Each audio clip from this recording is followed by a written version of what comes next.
Painkiller Already, episode 300, with Harley, the Sauce Boss, as our guest.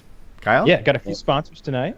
Blue Apron, Movement Watches, and DollarShaveClub. We'll talk more about each of them later on in the show. There's links down in the description for them right now. But yeah, let's talk to Harley. Harley, you're looking buff. God damn it, Harley. Fuckable, PKA some might say. 300, baby. 300. What was the first one I was on? I feel like I asked this every fucking time. I don't know. It would have to be near 100, right? Is it possible it was like 68? Maybe. 60. That would be like 5 years ago. Almost. That's kind of when it was. Yeah. Wow. Yeah, it's got to be around there. That. Well, what a It's quite a trip. few. I was so excited. It was like, Kyle knows Harley, and we're getting an incredible guest. It was a really big deal. Like, Kyle's connections are awesome. And then, like, fast forward a year, and we're all, like, fuck-faced in a... we're all wasted in a... Vermont. In Vermont at Killington. You're Vermont. like, where were we? I don't know where we were. The snowy It's streets cold. at night was, like, knocking on strangers' doors was probably, like, the dumbest thing. Yeah, I watched you guys do that. I did not I watched participate in that. Yeah. Especially in Vermont. Vermont is one of those states where, like, if you shoot someone on your property, they enter you in a raffle. They don't even begin to research it. It's like, oh, you know, you defended your rights. Like, that's those Appalachian folk almost up there. A little weird. I had a subscriber show up to my door this week. Wow, that's uncomfortable. How did How'd that go? happen? How did they find out where you were? It's not hard to find out where I am. One is I don't hide it because it's very difficult for me to hide it. You probably don't watch my channel, but I have these day in the life vlogs, and people found out my address and published it on Reddit and such before I even bought the house. I just gave some specifics like, oh yeah, it's in the Raleigh area, it has more than 10 acres, and they narrowed it down to the house. They just got on Zillow. Isn't that so Then- funny that people do that? I've gotten like packages of bacon left on my doorstep and like letters, and I've always been like, why leave me a pack of bacon? Of all people, I regularly get packages. People buy me some cool shit. Like, so I'm kind of into knives. Like, and I don't pretend to be like a real aficionado or anything, but I like them more than most. And I get knives all the time. I got a wind meter because I'm learning to fly, or I've learned to fly, and it measures wind speed. I just got something recently. Oh, a cup, like an Arctic cup. It keeps things cold, like a oh, replacement. you like for put it in the freezer? It's like a frozen mug. No, I could go down Like and a get it, Yeti but cup? Get I it. think this Okay, is a big it's- steel insulated. It's a Yeti Thermos. competitor. Don't quote me on this because I got it from a sub, but he said that the founders of Yeti kind of like broke up and separated and formed competing companies, and Arctic is one of them. And he sent me this Arctic cup. I've only had it 2 days, but it still has, or I've had it 3 days, and it still has the original ice cubes I put in it. Like I filled it with ice. I filled it What kind with of technology is this? with black magic, I guess. Like, how do ice cubes last 3 days? But the cold America. water is part of what's good. But I think what I appreciated even more compared to like a Nalgene bottle is that it doesn't sweat. So I can leave it on like a counter or a wooden desk for days, and it doesn't make that ring at the bottom of it. I do like that. I Yeah. do like that a lot. I go through like 15 Nalgenes. Like I just lose them constantly, leave them places all the time. I'm the opposite. I've had every Nalgene bottle that I drink from, I've had for over a decade. I heard How once many- you how couldn't many is break that? them, Is so that I was like one? running it over with my truck. Yeah, I mentioned it because my son has a couple, but they're not mine. Well, they're all mine, I Yeah. guess, but they're The not the big ones I selling use. point for Nalgene, like when those got big years ago, where they were like, "Look at this new bottle. You could throw it at concrete walls and run over it with your truck." And it's like, I yeah, but did. will I I ran mine remember over. where I put it down? No, and I'm gonna have to buy another one of these $30 water bottles. Like, and I just ended up switching over to one of these totally normal, like $4, same shit. Like if this gets run over by a truck, I deserve to have to buy a new one because I wasn't paying attention. This Do you is see why, that- This is why this one's the realest shit right here. This one's the realest shit because it's got the little sucky straw, Okay. and you could open it up, and then inside you could put ice cubes, and it has like a rod that I took out just to fill more water in, and the rod is like you freeze the rod, and then it's like an ice cube that stays like cold for a while. And it doesn't Probably not water as long down as your drink. your magical goblet that you got. Yeah, it doesn't You should water get down it. your I'd drink love to either. see You it. could have. I like that. Oh God, he's going. To Oh get it. yeah, we gotta see this Nalgene bottle. I need. fuck. Do I you think need it'll it. be? Do you think it'll be any different from one that I'm Oh my Googling God! If right it doesn't now? have an LED screen, is anybody gonna care? I was actually hoping for an LED screen, and like I want like a temperature reader. If it doesn't go, your beverage is ready, sir, then I don't fucking want to see it. If it's got a breathalyzer on I want it to there or have a something video interesting. feed, a live video feed of inside. So this is my Magic Arctic Cup. The ice. Oh, that's a mug, a thermos. Oh, but the top is just see-through plastic. But okay, a thermos. You got me a thermos. I think it's just metal. It's a steel tumbler. It's like there's a couple layers. What kind of alloy is it made of? Yeah, I'm Steel. curious It's a about the steel properties of this aluminized alloy, I believe. Yeah. It says Does it say stainless steel. G anywhere on there? You guys are clearly mocking me, but the fact is that the ice lasted in here for days, and it doesn't sweat, and I like that about it. What I don't like about it is this circumference is too large, and if I drink quickly, I dribble it down my shirt. That's a horrible flaw. Yeah, Keeps you responsible. right. There's that. I don't know how we got onto thermos talk. It's really not that great a topic. Let's wrap it, I think.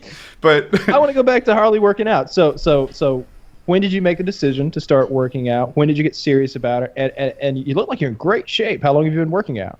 I made the decision to I think like on Epic Meal Time at one point I was like 287 pounds, and I was like, yo, should I push to 300? How many people get to be 300 pounds and get to like run and jump still and like dress themselves and get out of bed? And I was like, I should do that. And I asked around, and everyone was like, no, that's a horrible idea. You shouldn't do that. And at that moment, I made the decision to make a life change. At that moment, that was like 4 years ago. I didn't act on it until like a year and a half ago. But the important part is that like there was a lot of false starts. There was a lot of times where I was like, this is it, baby, Monday. And then I'm like, okay, I went way too hard on the weekend. Monday's not happening. Next Monday. Like and like think about it, like Epic Meal Time. Every day like of the week, there's delicious ingredients around you, and you're like constantly tempted.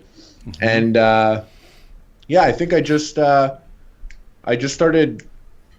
I didn't like have like a goal or anything. I was just like, I should just start going to the gym and like lifting again. And like I used to do it when I was younger, and so I started doing it. Started getting my prepping my meals for Monday to Friday. So I'd have like, just tons of chicken cooked, beef, fish, and then like some sweet potatoes on the side and some vegetables. And I just ate that for like literally like a year and a half, lunch and dinner, other than when we filmed Epic Meals. And just, yeah, it worked out. Didn't even do cardio or anything. Now I'm like 240 pounds. Nice. how tall are you? 6'6". Right. Yeah, and I like I can get erections again. Was that actually That's great. impacted by threatening 300? I don't know. I just couldn't see it. So I don't know if it was happening. I didn't feel anything below my waist when I was like at like peak 300 pounds. Like, yeah, and I just bought a gym actually. I have like a membership at a gym nearby, but I like put in my garage like a bench press, squat rack, Smith machine, some weights. I don't know. It's fun. I feel like it makes sense. If you're gonna be like constantly eating epic meals, you might as well just grow. I don't know. Muscles Glasses had it figured out from the beginning. How is he? Yeah, he did. He went back to school, right? Yeah, he went back to school. And then he started his own YouTube show. Did you ever see it? No. No, I didn't know he did. Oh gosh! Oh, you're throwing stones. I'm kidding. We've actually spoke a couple times. I'm pretty sure he's a vegetarian these days. That's what the rumor is. So That's kind of depressing. were there ever hard feelings, or was it never like that? Oh yeah, for sure, man. Like at the beginning, like and like throughout, there was like constant like things from like legal battles to like little vicious bitch fights. Like seriously, like on both ends of the spectrum. Like we were like some of us were like 31, some of us were 22, and everyone was just come together to do the show, and you're like a band almost. And we all acted 22, right? Yeah, exactly. So And it was like a band. So people got at each other's necks and stuff. And then when you throw in like money and like fame or whatever, and then people start just getting crazy. and workload. Yeah, I was on like, the why surface. can't I just be What's that? And workload, right? Because on the surface, something like Epic Mealtime looks like a bunch of guys just having a great time. But in the background, there's planning and travel and filming. That's the thing. There was like 80% of the guys were like literally just chilling, having a good time, and like other people were pulling the weight. And that's where like, dissension amongst everyone comes from. It's like people be like, oh, I'm doing more than this guy, or it's like, oh, but I have more Twitter followers. So things got like petty, everyone was so young. Sometimes I was just like, man, why can't I just fucking shoot flamethrowers by myself in the fields? Why can't that be my channel? So was that part of the problem was with Muscle's glasses that he thought he was bringing a way bigger value than he actually was? I wouldn't say I'm not singling him out specifically or anyone specifically. We all had our egos. If anyone had ego, it was definitely me throughout the whole thing. But it was just like different expectations. The thing about me is, I always wanted to start a production company. I always put the money back into the production company. I stayed living at home. I wasn't even cutting myself a salary, and I was paying everyone. I was doing it because I was like, acting and making movies has always been my dream. That's what I want to do. And now I have like this launch pad. So I'm going to use that to do whatever I want, create whatever short or TV show or anything or whatever I want. I could be doing what I want. And that's in film production. And no one else really had those dreams specifically. Maybe they thought of it here and there, but no one really actively seeked it out. So when I got it, I reinvested back into the company, where I think people's expectations, granted everyone was young and not everyone had like real jobs at any point in their life, they kind of just wanted to break it up like 6 ways and go to Vegas and die on cocaine, That doesn't sound like fun. Different guys like different parts of the show. Cocaine, you say? To me, Epic Mealtime was always the Harley show. Like, that's what I was into. I'm not just kissing your ass. I was talking to someone else. I was legit shocked that he cared about the food. I was like, the meal that was the draw for him. He really wanted to know what you were gonna make this week, and for him it was about the project. For me, I wanted to know what you said you were going to eat the following week, because it'd always be like, next week we eat the future, or some insane delivered line.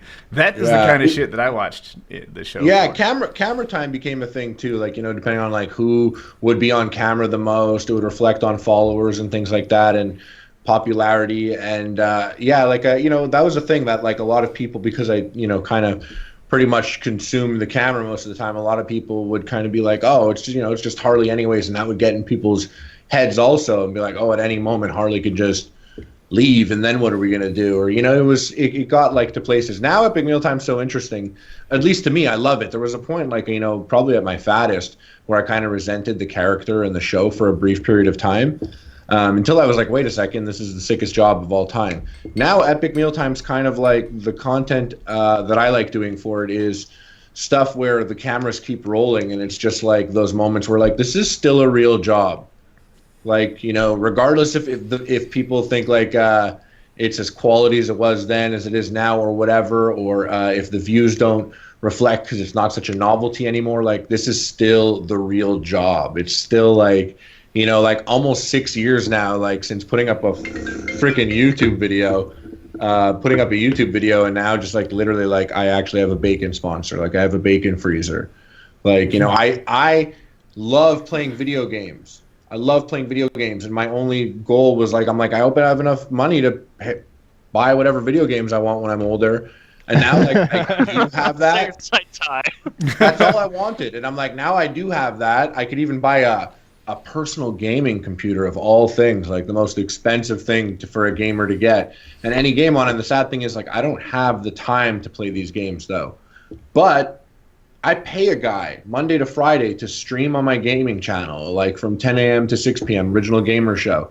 And this guy Mike, he's in my basement every day, and I don't have time to play games, and the goal was to just have enough time to play games, but I have enough money to pay a guy to be in my basement streaming. What a freaking weird life. If I knew in high school that at 22 there was a guy in my city that will pay you to play games streaming live in the basement, I'd be like, peace, teacher, I'm out of here, bitch.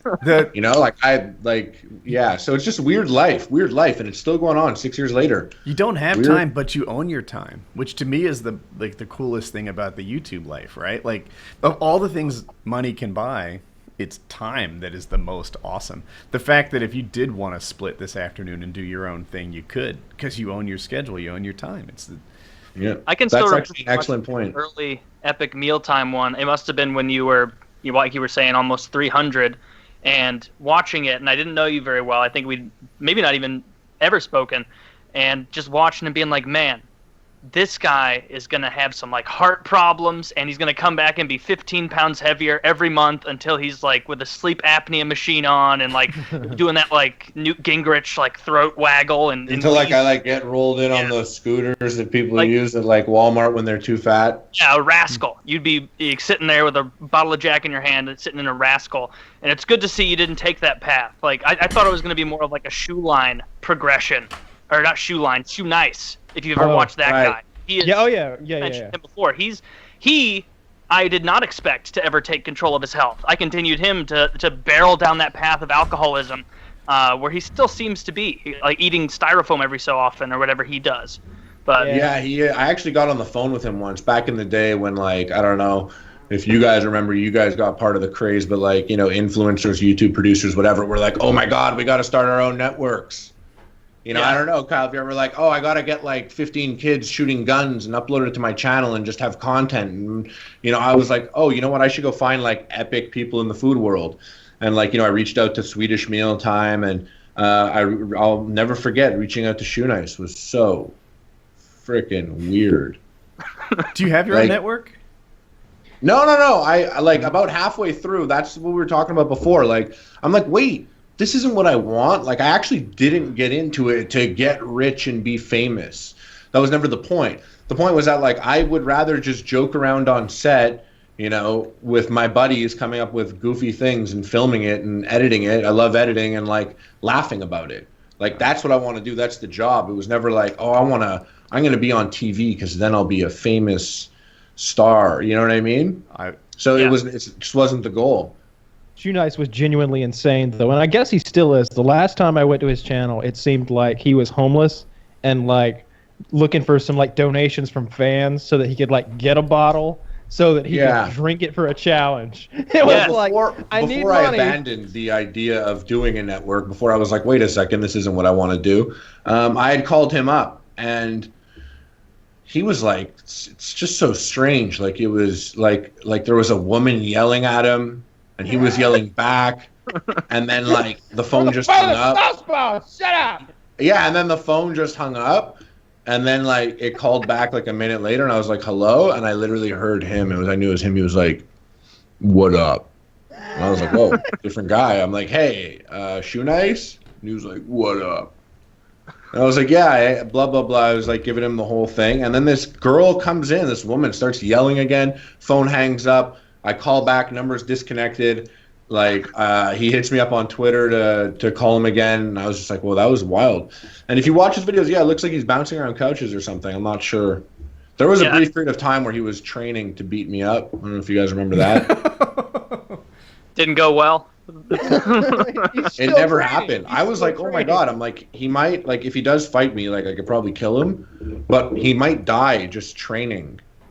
Yeah, I thought for the longest time, because I watched his channel when it was exploding off the start, when he was just guzzling bottles of vodka and shit. We were in, and I really thought we were all watching it.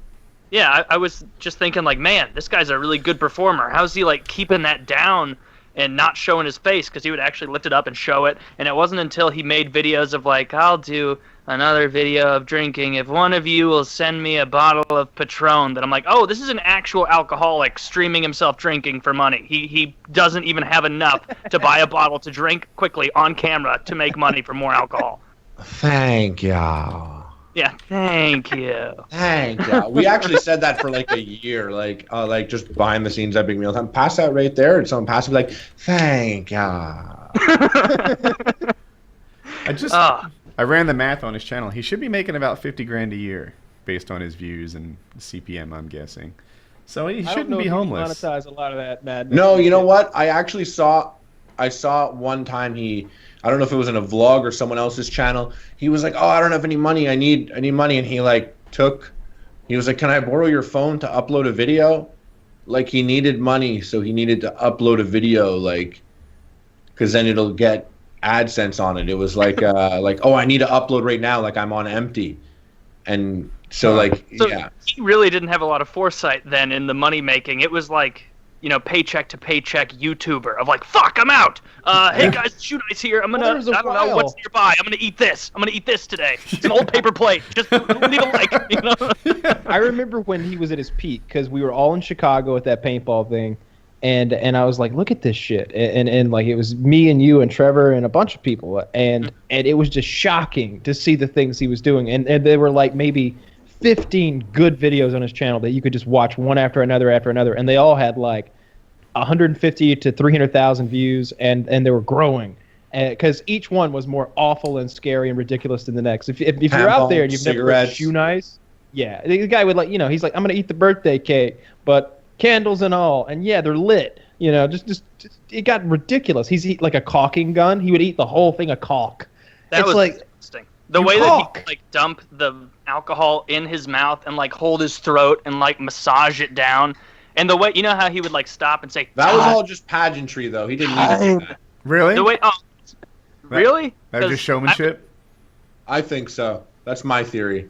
I don't know. Like maybe just because he's such an alcoholic or drinks a ton that he can just guzzle it down like that. But I don't even feel like the most intense person who drinks all day every day could just guzzle down absinthe or whatever the hell like that. He drinks alcohol that would kill most people, right? Like a whole fifth of vodka. And I think I've seen him drink rubbing alcohol. Yeah, I think I saw that too. Does that even get you drunk? Oh yeah. but like crazier than the alcohol is the caulking gun, in my opinion. Oh yeah, because at least alcohol like imagine like what that does, like to shit it out. Like what's it come out like? Yeah, is it still gooey or is it formed a long like solid turd that he has to like? You worry. Coagulates. It's like when a dog eats a sock. Oh.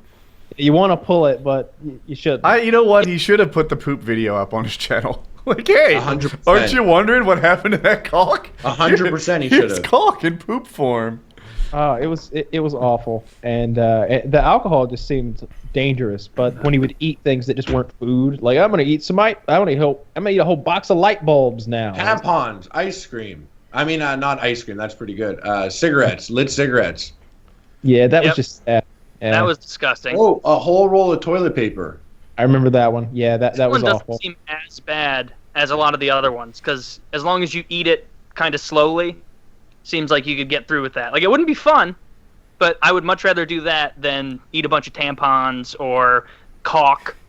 Can you imagine the dry mouth from eating a fucking box of tampons? I wonder how big it swells in your belly.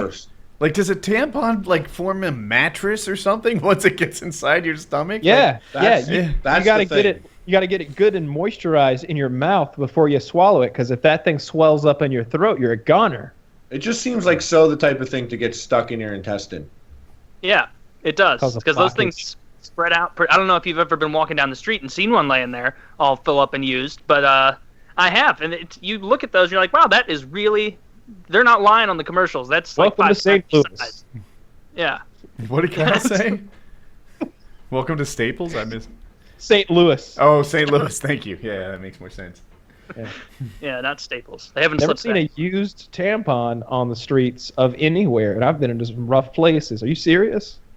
I've seen one. It's not like it was a habit thing, but it was not a good area. Like, was it bloody? Like it was it, or was it just a discarded tampon, or was it a used tampon? There's a difference. No, it was used.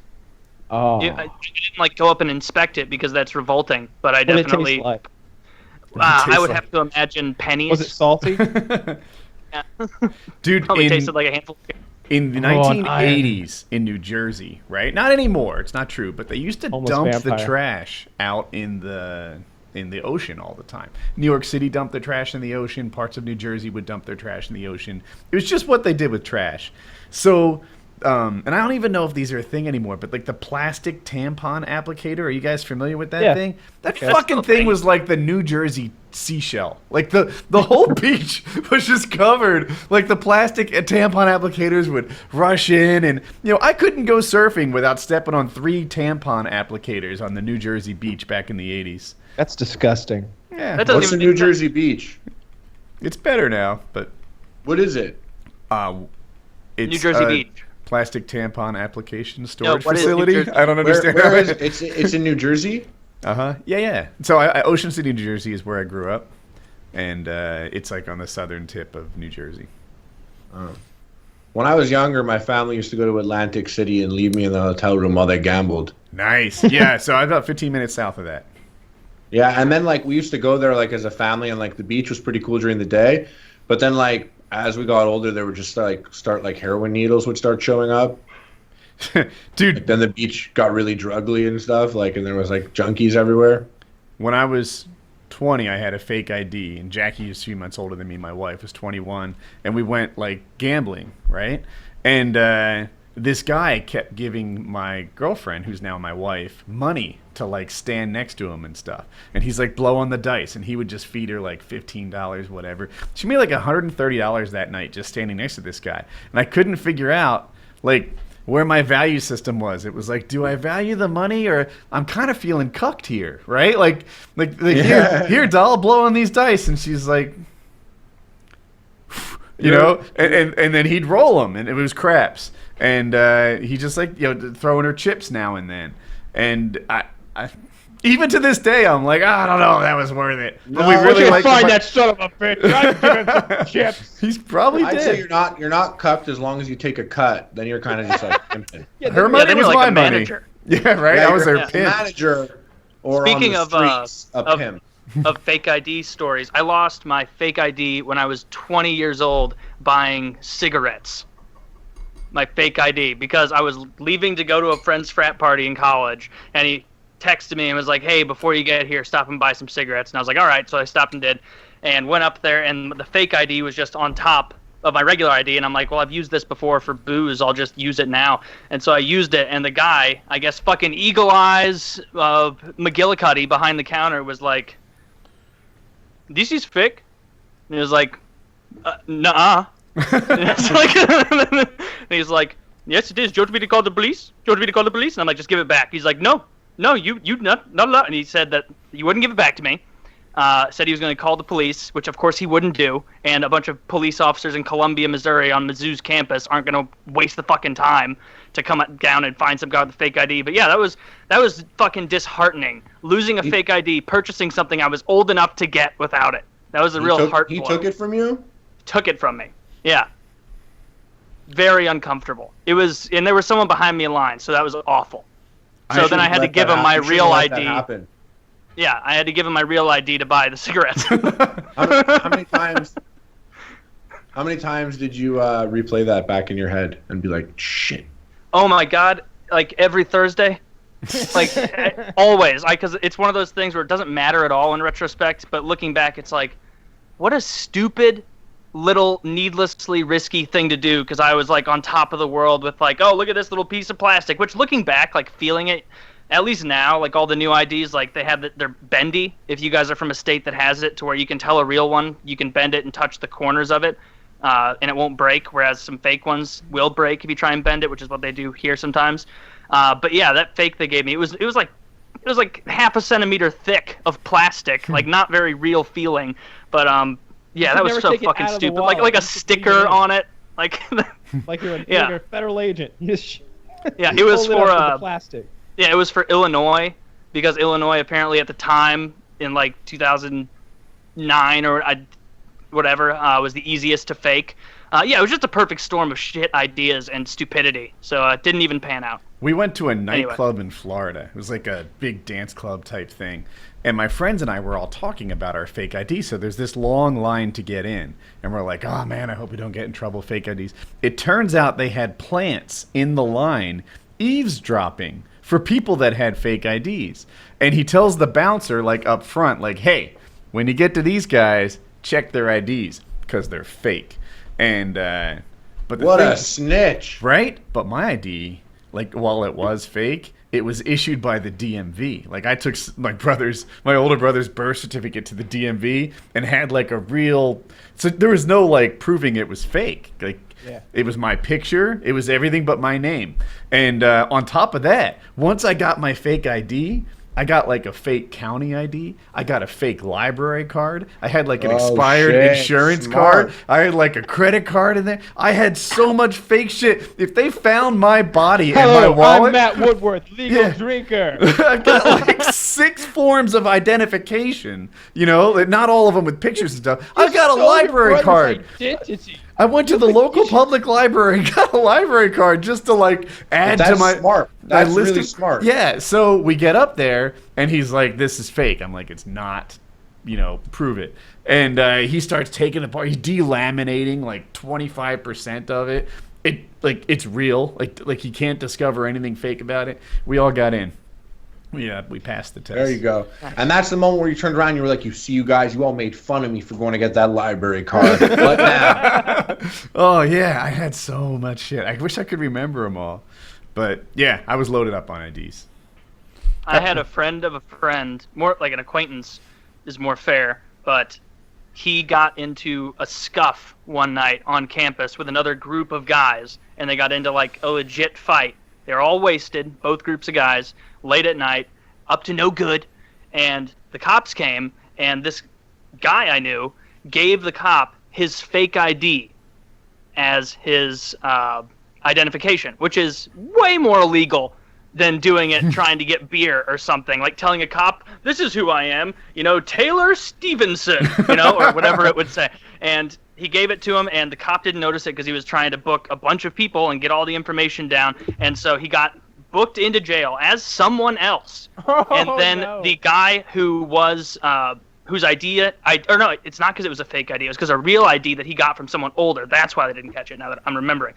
And the guy whose ID it was had to be told, like, the next day, like, "Hey, I know that you're in Michigan right now, but I got arrested as you last night, and so I just wanted to give you a heads up and let you know."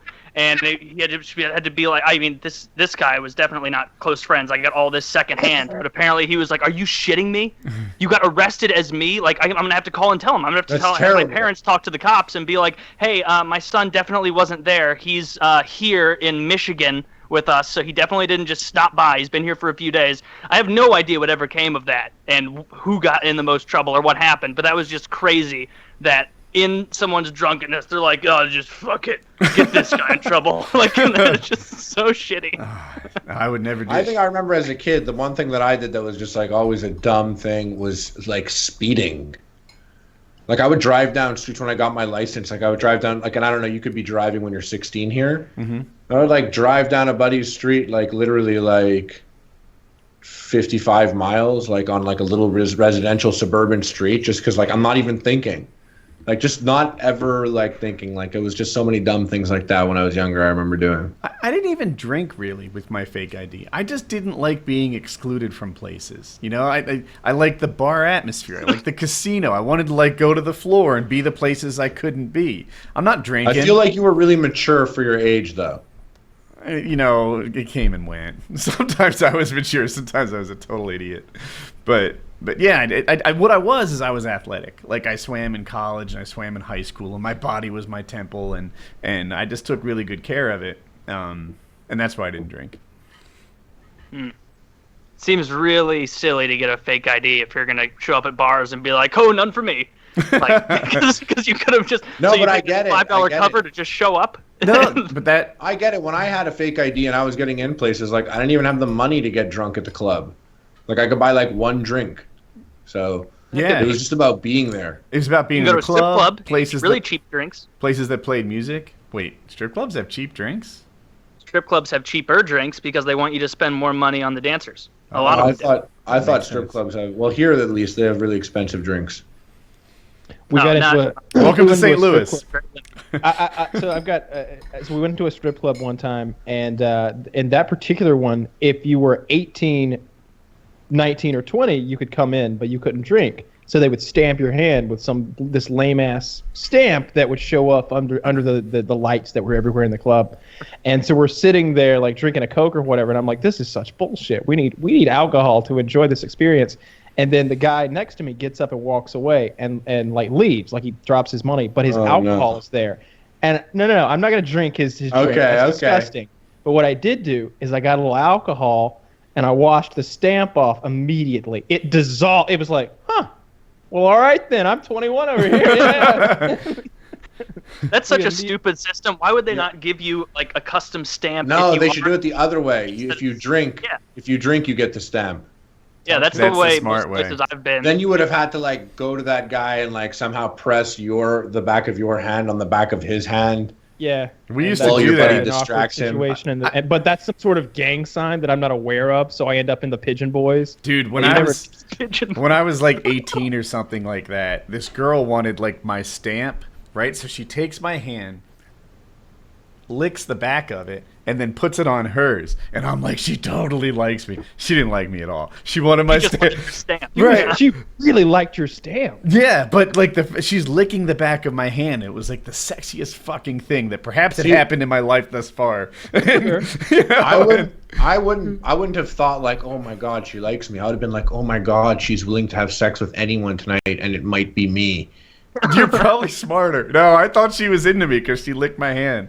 But once she got my stamp, I wasn't attractive anymore. That's why I would have been like, well, she doesn't even know this hand, and like she's just out here licking hands. Who knows what else she will lick? Right? Maybe I should hang around. Oh, that thought crossed my mind, but yeah, I wasn't attractive after she was stamped. Hand licker.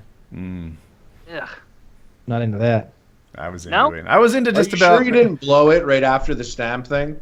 Oh, there's a good chance of that. Are you sure she wasn't like she like transferred the stamp and you're like, what else could I give you? This dick? And she was like, no.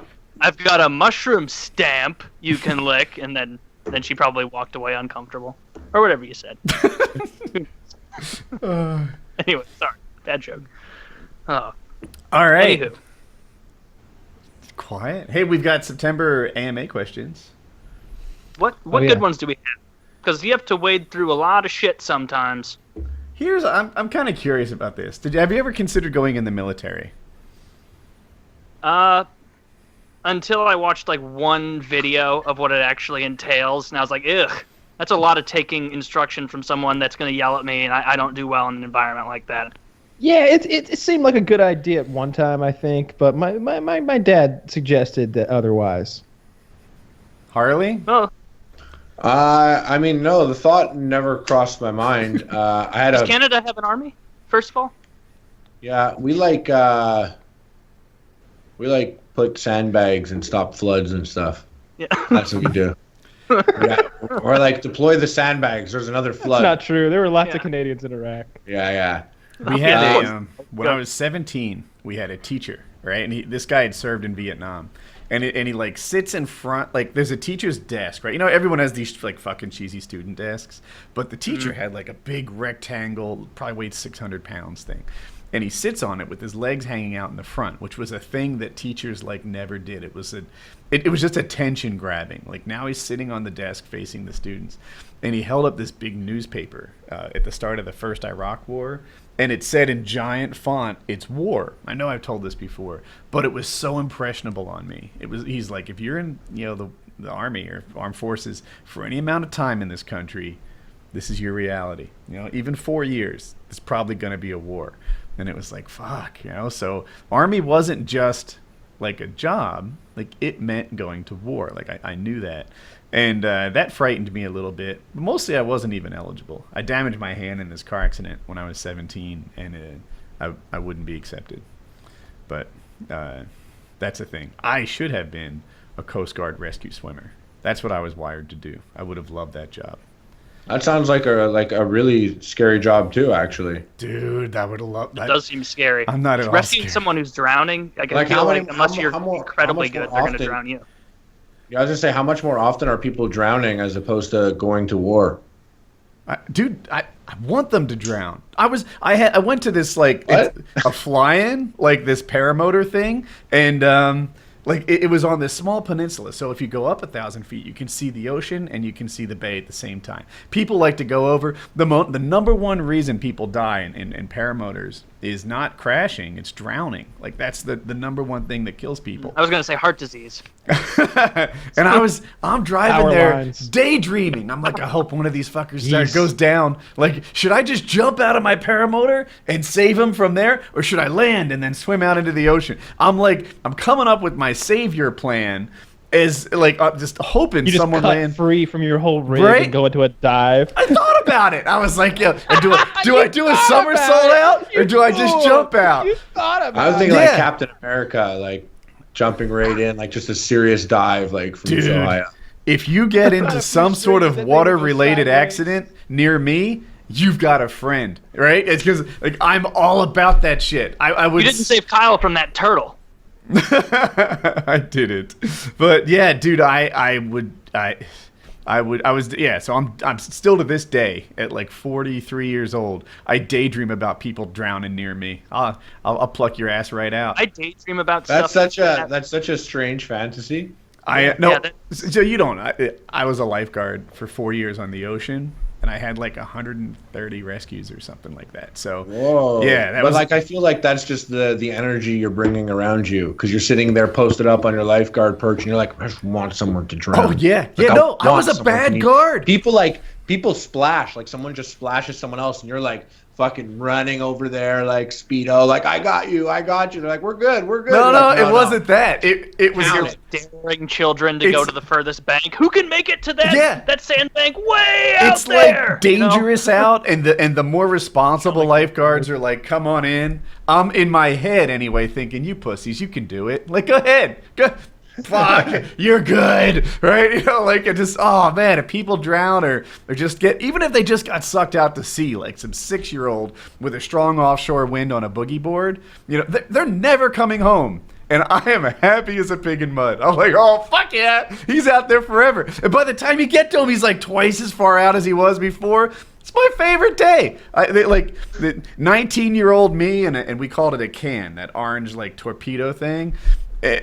Me and that thing were about as good a rescue tool as you'd need. I pull you back. Did you ever watch Baywatch just because it was what you did, not because of the titties? Dude, the Baywatch rescues were so terrible. And I was surprised to see that, I knew you that had other strong people. opinions about Baywatch. Yeah, no, What was most ridiculous about the Baywatch? the rescue? thing that bothered me most was that there were different ocean conditions in the same rescue, right? Like they'd film small waves up close to make them look like they were big waves, and then like it'd be like 3 different days, and I'm like, doesn't everybody see this? Like these are obviously different ocean different conditions. like flag warning colors in the background kind of thing. No, like the ocean conditions themselves. Like one's like a legit like Hawaii large wave. Another is like a small Californian flat day, and then there's some medium day. And I'm like, this just doesn't make any fucking sense. Like these aren't even rescues. They're just pretending. And then like a fight scene, they just take the camera and like splash it around so you can't tell what's going on.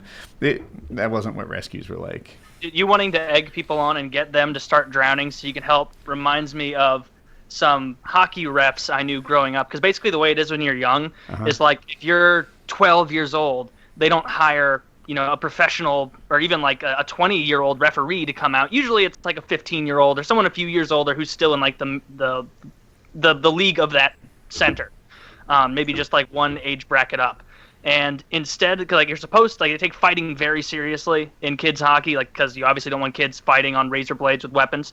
And so you're supposed to, like, if they start quarreling, you go over and you immediately grab them and like pull them apart, and then they both get in severe trouble. But some of these guys, you could tell they had a little fantasy of wanting to stop a fight, because being 15 when there's a bunch of 12-year-olds playing around you is like being just a giant, just a powerhouse, like you're a head taller than everyone. And so like when little scuffs would start, instead of skating over like really quick or something, a lot of them would just be like kind of gliding and be like, hey, you guys gonna fight? What, are you guys fighting? Are you fighting? Just trying to almost like egg it on to get them to be like, no, are you fighting? Oh, yeah, we're fighting. And like just trying to like get it going, because that was their little fantasy, to break up a fight like a real hockey ref. Like that, I don't know, it reminded me of your trying to get people drowned. That's like a weird like power trip. The, That's Yeah. like a weird power the trip. first time there was a hockey fight that like I was present for, I jumped in as third man in, and in my head I was being like a good teammate. And I'm new to hockey, organized hockey anyway. I had played some like bullshit, and it wasn't that organized, but it's men's league, and I played some bullshit like roller hockey and stuff. But there's a different vibe. Like roller hockey is pretty much like kids Very, on a very street. laid back. Yeah. In ice hockey, everyone's playing position. A lot of these guys played formally at one level or another. It's different. So when my teammate got into a fight, it was like, my teammate's in a fight, I'm in a fight, right? That's just how this goes. I was so disappointed. Everybody hated me, even my own team. It was so looked down upon, and like I never did that again. And then That's like if you were fighting Joe I don't Lozon. understand. What was bad about it? third man Being in third is man like disgraceful. Yeah. Do you want to say something? Like, Yeah, so like if two people are fighting in hockey, Harley, you're Canadian. Like if a third guy, even if your teammate's getting wailed on, you don't just jump in and grab the other guy in the middle of a fight and start fighting him. Like third man in. You let the fight resolve. It's kind of like if Woody was wrestling Joe Lozon and getting his ass beat, and then I ran into the ring and kicked Joe in the side of the head unexpectedly and was like, "I got you, Woody." Woody would be like, "The fuck? The fuck, Joe? Are you okay? You just kicked him right in the temple. You didn't even know." Yeah, Oh my but see, hockey would be so cool if it could turn into a Royal Rumble at any given moment. Dude, spend time on YouTube. Just type in line brawls. It literally happened last season that the Calgary Flames and the Vancouver Canucks were squaring off. First face-off of the game, the Flames coach pulls his entire first line back, and he puts his fourth line out there. Jesus. Fourth line is the line that's for brawling and grinding, and so he takes all his skill players out, puts his fourth line in. The crazy guy who used to be the Vancouver coach, John Tortorella, is screaming, like past that glass partition between the coaches, screaming at the Calgary coach, and he pulls his guys off, and he puts his fourth line out there. And so the first face-off of the game, it's all fourth line. The face-off, like someone barely touches the puck, and everybody starts fighting just with the person next to him. And it was great. That was a great game. It would have been cooler. So home team gets last line change, right, before a face-off? And Tortorella went over to the Calgary Flames locker room after the period, and they had to have his assistant coaches and security holding him as he was screaming into the Calgary locker room, calling like the coach a coward and a bunch of ridiculous shit. But yeah. Anyway, sorry. Go ahead. Yeah. Later on, when hockey fights broke out, I found them real easy to break up. Like I got to be casual about it, and all you got to do is like cover the guy's eyes and pull him back. Like, and the hockey glove makes your hand like enormous. And I would just pull them back. Their head would go, their face would follow. They'd be blinded. It was super easy to break up fights. Because hockey fights, like those, like Ryan Reeves, the Blues enforcer. If he gets in a fight with you on the ice, you're in deep shit because he's gonna beat your ass. Like all those guys' balance is good enough that they can, cut and rebalance and while they're hitting you. Just a couple of men's league guys, like those fights never really go anywhere because their legs aren't strong enough to rebalance themselves in the middle of the fight, and it's usually like one or two punches, and then they're both exhausted, and they we're good, right? Another thing, or both fall over, and the one guy pulls the other one down. About men's leagues fights is oftentimes the better hockey player wins the fight, because it's not just about who's tougher or who's stronger or whatever. A lot of it has to do with who's steadier on their skates. So like even if you're like a skinny kind of like a hockey player from Miracle on Ice, right? All those guys were like skinny college kids. Even if you're one of them, just being able to toss the other guy around, you can control the distance, push him away, bring him back, push him away. You might be surprised how worthless you are at fighting when you're on skates and you suck at it. So. Yeah, it's really hard to do. Yeah. Interesting show. Getting like MMA fighters to fight like figure skaters, but they're both on skates on the ice. Figure skater fighting. I'd like to see that. It's just like taking like people like fighting Mike Tyson, but you're like a professional scuba diver and you're like swimming circles around him, literally, like, and you fight underwater. Just saying, like taking professional fighters and like putting them out of their element. Yeah, I mean that fits in perfectly with the idea I've wanted for as long as I can remember, where every year you take the Major League Baseball team that wins it all, you put them up against the Stanley Cup champion in American football. And so it's two sports that they don't play, or two teams and you make them play a sport against each other that they don't play. So a baseball team playing a hockey team in football, or a football team playing a hockey team in baseball. I would say, like, if you do that, it's got to be like baseball and basketball, because like if you're gonna take like football and hockey, they're each just gonna get injured in each other's sports. But you have them play a third sport, right? Football versus hockey in basketball. That's what he was saying, though, is that like if you just go and try and play football or hockey as a baseball player, you're pretty likely to get hurt because you're not going to know what you're doing. So he was saying like you'd have to take a hockey team versus a baseball team. No, I was saying like contact sports should just be out of the question because at this level these guys could hurt themselves so badly. It would be like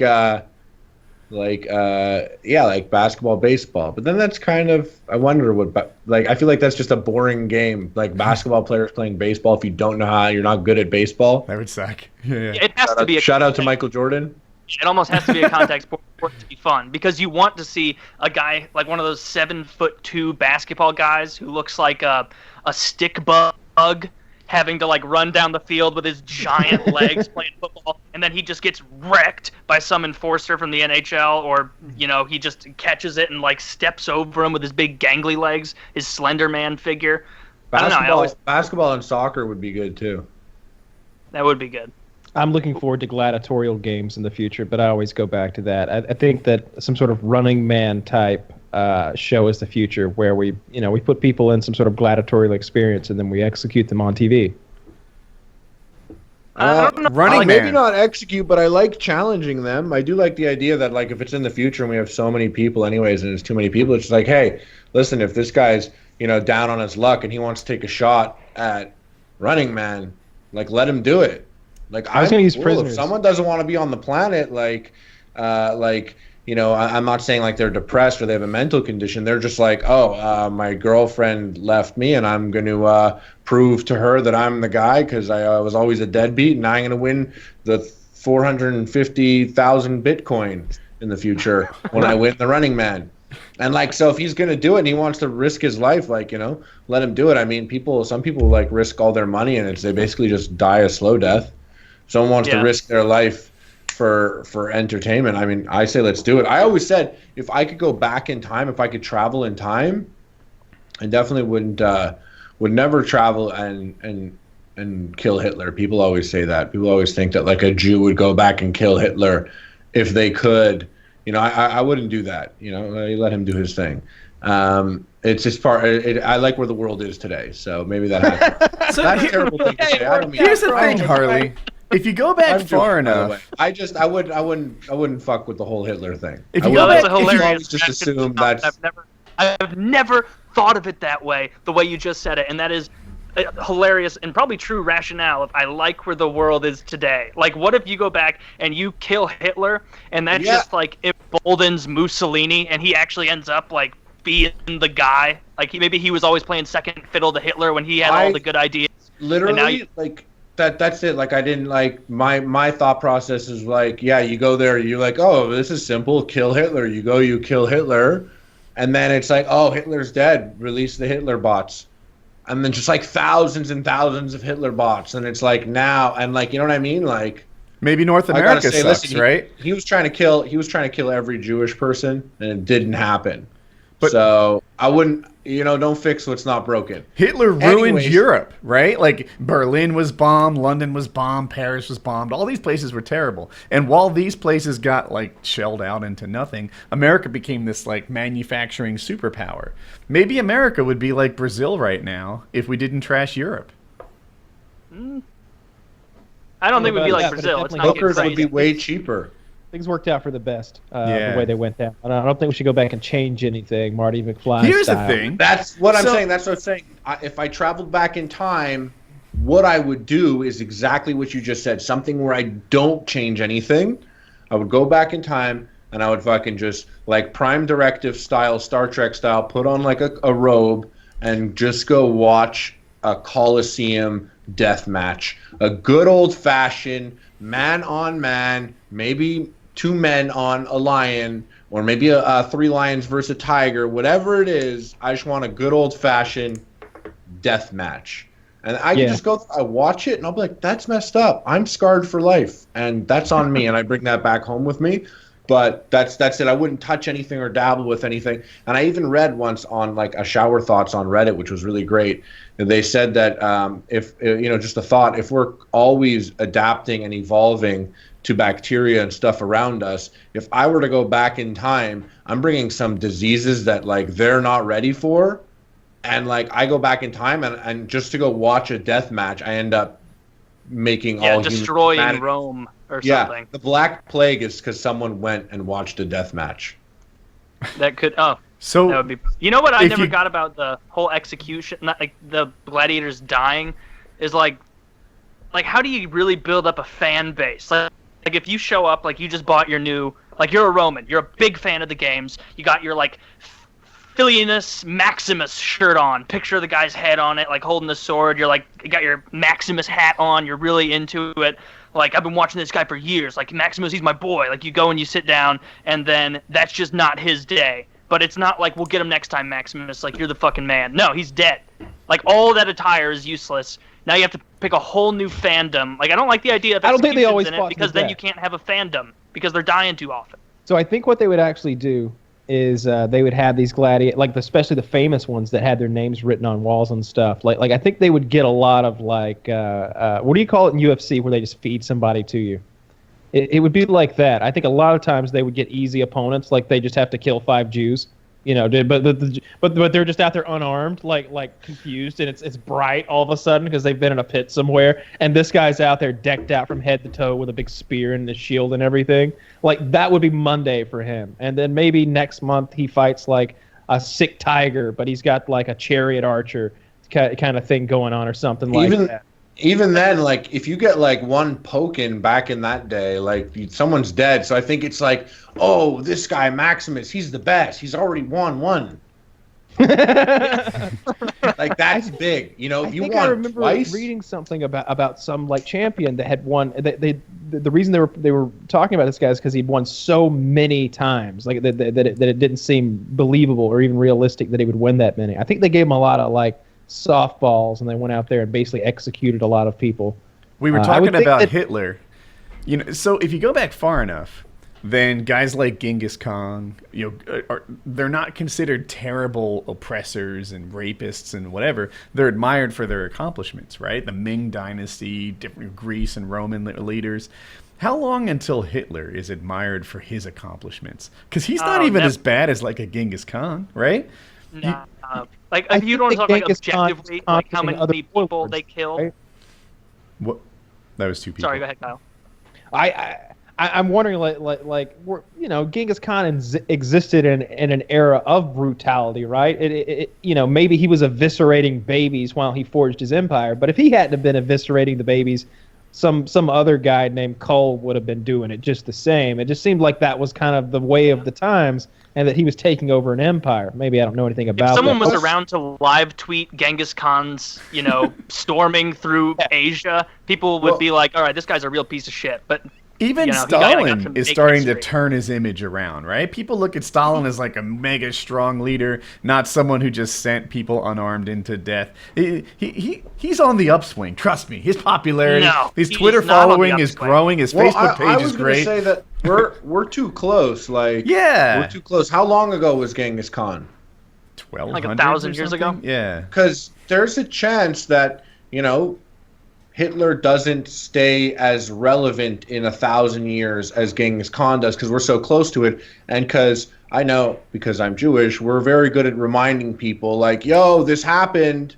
Don't ever forget that this actually happened, people. So, yeah, remember this guy in a stupid mustache. Oh, So, like, what would have in been 1,000 years, like, maybe he just didn't do enough. I'll tell you one thing: in 1,000 years, people would remember him if he accomplished his mission. But he dropped the ball there. I saw like a Nobody video accomplishes like 4 their years mission, ago. though, right? They all die in the end. Napoleon lost in the end, but he's still... No, his mission was to just kill off certain people. Yeah, no one gets that done. And my grandfather's like an 87-year-old. I mean, we did. We got it done. There used to be a lot of Indians that lived here before we got that's here. true, yeah. Millions of them. They had a vast civilization, many tribes, and That's another perfect example. I mean, of we've the all been to the casino. disease thing. That's another perfect example Yeah. of the disease thing, where just people from one continent show up, and then suddenly wipe huge swaths of people out. That's how Well, that the was it. bubonic plague I did think get it was like- someone in Asia brought, It counted as like the first kind of chemical or like biological warfare was those blankets. Well, not quite, because like back in the old days, they used to throw like plague victims' body parts over the walls with the catapults. They yeah, that's right. Stuff Yeah, like that. Yeah. That's hardcore. You know, it would be a good way to. Send the plague heads. I was trying to think of a way you could go back and change Hitler without killing him. So here's what you do: you have to like clear a couple weeks on your schedule in the past. So you travel back, Harley, dressed as a Hasidic Jew, like as Jewy as you can be, and then you kind of just from a So I distance. just put a black hat on. Yes, and then make sure the curls are going, and you got just them. follow from a safe distance so you can see everything that little Adolf is doing. And you wait until he's bringing his painting to school to show all the other children about it, and they're like, "Oh, Adolf, your painting is very subpar. No, you'll never be famous for that." And then you step in and you put your hand on little Adolf's shoulder and you go, "Stop making fun of Adolf. He's a great painter. And This you have paint half is the talent that he amazing." did." Yeah, and then you beat the shit out of those other Germans, and he'll remember for the rest of his life. You know, when he comes to power, they'll be like, "Who do we need to go after? Do we want to go after the gypsies? Do we want to go after the Jews? Nein! Never the Jews!" Because he will remember it that way. That's what you need to. That's the perfect back-in-time plan for Hitler. Or I maybe I do he's like just it. like, maybe he's just like, we kill everyone that doesn't love painting. Yeah.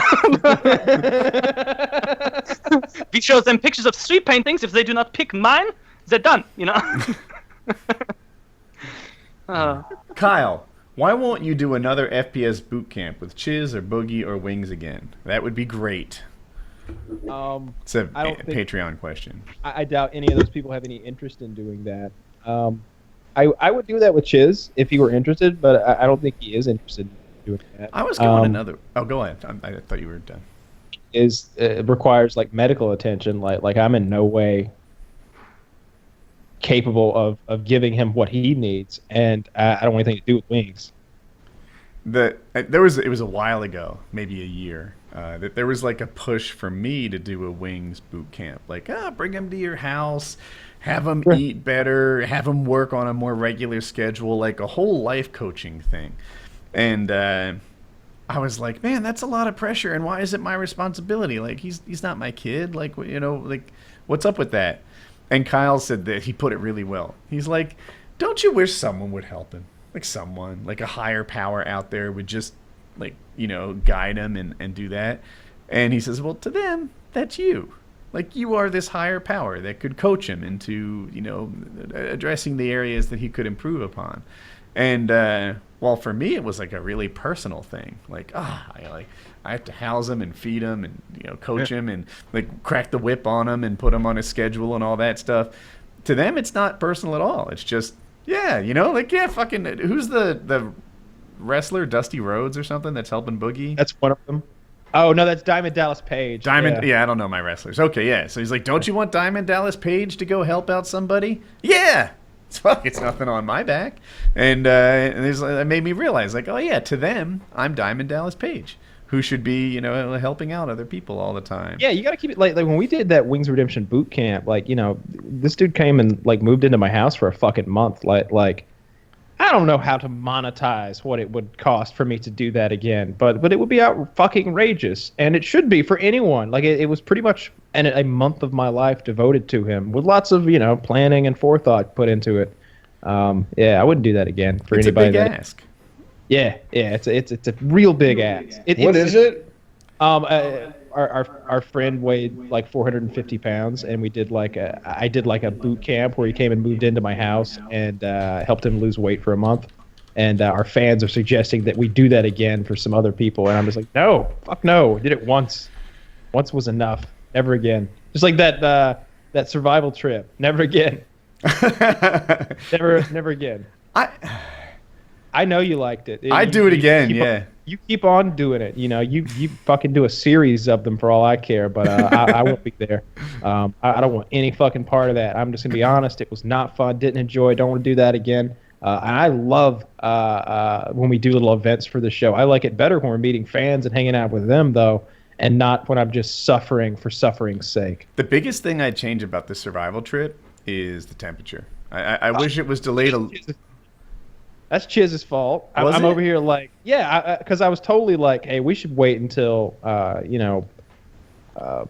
October or November or maybe something like that. And he's like, "Oh, it'd be cold. We don't want to be cold." And I'm like, I don't know. I can remember like deer hunting as a kid in October and it being like short sleeves and being sweaty when I got in the deer stand and being tired and hot. And sure enough, like I last remember year it was being your fault. Mm-mm.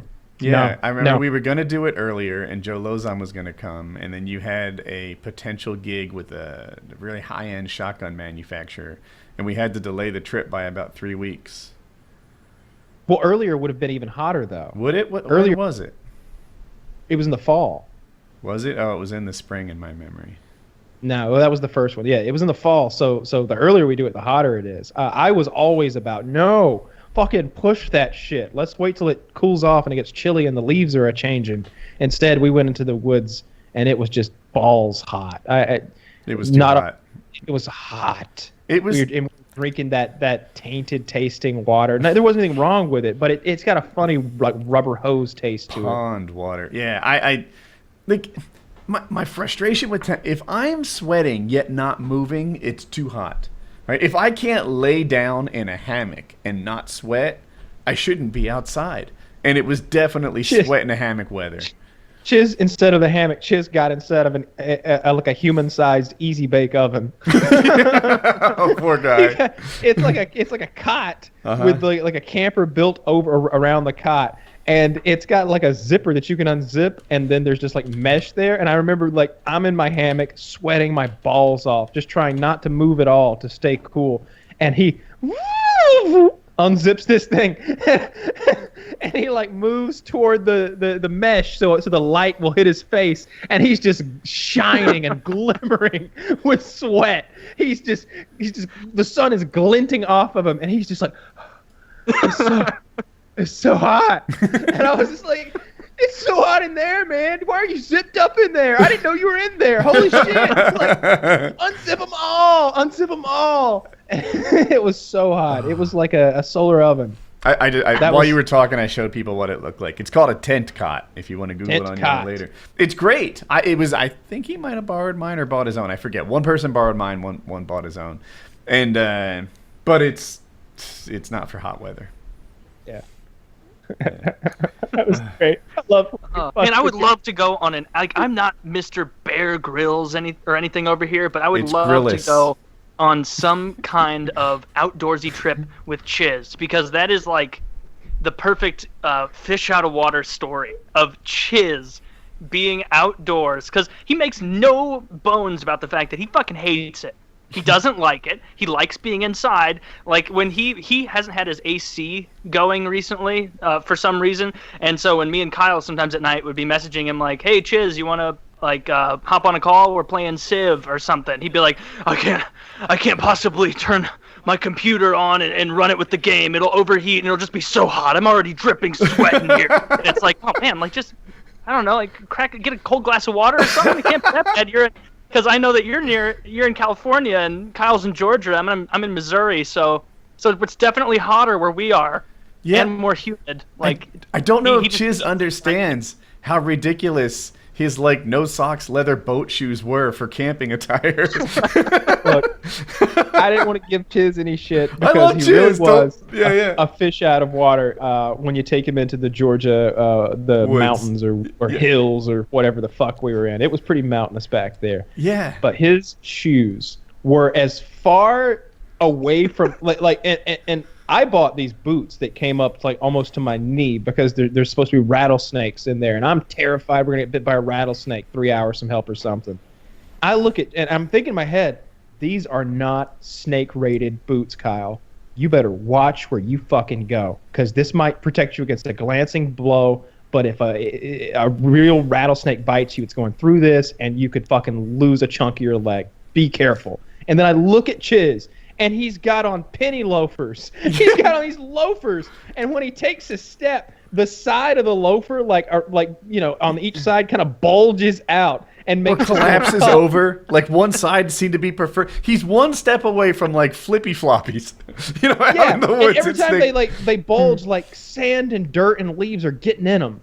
because they're this. And then he the lifts top- his foot, and it gets under his foot, and so he's like mushing it down and stepping it in. You showed me a picture of the kind of shoes he was wearing. If you've ever seen one of those Calvin Klein ads where it's just like the front of a boat, and it's a guy with the little shorty pastel shorts and the collared shirt, and he's got his feet really far apart and his arms spread, and he's got those little Sperry's on, those like loafer Sperry's that you use when you're casually meandering around your boat, your sea vessel. Your yacht. That's what he was wearing in the woods of Georgia, which, no, if nothing else, seems like a good way to there was ruin no expensive tread on shoes. them. They were just like flat rubber, and we're climbing these But- hills. It's just drudgery every step up the hill, and I was in okay shape, and it was and still when I get to the top of the hill, I would be like, Yep. that's a serious fucking hill, man. Let's catch. Dude, Let's that was take a little part of the breath. beauty of having chiz, right? So I was in okay shape. Just like Kyle, I get to the top of the hill, I'd be fine.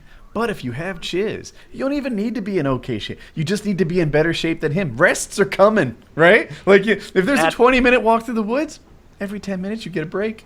You know? It's great. That's a real policy that I think about when I'm invited to go like on a river float or rafting or hiking or camping. It's I need to make sure there's at least one person. Like if it's a bunch of my friends who are really into fitness, it's gonna be like, no, like I'm not gonna that. go because I'm gonna be the guy. Because I'm gonna be the guy that you're aggravated with. So you need to make sure there's always someone at least fatter than you or slower than you or something to come along, so that then you can kind of co-opt the athleticism of the most athletic guy and like walk alongside him in front and be like, God, Richard back there, am I right? Big fat fuck. Meanwhile, you're like gassed, and the guy next to you is just hunky dory. Like, yeah, I wish we could just kind of break this into a jog, you know? And you're like, oh, I know, right? Like, but you know we can't because of Richard. Well, let's jog a little bit. No, not without him. Yeah, he struggled with that, and rightfully so. The entry path that I took us on was particularly rough. It was just up and over like limbs and fallen trees and through briars. Chiz was and mad stuff. about it because we found a better entry path, and he was legitimately resentful about the horrible path we took. I would pay for the thought transcript that he had over the course of those few hours. that was Just angry and resentful and fucking wings not coming on the trip, and now I'm here. Why am I even here? God, of course these guys like it. They're from around here. This is bullshit. Like, just all the frustration. I would love to see it. To He's his funny. credit, this is what I like about him. So he knew all this going in. He knew that camping wasn't his cup of tea, that he didn't want to be there, that the heat, the snakes, the bugs, etc. But he valued the camaraderie and social aspect of it enough, you know, that going into it, he knew how much he'd hate everything except hanging out with us. And he's like, yep, I'll take it. I'll do it. And he did it. So He had plenty of cigarettes. He's a good guy. So he didn't did. have to worry about that. For some love reason, that. it became my mission statement to like help Chiz, like get his fitness help him at all. ship shape. It wasn't helpful. No, what he means is he took it upon himself to annoy the fuck out of Chiz every time Chiz lit up a cigarette. Which was every 5 minutes. So like, is that the last one? And he's like, I've made it pretty fucking clear that I'm going to smoke until I don't have any more smokes, and that will be the last keep one. in mind, he's moving into my guest house at the end of this trip, right? Like he had quit smoking, and then we go on this trip, he starts chain smoking. And Kyle will argue like, oh, no. If there's a 1 minute break between cigarettes, it's not chain smoking. In my world, it was fucking one after the other, sometimes two at a time. And it's He was true. not smoking He two at a time, would was he? light one with the other one. That's chain smoking. That I actually did is not chain- see that. I might did have not- imagined Definitely it. setting up a combo right there. So in my head, he's like lighting up, finishing it, throwing it out, starting the next one, and he's got like, you can't smoke in my house. Like that's a house rule, right? That's not an unreasonable rule. So I'm like thinking he needs to quit smoking because he's moving into my house in like 2 days. It's not going to happen right then and there in a stressful condition in the woods when he's got He's 3 moving packs in my on, house though. 2 days later, though. It's time to do it now. It's time to I'm quit. curious about this right here because I know. Holding on to. That's all that's keeping him from coming to your tent at night and just. I know that Kyle probably knows about pretty much exactly how many cigarettes Chiz smoked on that trip. But before you say anything, Woody, how many do you think he smoked? Realistically. 2 packs. How long's the trip? It had to be more than that. So the trip was about 5 days. and I'm gonna say he smoked 4 packs in 5 days. So 8 cigarettes in 5 days. I would say he smoked at least 1 pack a day, and probably more. So probably like 6 or 7 packs in 5 days, something like that. You know. Wow, I expected the exact opposite answer. I thought that Woody was going to say, like, I don't know, 130, and Kyle would be like, it was like 18. The more stressful the situation is, the more you're going to... It's an appetite suppressant. You know, it calms your nerves when you get jittery. It's something to do. And it's, you know, if you already smoke, it's one of those things where like, I don't have anything to do with my fucking hands. And then our cell phones wouldn't work. So you're just sitting there like, no Reddit. No fucking, I'm melting. I wish I just had something, and a cigarette just seems so nice. I wonder. It made sense to me. So Chiz was a fish out of water there, right? Like, we should do trips where he's not. Like, okay, I don't even know how to order at Starbucks, right? At Starbucks, I wouldn't know what to say. Starbucks to me is just a store for the financially irresponsible. But I think Chiz is an expert at, like... Have you never been to a Starbucks before? I saw a guy come into a Starbucks recently. I went to go grab a coffee there, and this dude came in, a construction worker, and he was like, I gathered from his behavior, and like I didn't know this was a real thing, but like I guess like from the way you described it, it reminded me. He was like very clearly uncomfortable to be in a Starbucks. Like, and he went in, and he was in line, and like I came up behind him, and he was looking at the menu. And he looks at me and he's like, "Oh, you can go ahead, man. I don't know what to get yet." And I'm like, "Oh, I'm still thinking also." And he was like, "Oh, yeah, I never even come here. My wife wants like a stupid drink." And then like he's asking the guy, he's like, "What kind of drink? Like for my wife, it's like she wants something crazy. She's never been here before, but she doesn't want something too crazy." And I'm there and I'm like, this guy is clearly like he's on the job, like he's still dressed like a construction worker. There's no wife here. Like you're not like this is for you. And like I could tell he was just like so uncomfortable about being there. I don't know anything about about I was like, bro, you got to get that venti chai mocha latte with a double shot of espresso. I know venti means big. A frappuccino, I don't even know if that's a hot or a cold drink. It's cold. It's delicious. It's cold. And venti means 20. In Italian. But they... Yeah, 'cause it's 20 ounces. 20 ounces. There you go. But what if I wanted a medium warm coffee that seemed like hot chocolate, I would not know what to get. Oh, that seemed like hot chocolate? What do you mean like hot chocolate? I just imagine they have some sort of sugar-based coffee that's like frothy with whipped cream, like a hot chocolate. Don't they? Does that seem Starbucks? Literally, it's what I said. It's like a mocha latte. Oh, okay. Yeah. None of those with words a double shot of espresso, so you get that caffeine in it. You drink that all, and you're like, oh my god, like that was delicious. Wow, did I just have like 90 grams of sugar and like 550 calories in a coffee? There were days when I would have a frappuccino instead of lunch. I would get a venti caramel frappuccino with 2 to 3 shots of espresso, and that would just be my lunch. And it's about 800 calories, so no problem there. And it's got a shitload of caffeine in it, so that would really energize me throughout my day. I don't know what espresso actually means. And when you say shots of them, are there literally like shot glasses full of them? Yeah, it's like that big, and they just put it in there. It's espresso, and it's like concentrated coffee. It's how do you make espresso? They grind the beans up, and they're like boiling it to make espresso, but there's no X. Yeah, I don't know how they make it, but it really peps you up. I have more an than espresso regular maker. Coffee. Yeah, I've got an espresso maker, and it's just like the Keurig, but it's even tinier K-cups, and it just makes a tiny little shot of espresso that you can just kind of... So how much does a double espresso cappuccino cost? Or frappuccino? I forget what we said. I have no that would be idea. about $8, Yeah. I think. Yeah, I don't drink things that are $8. Maybe someone's going to leave a comment. Maybe someone will leave a comment and tell me that frappuccinos have been around since Rome or something, but I don't think so. I think it's relatively recent. The frappuccino thing, that's one of the most brilliant marketing maneuvers of all time. To name a milkshake something different and convince people that it's just something you start your day with. Oh, I just start my day with a sweet cream frappuccino. Oh, you do when you're on the way to work. You just figure, I wouldn't pull off into a Steak and Shake and get a strawberry shake, but I'll stop by Starbucks and pay twice as much for a frappe or whatever. Like, if you ever see in the Northwest, there's a coffee chain called Dutch Brothers, and the Dutch Brothers, you'll have there's a bumper sticker that says Dutch Brothers Princess, and you get that if you buy a ton of Dutch Brothers. And it was a game when I lived there that I would notice every time you see a Dutch Brothers Princess bumper sticker on a car, I would speed up and look. Without a fucking doubt, it was an obese woman driving the car. 0% chance it was anyone else, because these are people who buy 800-calorie coffees every morning like it's a way to start the day. Like, it's brilliant. I was given the afternoon. It was perfect. I just remember working in it was hot in the summertime, and this is a 20-ounce, there's not as much milk in there as a milkshake. It's mostly ice, but it's like iced coffee and just caffeine and sugar, and it was so good and cool and cold and energizing. I like that stuff. And yeah, it is expensive, but I'm just getting one of them. It's like a dessert. I'm on a cleanse right now, actually.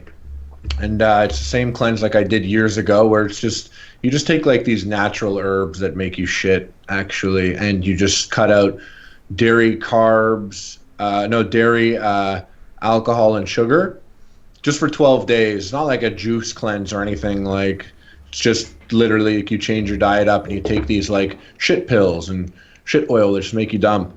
And I did it a couple years ago, like 3 years ago. And I used to drink a coffee a day, and I would get a cream and a sugar. I would drink like 2 coffees a day, and I would get like a cream and a sugar. And then on the cleanse, I had to stop drinking coffee with a cream and a sugar. I had to drink it black. So by the time the 12 days were up, I was just like, mathematically, when I think about like a cream and a sugar, or at the end of the day, 2 creams, 2 sugars, that's like almost a Big Mac. I'm like, what a waste of calories. So I'm just like coffee black now. And I've literally been drinking my coffee black now for almost like 3 years. And I've like saved myself like hundreds of packages of sugar, hundreds of packages of cream. And I honestly, like I used to, like before that also, I used to get that chai mocha latte. And it was like one time I like read online and I was like, this thing is 600 calories. I could eat at McDonald's or drink this stupid frickin' coffee. Yeah, they're like 2 McDoubles, and you don't feel full.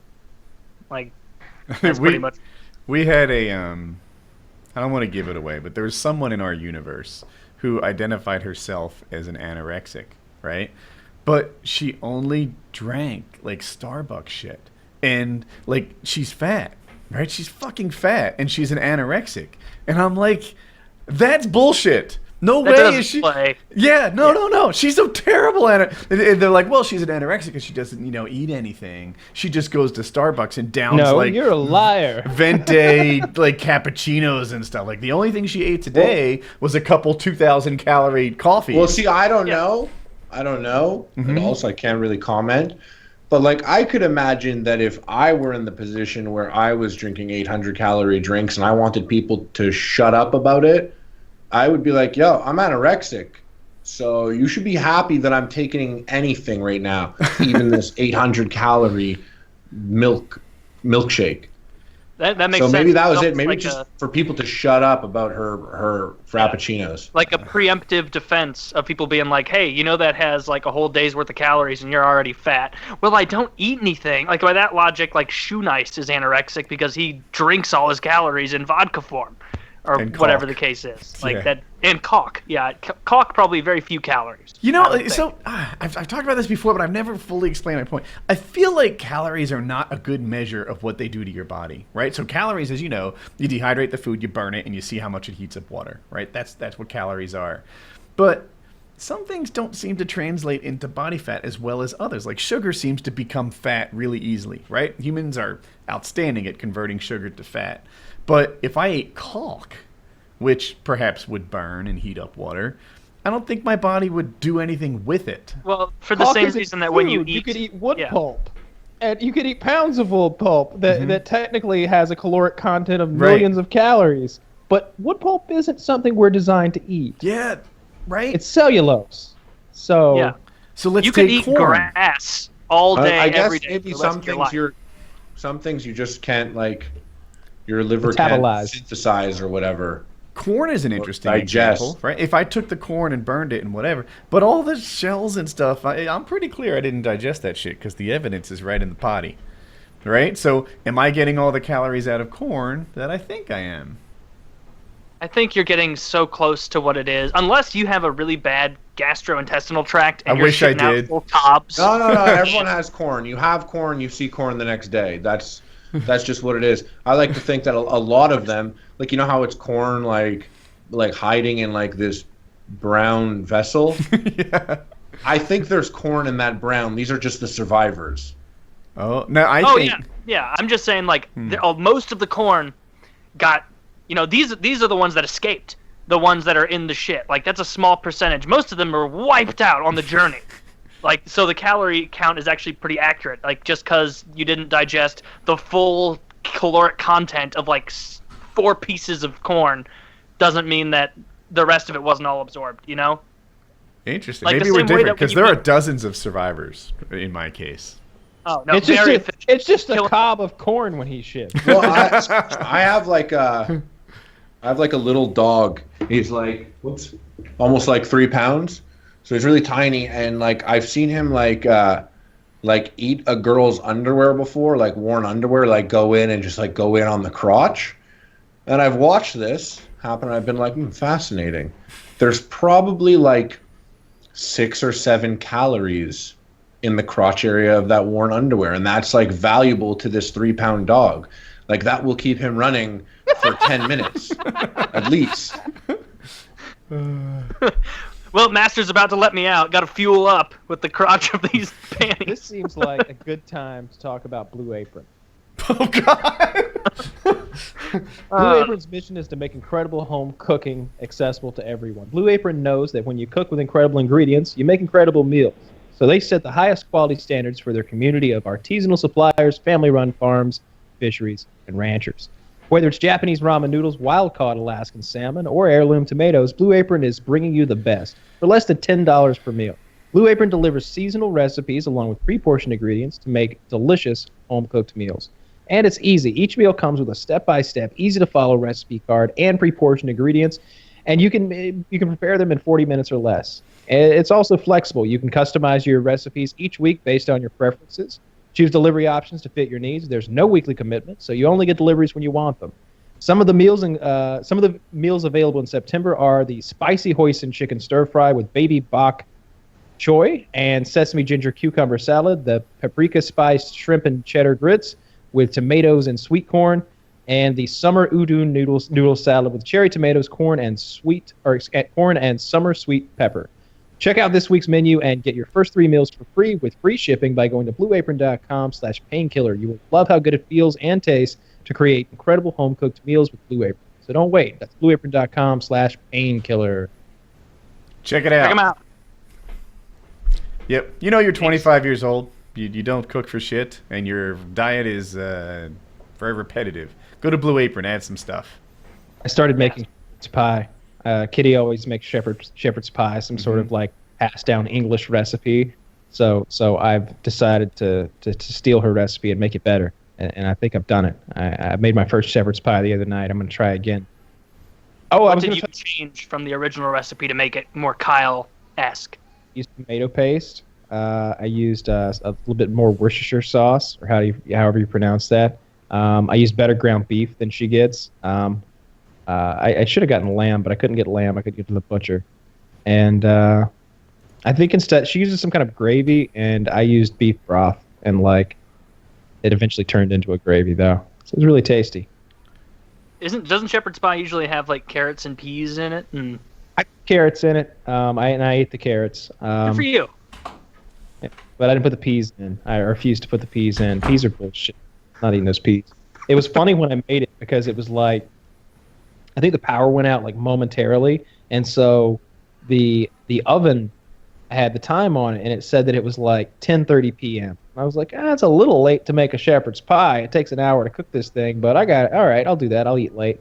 So I'm cooking the shepherd's pie, making everything, and it takes like an hour to make the thing, and then I like to let it sit for an hour afterwards to really congeal. And it's about the time I got it done that I realized the power had went out, and it was 2 in the morning. 2 in the morning when I cooked this shepherd's pie, and so that really threw my sleep schedule off because I was eating shepherd's pie at 3:30 in the morning that night, thinking like, I ain't gonna do shit tomorrow. You know, there's a distinct difference between eating like a frozen pizza at 3 in the morning, where you feel like I'm a useless piece of shit. What am I doing with my life? I shouldn't be awake. And then you know, where you're like, well, it is a shepherd's pie. Like, I mean, who else out there is eating a shepherd's pie at 3 a.m.? This is cultured, if anything. You know, I'm eating it at the same time that people are waking up eating shepherd's pie in England. You know, solidarity. It was delicious, though. So I'm going to continue my shepherd's pie learning. Add another dish to the repertoire. All right, Harley's I had back. nothing to add about shepherd's pie. Yeah, wasn't. I actually had way too much to add about shepherd's pie. I didn't want to get into it. I was Oh, like, I'll actually sit this one out. What are some things that you guys know are a waste of money, but continue to spend money on? Examples include things like scratch ticks, magic cards, fast food, phone, games, etc. I thought Harley would be awesome at this. I got like, I just know. I'm just certain that like my company credit card is like paying for like Amazon Prime TV streaming, New Box TV streaming, Netflix, Crackle, like every single like that Crunchyroll. I'd probably pay for the pro version of XSplit, and I never ever use XSplit, and it's just a recurring cost that I never cancel. Like I'm sure if I just change my credit card, I would relinquish the sites that like I've signed up for like I'm like, oh, this is just $2 a month, but I haven't been there in 4 years and I've paid every month, and it's like I just know the biggest waste of money, but I continue to pay money on are the things that I don't know I'm spending money on. I get my debit card changed pretty regularly. It just changed again. And what'll happen is inevitably like Sirius Satellite Radio will call me and be like, hey, you haven't paid us in a month and a half. What's up? I'm like, oh, got the card changed. You guys make the cut. Here's my new card. Here's my new card. But you know, sometimes people call me like, hey, hadn't heard from you. And like, yeah, I'm not really watching anime anymore. Not really into it. I think this is going to be it for us. Dude, I'm going to re-up with you guys. It's nice to use cards just for that reason, because it cuts it off. Like a year. When did Crunchyroll sponsor us? Like 18 months ago. Sure. It was like 2-3 months ago. I'm like, $6.95? Really? Like I don't really watch anime, and they're still billing me. And I'm like, I thought I canceled this, and I canceled it. Well, you just got to watch One Punch Man. One Punch Man? Or Is that not. an anime? Watch one, yeah, I'll take your word for it. Yeah, I'm sure it's very good. I canceled. Crunchyroll, yeah, watch One Punch Man. That's a good one. I'm sure it's on there. Yeah, so that got me. But because it wasn't a credit card, it just kept billing and billing indefinitely. The worst one for us, the security system on my Apex house. When we sold the house, we called them and we wanted to cancel. Apparently, my wife, who was in charge of it, signed up for like a 3-year deal. And they're like, no. You got to keep paying us for 3 years. You have to pay this like exorbitant like $900 cancellation fee.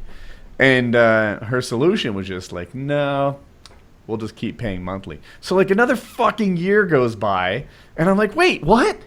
And they're like, oh yeah, you can still get out of it if you pay the $900 cancellation fee. And I work out the math as to like the 3 years. We save at this point like $100 by doing that. So that's the way we went. And I'm just See, yeah, I just know that it's like stuff like that like I don't know I'm paying for, and my mom is just like, she's just like so. How about you intense. just pummeled Jackie? Just a real beating. Like Harley's XSplit that he doesn't use very much anymore. At least it's kind of his and available and whatever. The freaking security system on a house we sold is I can't believe we paid for that. What you should have done is Now that is being cucked. You should have Right hooked it there. up for the people getting the house, and just been like, by the way, you have security here, so send me a gift basket at Christmas. Yeah. But if my mom got the call of them being like, oh, you've been signed up to Crunchyroll for 2 years, she'd be like, what? Cancel it.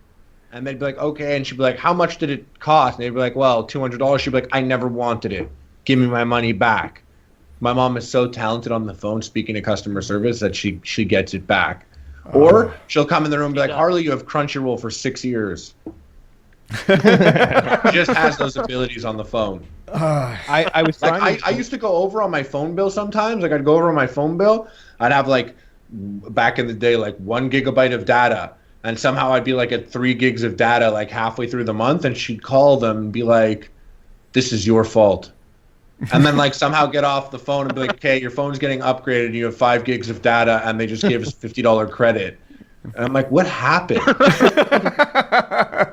I just feel like I'm gonna have a kid one day, and like the doorbell's gonna ring, and they're gonna be like, "We're the phone company. We're here for the child." We used to have it. So when we first moved to North Carolina, long distance was way more expensive than it is now. Now I guess it's free. Like, do people pay? Yeah, for long it's free distance? in the States, not in Canada, but yeah. But back in the day, it was like 10 cents a minute until you hit like 500 minutes, and then it would rack up. And by the way, your cell phone plan came with like 400 minutes there. So I'd be like, all right, Jackie, here's what you do. You spend 400 minutes on the cell phone, and then when that expires, I need you to flip over to the landline, and there you have like 1,000 minutes at 10 cents a minute, and don't break that. That would never happen. Ever. Like, she doesn't track her minutes or anything. And she's keeping in touch with her family. So she'd watch, like, Buffy the Vampire Slayer on the phone with her sister. Oh. And it sounds like this is really spendy, but it was a commitment I made to her. Like, hey, look, I'm pulling you out of Jersey. We're going to provide you with the mechanism that you need to stay in touch with your family.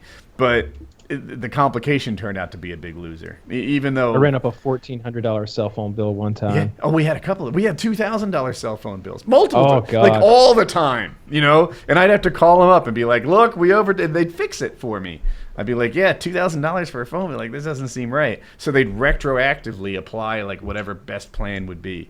That's what they do. Those cocksuckers, they didn't do me any favors like that. They were like, $1,400. That's what we need from you, sir. $1,446 for those minutes you used. And it's like, Jesus, I was just talking to my girlfriend. Like this is awful. Because like my thing. So like I promised her I'd. Like, she takes many trips back to New Jersey, and I didn't fuss too much about the phone bill. But she'd be on the phone watching TV with her sister, but not talking. And I'm like, honey, if you're going to run up the minutes, you can't just be hanging out silently on the phone together. That seems unfair. Yeah, you're going to be talking about Buffy the whole time. You're not actively discussing her character arc. Get off the fucking phone. That was my thought process. It was rough. Mine has definitely... I've spent thousands of dollars on Magic the Gathering cards, and it's only a matter of time before I sink back into it.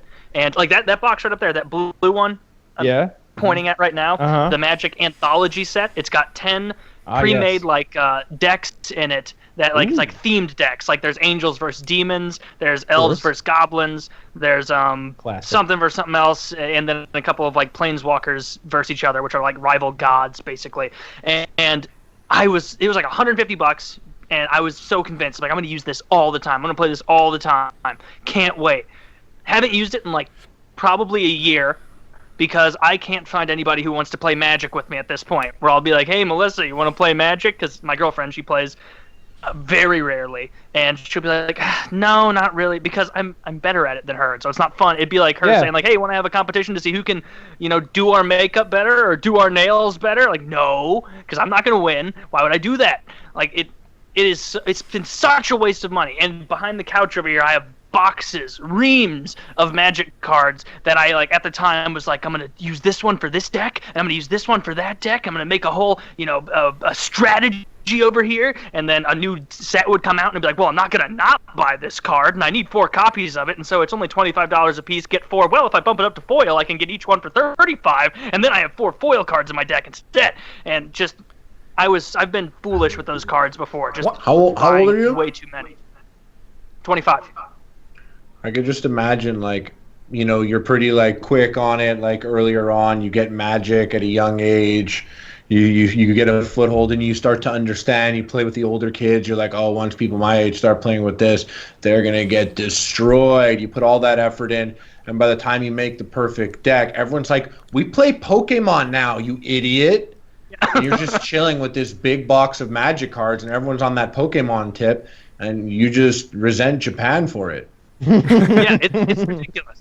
Where like, and even if I can get someone to play me, like I made the mistake of making my decks so fucking good that if I play with someone, they're like, hey, I just bought this starter deck. Like they have literally a 0% chance of winning. Even if I try and lose, they're going to end up losing.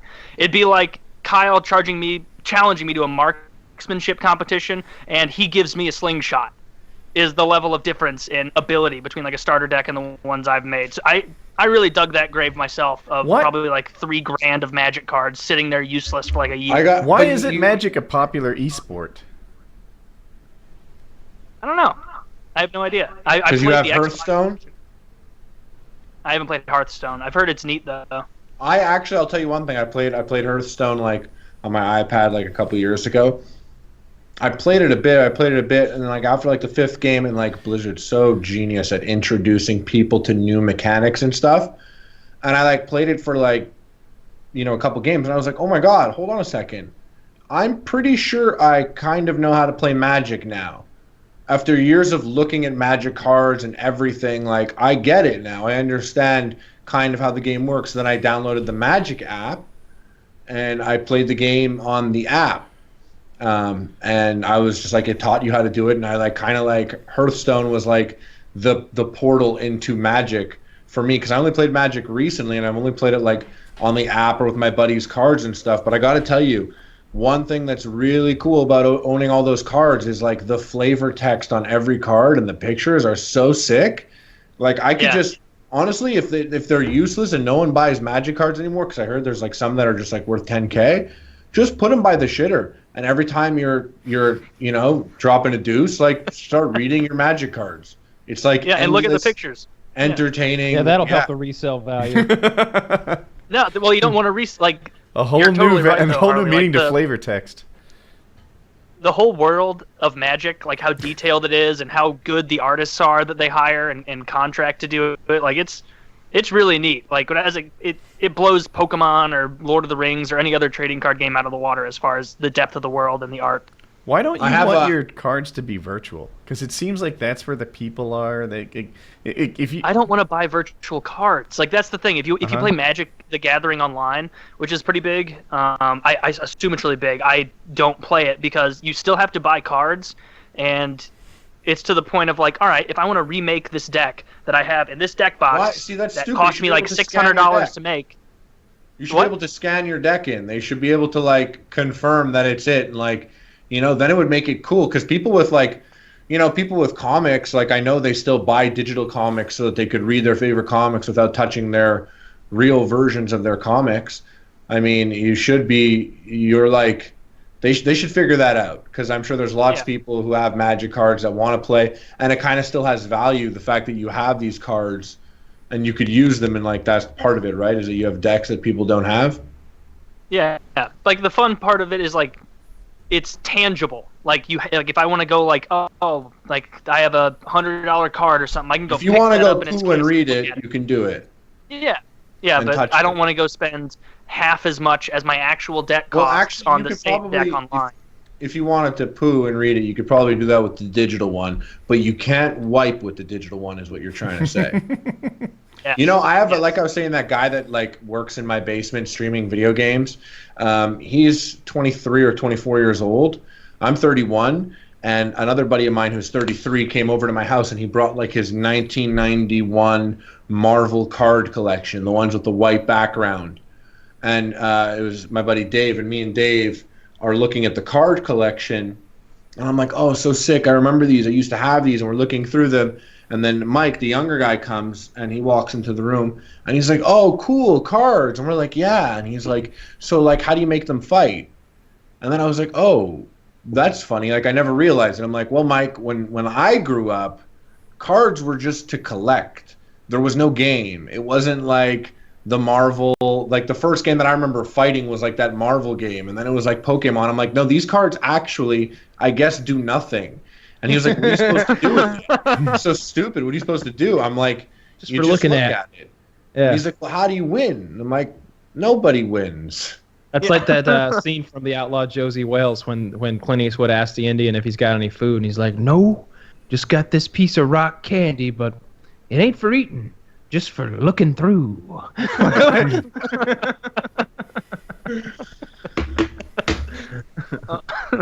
right, let me sneak another ad in here. Seems about like a good time. Yeah. Oh, and Harley's got to go. Well, let's do that first. Thank you for coming on the show. We always appreciate it very much.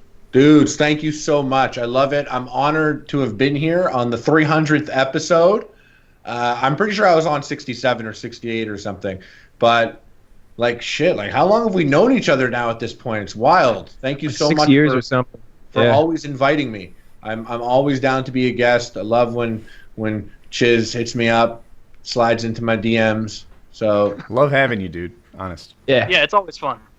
all right, guys. Take care. All Good right, night. see you later. All right, let me tell everyone a little bit about movement watches. The past few months, we've been working a lot with movement watches. We love them. You guys love them, so I asked myself, why do I only have one? You see, Movement offers different color bands, different color faces, and different styles for each of their watches. Movement watches start at just $95. So do some quick math. You could have multiple Movement watches, and it would still be a better deal than having just one department store watch. Get a blue one, a white one, maybe sandstone is your thing. Whatever your style, Movement has watches and bands to match for every outfit in your arsenal. There's no hassles. Just order online with free shipping, free returns, and a 24-month warranty. So join their more than 1 million social media followers and get a Movement watch today. That's mvmtwatches.com/PKA today, and they'll give you 15% off your entire purchase. That's mvmtwatches.com/PKA. Check them out. Get yourself a watch. It makes you look nice. Yeah, well, you know what time it is. And it'll help you know what time it is. I think that's actually like a lesser thing with watches than I like well, in this day and age, I feel like people think it's use their watches underestimated. more to show that they're stylish, you know? Like all the MVMT watches, they have style. Like that's the point more than time. That's a question for you, Woody, over there in the text chat. Well, then no. Okay. The group says no. The group says no. Say it like we're being vindictive. Anyway, no, that sucks. We couldn't have Harley on longer. I always like talking to him. He's a very interesting fellow.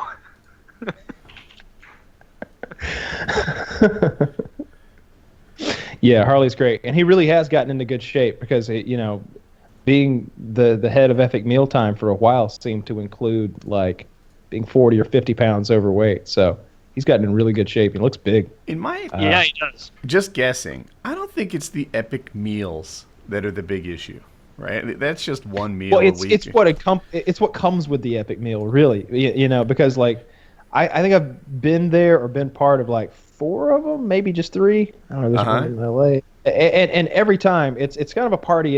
That's the environment. thing. That's where I was headed. It's the lifestyle, right? There's some travel. There's some fast food. There's some like a heavy workload. Like the whole scene is not conducive to a good diet. Not just the meals themselves. Yeah. You think? And and I think he liked to eat a lot, and he didn't work out at all. With all the traveling, of course. Mm-hmm. But everybody likes McDonald's. McDonald's is yeah. shit food. That's Yeah. the worst. I had some Taco Bell today, only the best. But I only got the grilled chicken burrito, so I was healthy. Good for you. Making those tough decisions. For me, like I on weekends, I've been doing the paramotor thing a lot, and this isn't paramotor talk. It's like that is a lot of like exercise that comes with it, carrying the stuff around, etc. It's just that what it comes with is eating out, and that's not good. I like eating out. I really love too. eating out. I mean, every now and if you eat out enough, then all of a sudden those home cooked meals are the ones you look forward to. You're like, oh yeah, we're cooking tonight. Mm-hmm. Ooh, what are we cooking? It's 3 a.m. shepherd's as pie. a kid, it was the opposite. As a kid, it was like, of course, mom's cooking tonight. What's she cooking? Rice and fucking salmon. Oh, not salmon. Yeah, we're on salmon night. But we're going out tomorrow night. Yeah, all right. But now it's the opposite. It's like, yeah, I'm gonna cook a shepherd's pie tomorrow night. It's gonna be tasty. I'm gonna get some lamb. It's gonna be nice. My mother always said that her gift to my future wife was low expectations for dinner. So all childhood long. Christ. What'd you say, Taylor? Was your mom a bad cook? I guess is she a bad cook? I know she listens, so don't get your feelings hurt, Mama Woody. I think she was. I think she was. What was her go-to? This is a good way to figure this out. What was her go-to meal? It's what we now call chicken on the bone. Like, she'd cook like 8 chicken breasts at one time, and then like serve those over time throughout the week. So just baked chicken. Does that make sense? And she would cook Sunday and then serve it to you guys like you were all on a workout plan throughout the week.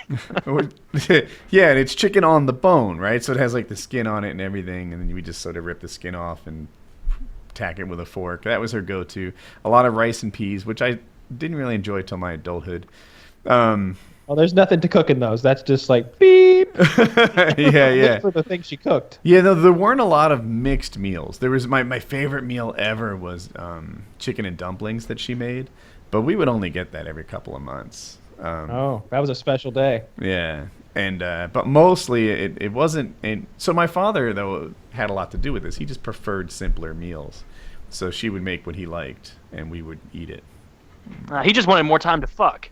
Is That what could it was. be. That sounds like You Dad. don't want that shit. Oh, Just get 4 hours. we can get inside of it so I can get inside of you. Yeah. Start up. the microwave, hit bake, hit the bed. We got shit to do. What a scary home life. I don't remember what my mom would cook, but she would cook. She probably cooked 3-4 nights a week, something like that. Probably maybe more. I don't really remember, but I remember there were lots of like standard classic meals. I don't know. There was always like mashed potatoes or rice or something with every meal, and it just depended on what kind of meat and bread there was. Sometime in my picky teenage food. years, I think my mother got depressed, and her mothering like took a step back. And I remember that she discovered that you could buy steak at Sam's Club, which for people who don't know, it's like a Costco. Costco. Yeah. Yeah, and so they would go and they would buy like I don't even know, like 18, 20 steaks, and then they taught us how to make them in a toaster oven. And I thought this was like the bee's knees. Yeah, suddenly I can cook steak. You just put it in the toaster oven. I don't remember how many minutes it was, like 12 or something. Like something from Kitchen Nightmares. Oh, you're putting it in the toaster oven, are you? You're cooking steak. These customers know they're eating steak from a toaster oven. Like, it's what you would ask. We would eat it all the time. My Jackie came around, in my late teenage years, early 20s, and she's horrified. She's like, "You eat steak in the toaster oven?" I'm like, "Yeah, you want one?" Like, I didn't know that this wasn't even good food. To me, A little baked Hot Pocket stuck to the bottom. It's pretty great. there were years when the house was just poorly stocked with food. So I had this friend, Matt Stapora, and his mom would see me like a stray dog, and she'd come over and she'd feed me and like really stuff me up. Instead of like water or something, she'd have usually cranberry something. And when I told her I liked cran strawberry, all of a sudden she had it all the fucking time. Cran strawberry was just stocked at her house because I was such a big fan. It wasn't stocked at my house. I don't know what we drank, but it wasn't anything I liked. And so, yeah, we'd go to the Staporas. Was it G Fuel? Yeah, well, I would have liked that.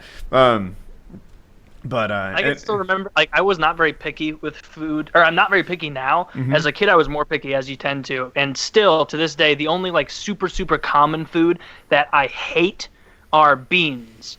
Doesn't really matter, except for green beans, because I don't know why. But everything but green beans, I just fucking hate beans. And I can still remember sitting at the kitchen table. I must have been like 5, 6, 7, that age. And my mom had made chili. And you know how as a kid you get home from school and then you get like a little update where like, "Mom, what's for dinner? What's for dinner?" And any time that I heard chili, like my whole stomach would hurt because I'd be so anxious and stressed out because I fucking hated beans in every form. And I remember sitting there muscling down like a third of this bowl, just sitting there doing that kid thing where you sit there like you're in line for execution, just hoping your parents will be like, "Do you really hate it that bad, Taylor? You don't have to finish it if you hate it that bad." My dad did not play those games. He was, "Well, if you cry into it, you're just gonna have to eat the tears too." Like, oh fuck! So this is real. And so my mom was always a little more on my side. Like, "Oh, he doesn't like it. He doesn't have to eat it." My dad was like, "No, because he's gonna get up and get a snack in about an hour. He's gonna finish that chili." By this point, my dad's watching TV, my mom's cleaned up the rest of the kitchen, and I've been sitting in front of a bowl of cold chili for like 40 minutes, and I kind of like get a wild hair up my ass of like, I can eat this whole thing really, really fast and then just go play with toys. Like, you can do it. Like, I was hyping myself up to take a jump like a parkour master. Like, you can do it. And I kind of like went and ate like 3 bites really fast. Like, didn't swallow them. Like, just shoveled 3 mouths worth in there, and just kind of sat there and like got like 2 chews in, like looking around, hoping that like one of my parents would look over and be like, "Oh, good job, that's all you needed to do." But they weren't looking because my dad was watching sports, my mom was cleaning. And I just remember that last chew going like, and I just right back into the fucking bowl. It didn't all get in there, some of it missed, but like it was a near full bowl of chili because I didn't eat that much, and I just vomited the rest of like whatever side we had and a bunch of water and beans into this chili bowl. And my dad, like, I look back, obviously knowing this is a joke, but in the time, like, my heart, like, I would have volunteered to be killed. He was like, "Well, that's too bad. You still got to finish it." And I was like, I didn't realize that he was clearly joking at the time, so I was like, almost like wailing, like, "Oh, I can't possibly finish these beans. Like, they're already chewed up and vomited. You can't possibly." And eventually it was like, God, just get out of here. Like, it was just... It was really just a lesson that if you throw enough of a fit for long enough, you will get your way. My wife made chili, like, this is recent, 2.5 weeks ago or something. I don't like it. I don't know what it is. I think it's the, whatever, like, powder she puts in it to turn beans into chili. What? Chili powder, yeah. Well, I guess that would make sense, yeah. So anyway, whatever powder she likes, I don't like it all. It's awful. And I've been telling her for years, like every time she makes chili, I'm like, no chili. Like, why? How does she facilitate the cooking? Is she making this in a pot on the stove? Fuck if I know. I guess. Like, you want to get a slow cooker involved if you're making chili. My chili's delicious. Her chili is shit. And like 2 weeks ago, she made it, and I'm like sick, right? Like I've got this. It wasn't that I had to vomit, it's that I could have, right? I've got this, like all I would need to do is that, like, compress your chest thing while leaning over a toilet, and I would have puked. But I didn't, and I had an upset stomach over it, and I'm thrilled over this situation. I'm like, honey, your chili makes me sick. Now I don't have to eat it anymore. Now we can take it off the menu because it literally makes me sick. And for like a day or two, she had sympathy. Now she wants to get more scientific with it. She wants to like keep feeding me this fucking chili that's...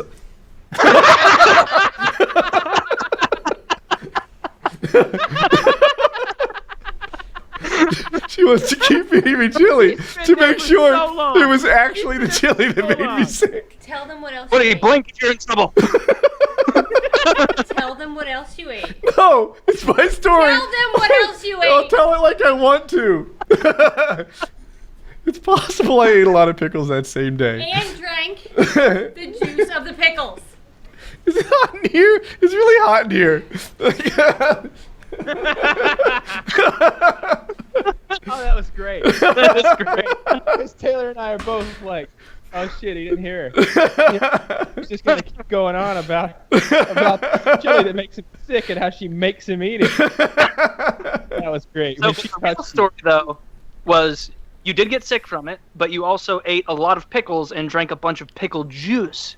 So that could add to it. That's her theory, but no, I've got years of experience drinking pickle juice. It doesn't make me sick. It's the goddamn chili. But like I said, she wants to try it again in isolation and see if it makes me sick again. It's like an experiment. Yeah. New chili recipe. Like there should be a couple different kinds of beans in there. She should be getting some very nice meat. Should be in the slow cooker all day, like cooking those flavors in. I don't know how people cook all day. Like, if a meal takes longer to cook than to eat, to me, like a crock pot, like he's saying, like a crock pot where you just, you throw a big side of like a pork shoulder in there or beef or whatever, and then a bunch of potatoes and carrots and onions or whatever, and then you just turn it on, and it goes for like 8 hours, and then you show back up at home, your house smells great, and you go, oh, food ready right here, and it's falling off. Just the meat's falling apart. I love pork roasts. That's the best in there. I like slow cooker stuff. I do as much stuff in the slow cooker as I can. I get on GIF recipes on Reddit, and I like to make those recipes as much as possible. I like to cook. It's always fun. How My long stuff's was good. she there? Most of the rant. How did I not see her on camera? She Yeah, gave I was Kyle surprised. some eyes of like, oh, you better believe after this show's over, we're gonna have a talk about chili. Did she really? But she stood there for like a solid 5 seconds before I thought that you could see her standing behind you on your camera, and so I wasn't gonna point it out though because it was too funny. In case. No, it wasn't until I felt her that I was like, oh shit. You were shocked. You were like, ah! Yeah, and then I instantly thought, like, what are you talking about? No, you're talking about her cooking. She couldn't have walked in on, like, I don't know. Oh, it was perfect. It was perfect. You're like, and so I thought I wasn't going to have to eat it anymore. And then she comes in, and you're like, and this stuff makes me sick. It literally makes me sick. And she's going to make me eat it again. And then she, like, grabs you. It's like, ah! She makes this disgusting chili, and then Yeah, I'm not a fan. Yeah, I was hoping she was going to sit there for a while and like, go with it. And I was going to start trying to pull stuff out of you. Tell us about what her else drive. do you dislike about Jackie? You know? Has her driving improved? And let him go on a rant about that for a minute. That would have been good. Oh, or bring back up the. I bet if we somehow tricked him into bringing back up that security company thing back at the old house. I bet that's a fresh wound. I bet you throw a little lemon juice on that one might make a problem. That's too. one where she did kind of the, like, my bad. Because I told her to cancel it, and she didn't. And then, like, I checked up on it, like I said, like a year and a half later, I don't know, like a long time. And there it was. It was still going. Yeah. Frustrating. Yeah, that's a frustrating one. But hey, you know that your house was secure. Not mine. The other house. Yeah. The house was secure. Yeah. That's all that. You should contact and be like, hey, just so you know, you pretend like you did it on purpose. Like, just so you know, I've been paying for your security for the last year, and I just want to let you know because we canceled the service recently. It's all over. So look out for I'm not yourself. asking for anything in return. I'm just the kind of guy who'd ask that you pay it forward. You know, 30 do some kind of items passive-aggressive covered. douche. Right. I was thinking that maybe you'd pay for my security for the next year. You know? I wonder how the buyers are doing. They seem like nice people. I shouldn't talk about them because I'd hate for my subs to give them attention. But, White? Yeah. Okay. They seem like nice people. Why would you ask that? There's no. That's all. You should start doing that with guests now. Anytime they start being like, "So this buddy of mine," you go, "Is he white?" Before it's yeah. okay. I guess he's white. Oh, go ahead. Like just a little aside. Hey, I want to know who we're talking about here. All right, keep going. This is a very ethnocentric Any program. information? None. Yeah. Not even a drop. Remember in Oz when he got the black gum transplants, and like it was such a problem that he had a black man's gums, and if it's his gums, that like they kick him out, he becomes a bitch, and he like cuts his own gums out with a razor blade. Wow. Yeah. I started That was watching. Do you guys watch Ballers? No, haven't heard of it. Rock.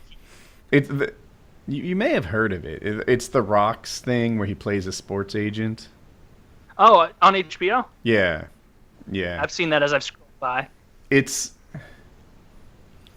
Not good. goodish. You know, my problem with the first season in particular is that it really seemed like a vehicle to make The Rock into like some sort of super. He already looks like an action figure, right? And then, you know, he drives the coolest car, some sort of sports car he probably doesn't even fit into. And he's like, everything he says, he's cooler than everyone around them. He's wiser than everyone around them. Like, guys are getting into fights or something, and he's the mastermind who figures out how to engineer ESPN interviews and this and that to like cool everything off and get people out of trouble. And he's so freaking perfect in it that I'm like, is this just a Rock advertisement? Like it's not really like no one's that clever and perfect everywhere all the time. I haven't seen it, but I know of it, I guess. Uh-huh. I'm not a huge Rock fan. You know, I'll watch his movies when they come out, but I didn't think I wanted to see a TV show with him. The last thing I watched was The Conjuring 2. which I thought was terrifying. The first Conjuring was really well made, and I thought the second one was too. For like a horror movie, like it's not cheesy or low budget. It's a high budget, well acted, well directed, well shot, scary movie. The first Conjuring is excellent, and the second one was really scary, but probably not as good of a movie. That's the challenge with horror movies. I really enjoy a good scary horror movie, but shucks, it seems like 4 out of 5 of them are awful.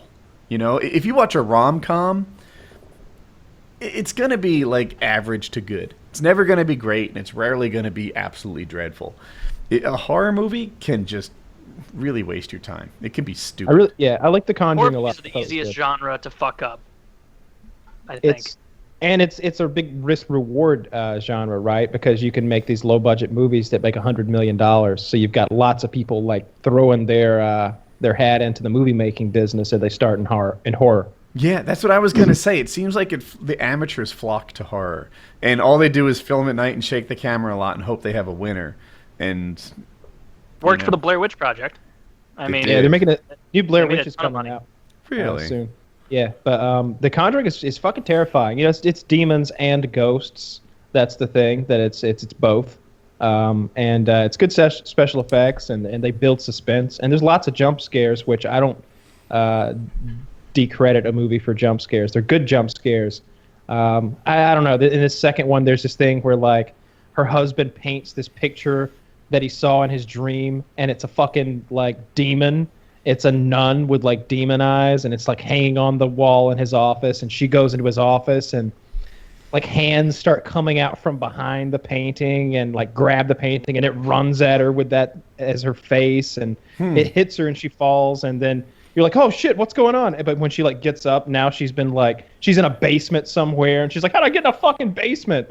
It's just lots of dead bodies and glowing eyes and scary shit. Why did he hang it up in his office? It seems odd. He didn't know it was a demon. She was keeping that from him. It's a whole thing. He just thought it was something he dreamt of. They're good movies. I like them a lot. And it's about the Conjuring movies. Both of them are supposedly based on Ed and Lorraine Bratton or something like that, who were like paranormal investigators in the 70s, I guess. And they investigated that Amityville killing and a few other things.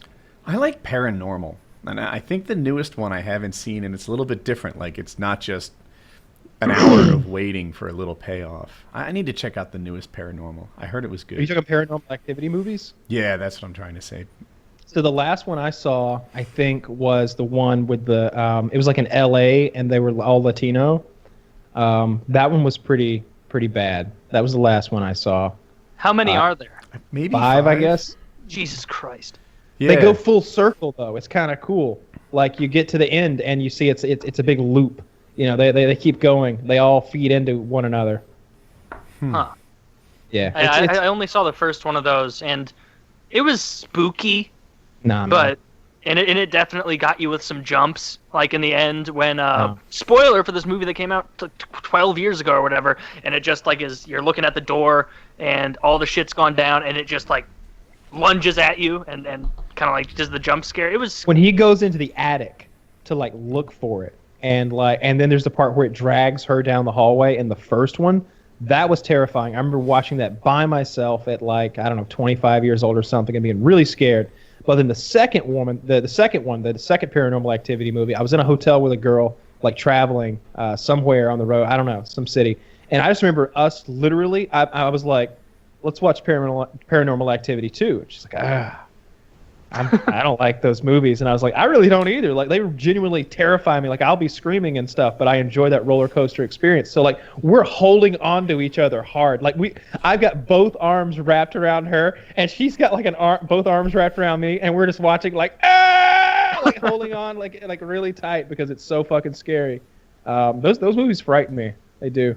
I always get embarrassed when I, like, am in a theater and I jump, like, bad at a time where like it's not even a horror movie. You're not supposed to jump. Like you're you're just watching like what fucking movie was it? I don't remember the movie, but it was probably within the last 3 years where it was just like panning around a scene on a lake or something, and then you just heard like it cut to a dog, and the dog was just like run, run, run, run, run, run, run, run, run, run, like loudly barking, and it was just meant to be like oh, where are we now? Like, oh, a dog's barking, is it a dangerous area of town? It was I know it was meant to like inspire like a change and transition, but to me I was just like no, like, Jesus, oh, okay, all right, you got everybody, nobody, all right, everybody saw, but that's okay.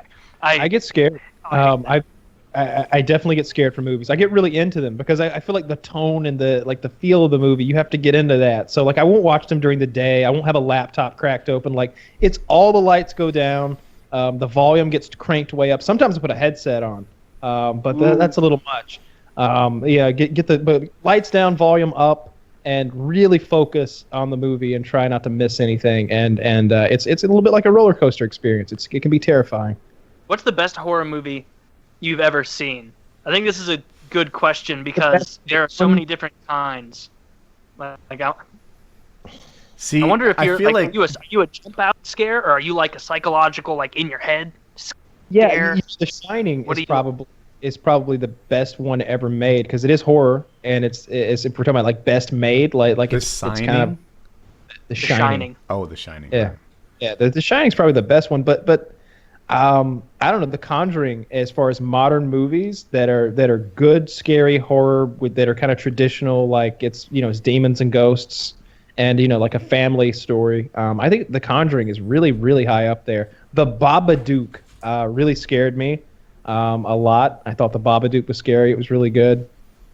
I don't know, most classic horror, the Jasons and the Freddys, they're real shit movies, and there's a lot of nostalgia going on, a lot of member berries. And part of my challenge is, like, I'm different too, right? So, like, when I watched a Freddy movie, The Nightmare on Elm Street, I was young, and it impacted me. If I saw it now, I might not like it as much. Poltergeist was so scary to me. I was, afraid for a long time afterwards. The tree in the window during the thunderstorm as it scratched and stuff, that was really scary to me. But I don't know how adult Woody would view it. I watched that not too long ago. It's still fairly scary, like Caroline, come back to the light, Caroline. Mm-hmm. Don't watch the second and third one. Don't do that.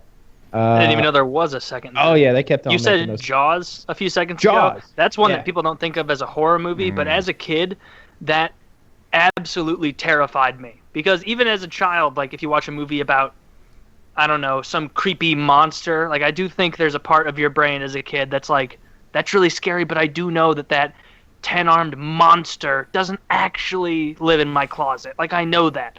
Like, it should have been obvious to 7-year-old me that a 30-foot shark didn't live in my closet either, but I did not put those pieces together. So I did not go into the ocean like the next, I don't know, couple vacations that our family took. It's the movie that made you afraid to go back in the water. Yeah, it definitely scared me too. It frightened people into go that people were afraid to go into the pool. Like, it was a scary movie. The Exorcist, of course, is very scary. It's a little dated now, after like 40 years or whatever it's been. Your mother sucks cocks in hell. Your mother sucks cocks in hell. It's like, holy shit.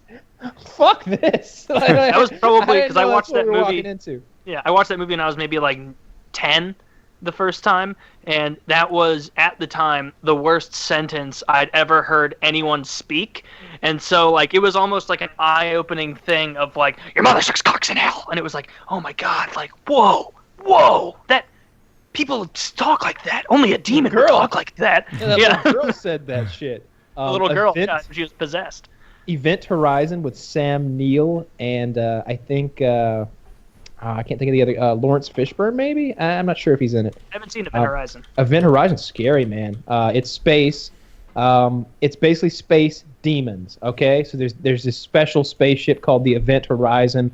I think that it's like transportation mechanism involved creating large amounts of gravity through energy waves that would then fold space. And somehow they opened up a realm to another dimension. And so it's like this crew is going out to check on the spaceship and see why it's been gone for so long. And when they get on board, this ship has been over to another dimension. It's been into a hell dimension, pretty much. And parts of that hell dimension have bled over into the ship, and vice versa. And every time someone like gets a glimpse into the hell dimension, just a flash of it, they go crazy and try to kill themselves and stuff. And it's very gory and very violent. Oh, another good one. Wait, what was that called? I want to remember because I want to watch that. Event Horizon. Event Horizon. Another Space good one. The Thing, Yeah, about the base up in Antarctica or the South Pole, North Pole, wherever.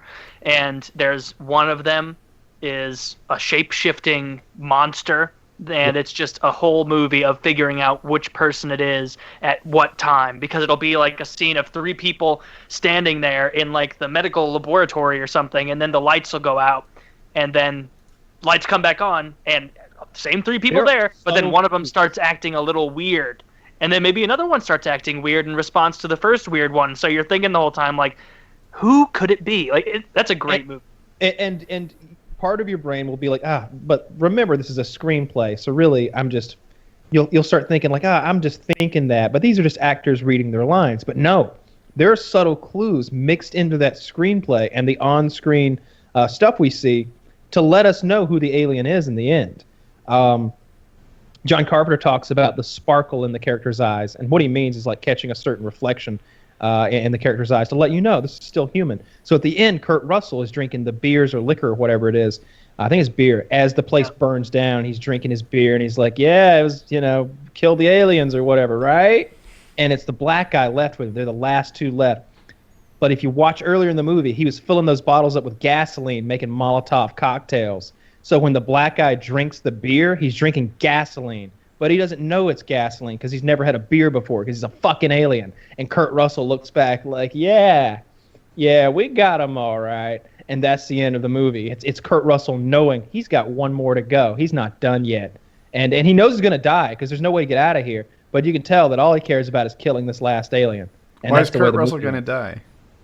Because they're in like the North Pole, and they just blew up their. The whole shelter is gone, so he's gonna freeze to death. I see. Yeah, they're fucked. Yeah. I was looking at a list to give you some inspiration. One Alien. That is a good one. Yeah, especially like the second one. But 28 Days Later is an amazing. That's really good. And one I wouldn't have thought of, Shaun of the Dead.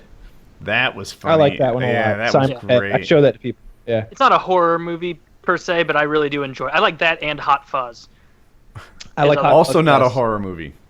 Yeah, not horror, but Hot Fuzz, it gets really fucked up in the end. It does. Where they're like, for the greater good, that they've been like killing homeless people and nefarious children and just burying them in some catacomb underneath the city. Oh, then I'm thinking of the wrong movie. Oh no, you're not. It just gets crazy at the end. Oh. Yeah. Well, it seems normal until the end. Can we do an AMA question? Sure. Yeah. If you were in Hope's position and deciding on a college major now, what would you choose to make money, and what would you choose for fun, or what you want to learn more about? She should choose for money engineering, since there are going to be a fuck ton of. I mean, she's female, so there's going to be a lot of incentives to try and get her into certain programs and get her into certain areas, and so that's just a given. Like, and if by she the has way, the mind for and it, throughout her whole program. career, right? Like, she'll be 30 years old, and they'll be like, there's hardly any female engineers here. We should promote them and give them shit for no fucking reason. Carry on. Yeah, that. So that would be a good one for money, and you learn a lot of valuable skills. For fun, I'd probably like history for fun. At least for me, that would be my fun one, because learning about history is really interesting, especially if you can take classes on I took a class on Greek and Roman history, like very, very in depth, and it was fascinating. Like, I never minded having to read for that class, because it was almost like, I wonder what fucking like Sophocles was up to then, or look at this cool strategy the Romans used in war, and they actually kept good records, so we know this, unlike the Dark Ages where they didn't keep as good a record, so we don't know exactly their battle strategy. And sometimes, it was fascinating. So history. Did you learn about Caligula?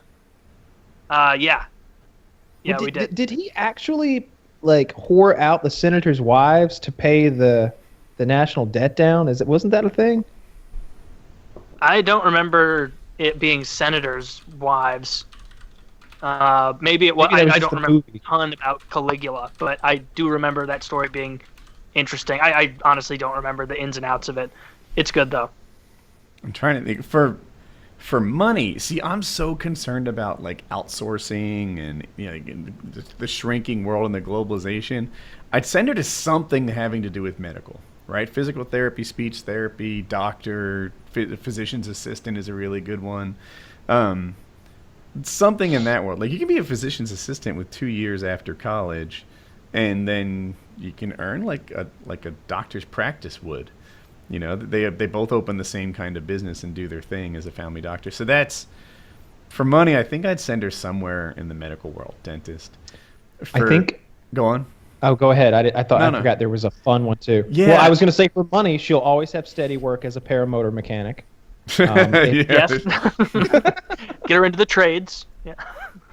Yeah. No, for fun to me, I don't know, because it's weird. Because I'm thinking like what would be fun for me and what would be fun for her. Maybe she likes travel. I don't know. Maybe Theater. and, you know, it's this thing. It's like, what would you go to school for, or because that makes it sound like, oh, we're gonna get on a career path and it's gonna end up here, and then here lets you do this. But to me, it's like, could we be a flight attendant for 2 years, like during school maybe, or like when we're off school or something, and like get to travel for free? Flight attendant always struck me as a cool job that it seems like it's easier to get if you're a girl. Because I've never seen a straight flight attendant. My mom did that. I guess it was the 80s. She was a flight attendant for a couple of years, and just kind of traveled the world, probably not like the world, probably more like the U.S. The airports of the globe. The airports of the globe. From Newark to Lambert Airport here in St. Louis, all the way to Atlanta, like back and forth in the air. Exotic. If Hope wanted to straight up just enjoy herself and get like an MRS degree of some sort, I think it'd be theater. I think that's what she would like doing.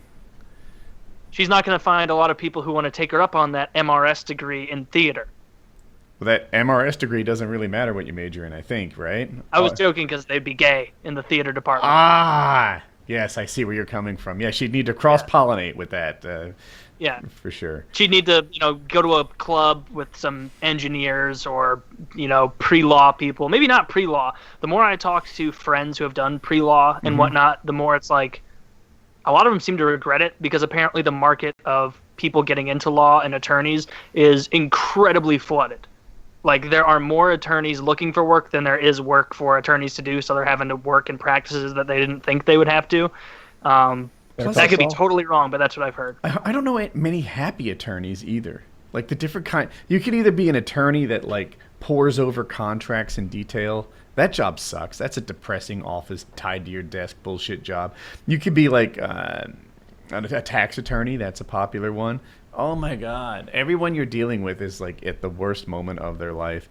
I talked to an attorney who did real estate closings primarily, and that was kind of cool. It's almost like being the doctor that does baby deliveries. Like, there's a lot of good days in that. People are happy. But he used to be a criminal attorney. He's like, the problem with being a criminal attorney is you're dealing with criminals all the time. And, in there you've got, like, again, people who are trouble, people who lie to you, people who maybe don't pay their bills. You don't want to be a criminal attorney. You work with the worst people. There's all sorts of attorney jobs, and they're all shitty. It's not one I... Yeah, it seems so common that attorneys get their law degree and then practice for like 18 months and then are like, fuck this. I'm going to go be some kind of political correspondent, or I'm going to be a writer, or I'm going to go be some kind of consultant somewhere legally, or like, it seems like so many attorneys, as soon as they're able to practice, they're like, this sucks. Like, I have no interest in being this guy. Because most people aren't, like, the overwhelming majority of attorneys are not trial attorneys. Most of them would not do that well, standing up in front of a judge and, like, pleading their case, because that's not what their day-to-day thing is. Most of them are just doing a bunch of meticulous paperwork and delegating research to paralegals all day. And it does not sound exciting. That is a great description of what an attorney really... attorneys in real life, right? Yeah. Yeah. So it's not surprising that you know what the real deal is. Mm-hmm. Yeah, because like going into college, it was always like, I always think of like being a doctor, like going into the medical field, medical school. I thought of that as like the tippity top. And then I thought of like, and then probably law school, like those people are going to be going somewhere, and then probably engineers, and then probably whatever. Like, it wasn't until a couple of years later that I realized, like, no, it's like medical and then engineers, real close, depending on the kind of engineering, and then way down here in a distant third, if it even is still third, is being an attorney, because they're going to come out of school with an overwhelming amount of debt and most likely hate their first job because they're going to be like, I just went to school for an extra 3 years, busted my fucking hump in a shit apartment, racking up debt, and now I'm not making anything defending this guy that clearly was selling crack cocaine. Like, it's the story my father told me. I mean, in fast forward, I worked with computers. I loved it with all my core for like 6, 8, 10 years, something like that. And everyone in the family was like, Woody's so great. He's good at his job and he loves his job. It's his passion. Everything is happy and joyous. And I was like, Dad, truth is, like, I don't love it like I once did. And he's like, oh yeah, that take you 8 years to figure out? You're in pretty good shape. If you were a lawyer, it'd take you 8 weeks. And, like that burned into my head. Like, oh, yeah, I did pretty well. Took me 8 years before the walk from the car to the office was one I'd rather not take. That's not bad. Because in accounting, it was like 4 weeks. It wasn't my cup of tea. Kyle, what would you have... Like, did you always know that you weren't going to do college? Or was there kind of a time where you were like, okay, I am going to go to college and I'm going to do this. I'm going to study business administration or whatever. Like, how deep did you get into that thought process at the time? I don't know. I've had a lot of thoughts, but it always seemed like a business would be the way to go. It always seemed like you could either like you could it seemed like you could get on top one or two ways. You could climb forever, or you could kind of, I don't know, kind of wedge your way in the middle and start Sidle there. it. It seemed like you didn't have to start at base camp. It seemed like the college was starting all the way at base camp, which is super safe and almost a guaranteed thing because you're getting used to not having oxygen and stuff. But it was just like, I just want to start climbing. Can I climb now? Like it'll be all right if I fall, right? I'm still young. I kind of had that mindset. I wanted to own a business. I wanted to own something that made money. You told the story once of like a brother-in-law or something who went from like, I'm going to mess it up. Maybe you can fix it. But like lawn mowing to power washing to something else to a whole what they do?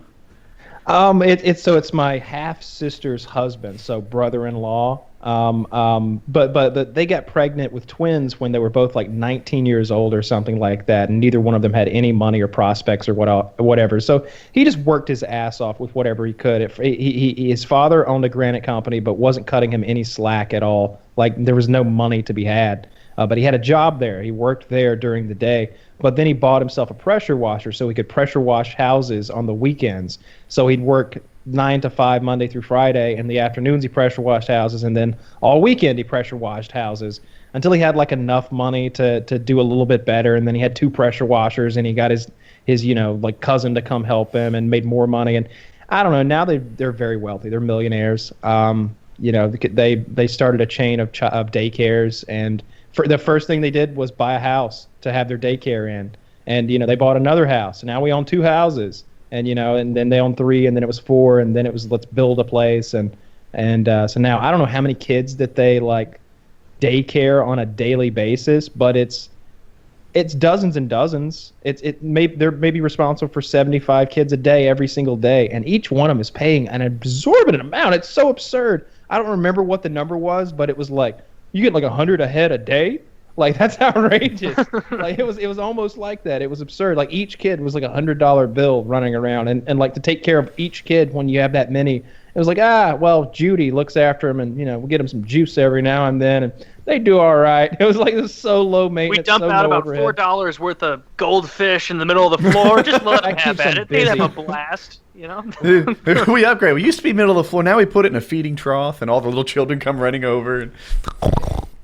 Because those daycares never give you sufficient snacks or juice or anything. Like when I had to stay in like after school care as a kid, which is basically daycare that they did after school if like your parent couldn't get you, it would be like, all right, everybody gather around. We're going to go to the cafeteria, everybody in after school care, and we're going to have a snack. And they'd give us like literally an Oreo on like a napkin, and then a Dixie cup full of from concentrate orange juice.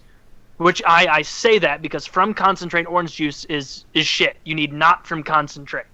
Because concentrated orange juice is it's concentrated down and they re-add water to make it into kind of orange juice.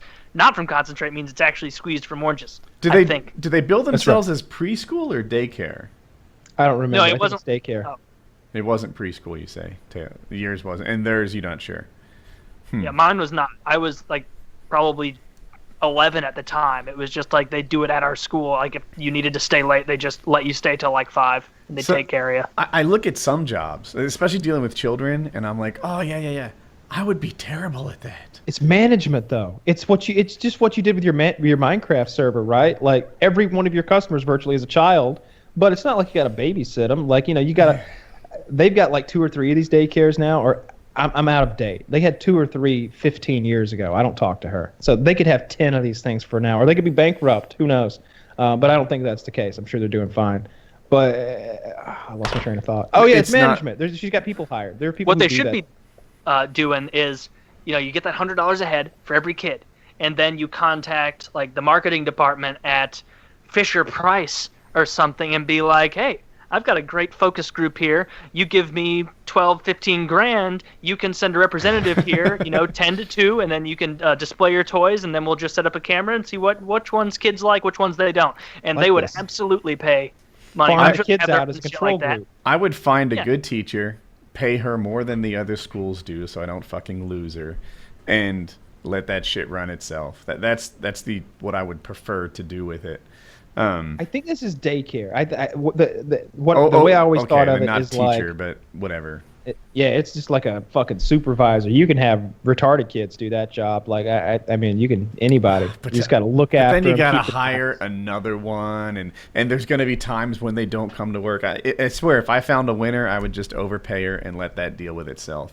Hopefully this thing is kicking off like 40 grand a year in profit, and if you pay her 3-4 more than your competitors would, great. Now it kicks off 34 grand a year or 36 grand a year in profit instead of 40. You're fine. Just pay her extra, and now you don't have to hire new people all the goddamn time. Hire yourself a Miss Sally, like on Oz. In Oz, they're always watching this like children's puppet show with this big titted lady named Miss Sally. And at first, I was like, yeah, I guess they're big. But like as it goes on, like her children's puppet show is clear that like they're working that angle. Like she's always got her boobs bouncing. The puppets are right beside them. Lots of cleavage. And then later on, that show gets canceled, and it becomes Miss Sally's like exercise show. So she's in like bikinis doing beach volleyball and stuff. I was like, Miss Sally's tits. I was hoping there were nudes of her on the internet. I couldn't find any. Yeah. I'm sure her name isn't actually Miss Sally. Well, that's all you had to search, though, and you got plenty of pictures of her and her cleavage. Ah. It's a beautiful thing. That's funny.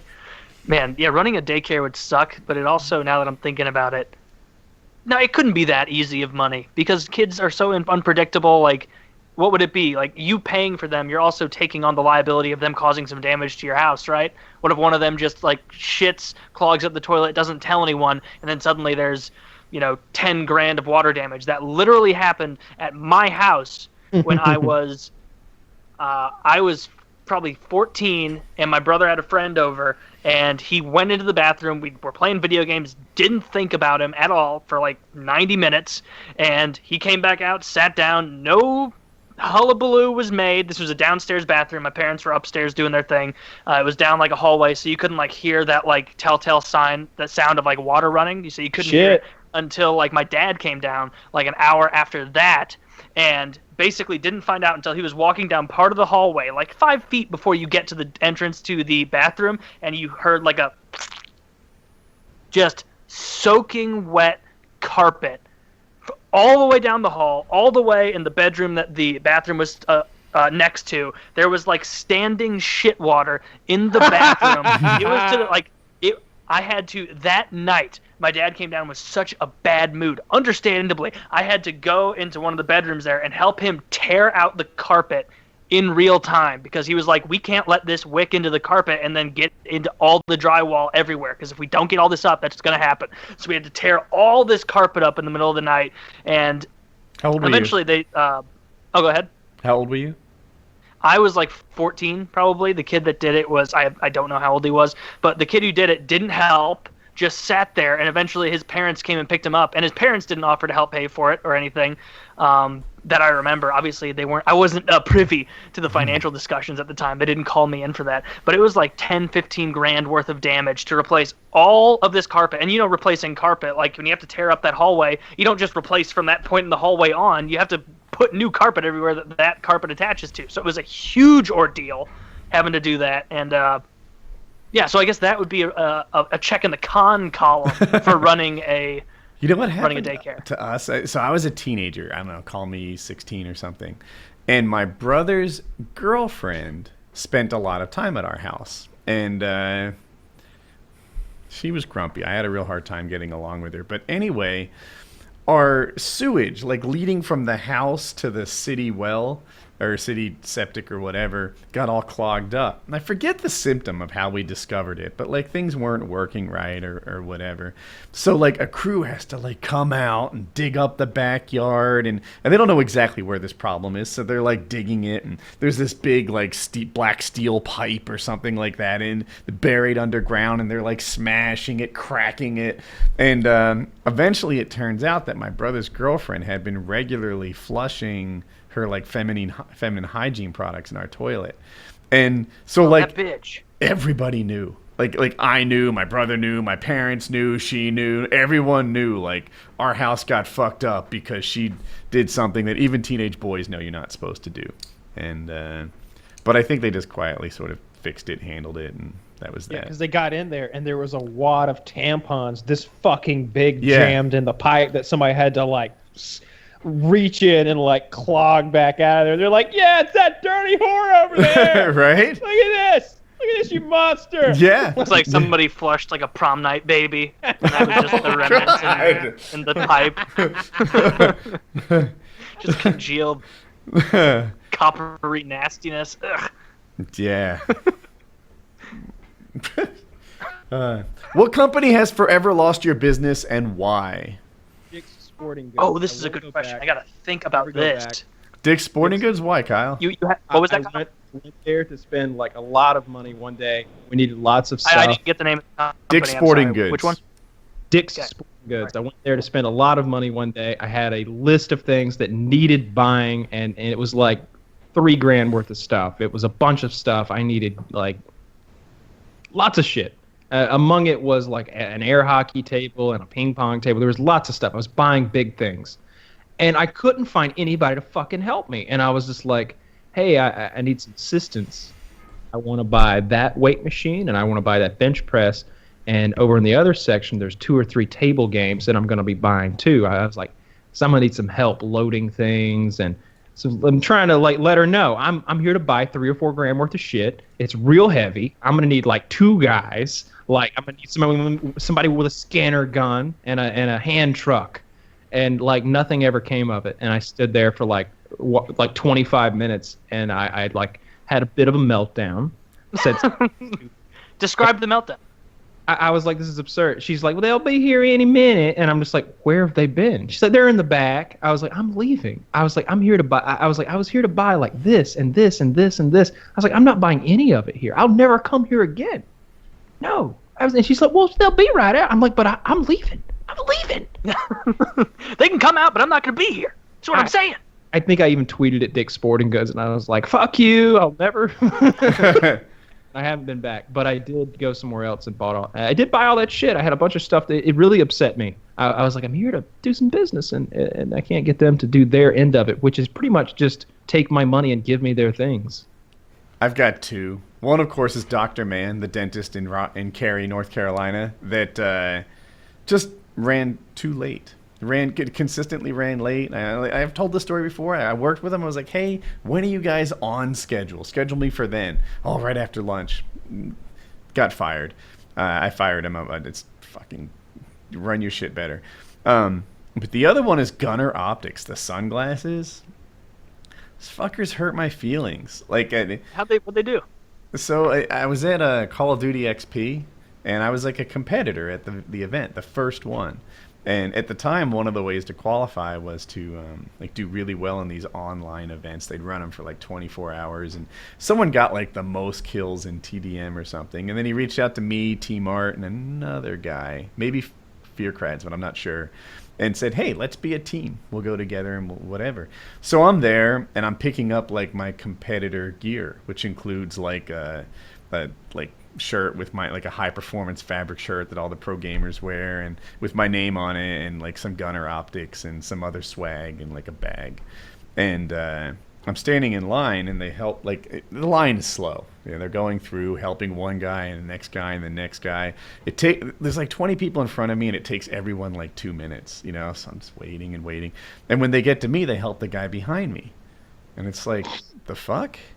And then they help the guy behind him, and then they help the guy, and I tap tap tap on the shoulder, like, hey, it seems like you skipped me, and they're like, no, this line is just for competitors, and I'm like, I am a competitor. Like, check my name, it's on the list, and I get this like, sure it is, yeah right, like I'm faking or something. And it's like, you fucking ageist, like you fucking skipped over me, because I'm like, I don't know, 38 at the time, and they're just like not having it. And I eventually look at it, check my name, it's on the thing, and then they like begrudgingly, there was no like, oh, I'm so sorry, I thought you were here with someone, like someone's dad. I guess you meet the minimum requirements. So yeah, give them this $8 sunglasses that we paid $2 for. Yeah, those guys are just cum bucket, scummy, skeezy cocksuckers. They reluctantly gave me my stuff, and they were just like total dicks about it. So years later, I was at an event with, I think either Envy or Optic was holding it. And they did like Envy versus Optic, like at the Optic House or something like that. And they invited me along. Not because I'm a pro gamer, obviously, but because, if you put my name on a Call of Duty event, it would draw a few more eyeballs than maybe it would have otherwise. And and I go there and I play with the guys and it's all fun. But then the Gunner people asked me to sign a release. Right? And I didn't even know it was a Gunner event or anything. And they're like, hey, can you sign this release so that, we can use your likeness and all this shit, in our promotional videos? And I was like, no. Right? And they're like, oh, you have to. Like, we've been filming you all day. Like, it's going to be really hard to, edit you out of, every scene all day long. Like these are wide shots of, 8 guys, and he's one of them. Uh-huh. Well, you didn't seem to have a problem editing me out of the line earlier. Yeah, dude, exactly. So, and they're like, yeah. And I'm like, yeah. Well, let me tell you a story. Once upon a time, I was at a Call of Duty XP event and just fucking laid it all out there like I just did. They skipped over me. Next guy, next guy, next guy. And I'm not quite over it. And they're like, oh, could you just sign? No. And, and I didn't sign, and they had to edit me out of all their shit. And it wasn't like they just blurred my face or anything. They just didn't use any scenes that I was in.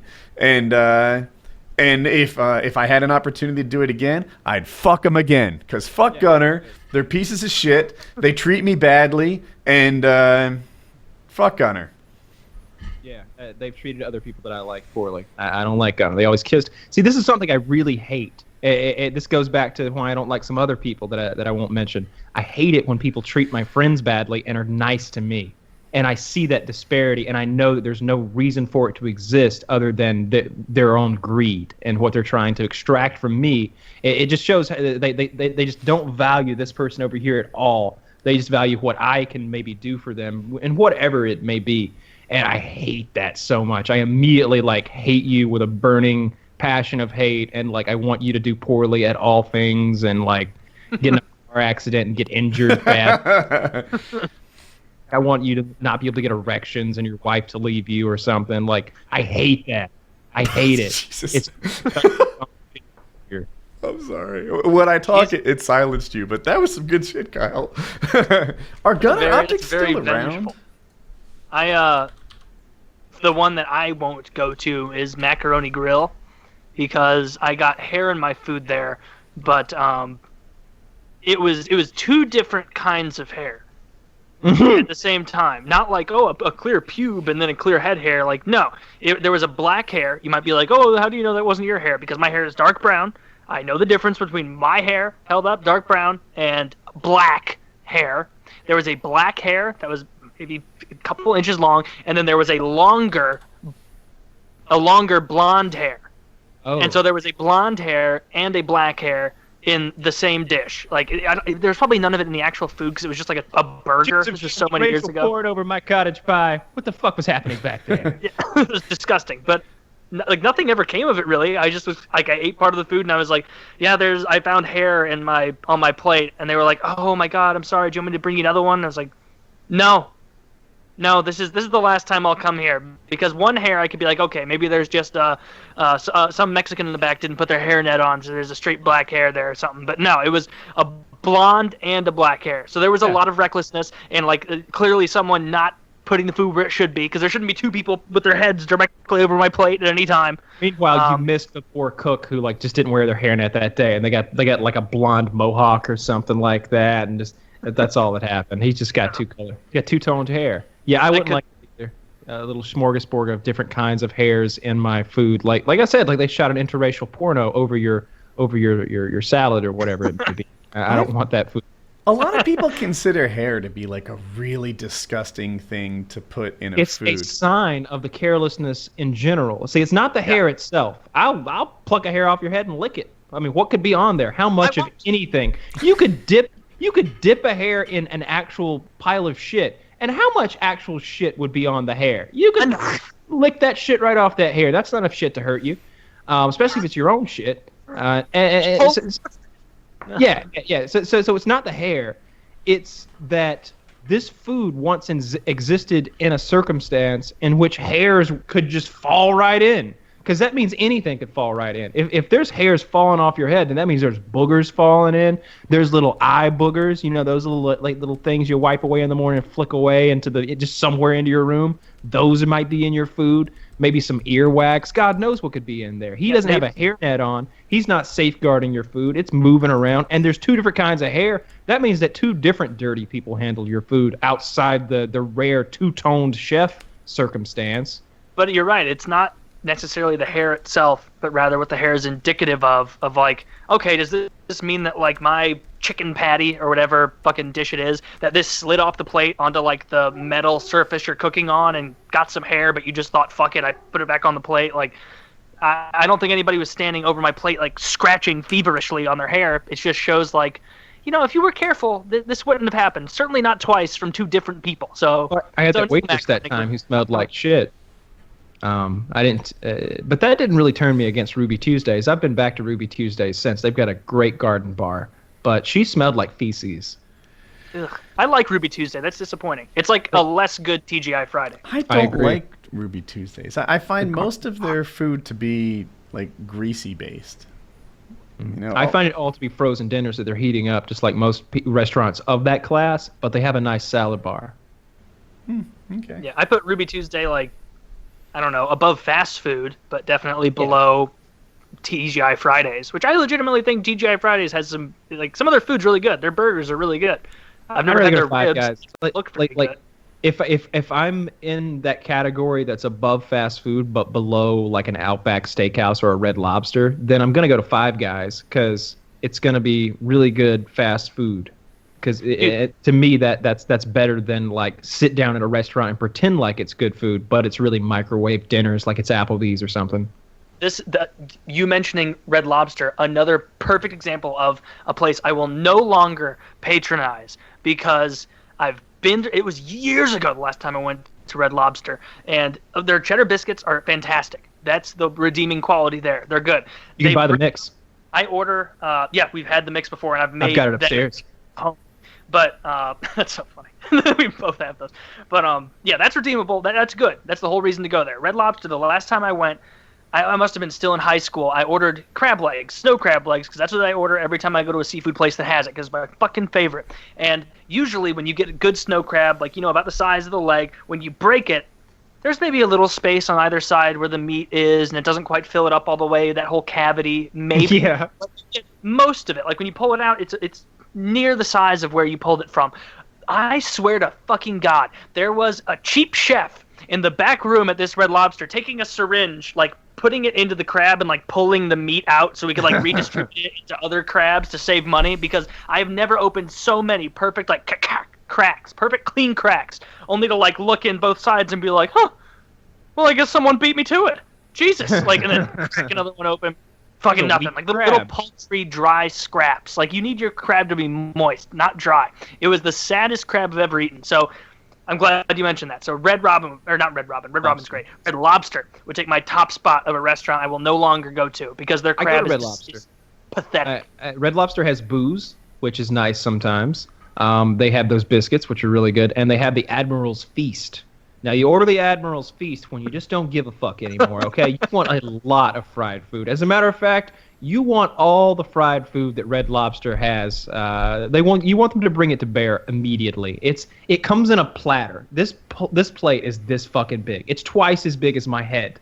All right, it's huge, and it's oval, and it's hot, and it's full of every sort of like sea creature that the captain who's running this Red Lobster can lay his hands on. There's shrimp and little clams and oysters and all kinds of fried stuff in there. That's what I get. It's an enormous amount of food. There's like 4 different kinds of fish and shrimp and it's all good stuff. fried though. So like there's like a loaf of bread worth of carbs on that seafood platter because it's just covered in fried and then I eat the bread. And then you have the bread. The crab at Joe's Crab Shack is definitely an echelon above Red Lobster, but like an echelon below like a real like, Tony's seafood place or something like that. But I have serious reservations about going to Joe's Crab Shack because you never know when they're going to start singing. You never know. They could start singing at any time, and that makes me profoundly, I can't even articulate it, the extent to which like my stomach hurts and my chest gets tight anytime at a restaurant people start to break into song because I know I look at their face and I know, happy day. What? I look at their face and like they don't want to be singing this. They're looking at me saying this guy doesn't want me singing at him as he's trying to eat. I hate it. And they have to sing about how happy they fucking are to be at Joe's when really it's like, you see my drink's empty. Can you fucking fill it up in the chorus? Maybe when that guy in the back takes a break from beating those drums, like those bell drums from Jamaica or whatever the hell those are, those metal ones. Like, oh man, I hate when people sing at restaurants. And this makes your stomach tighten up in your chest.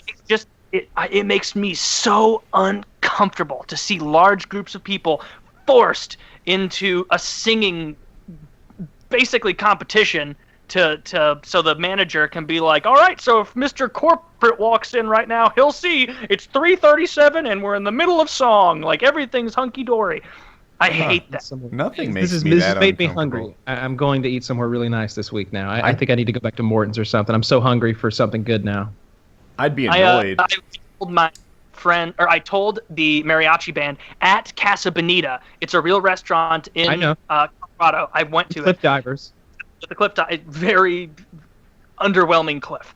So I told one of my friends who gets even more humiliated by that stuff than I do.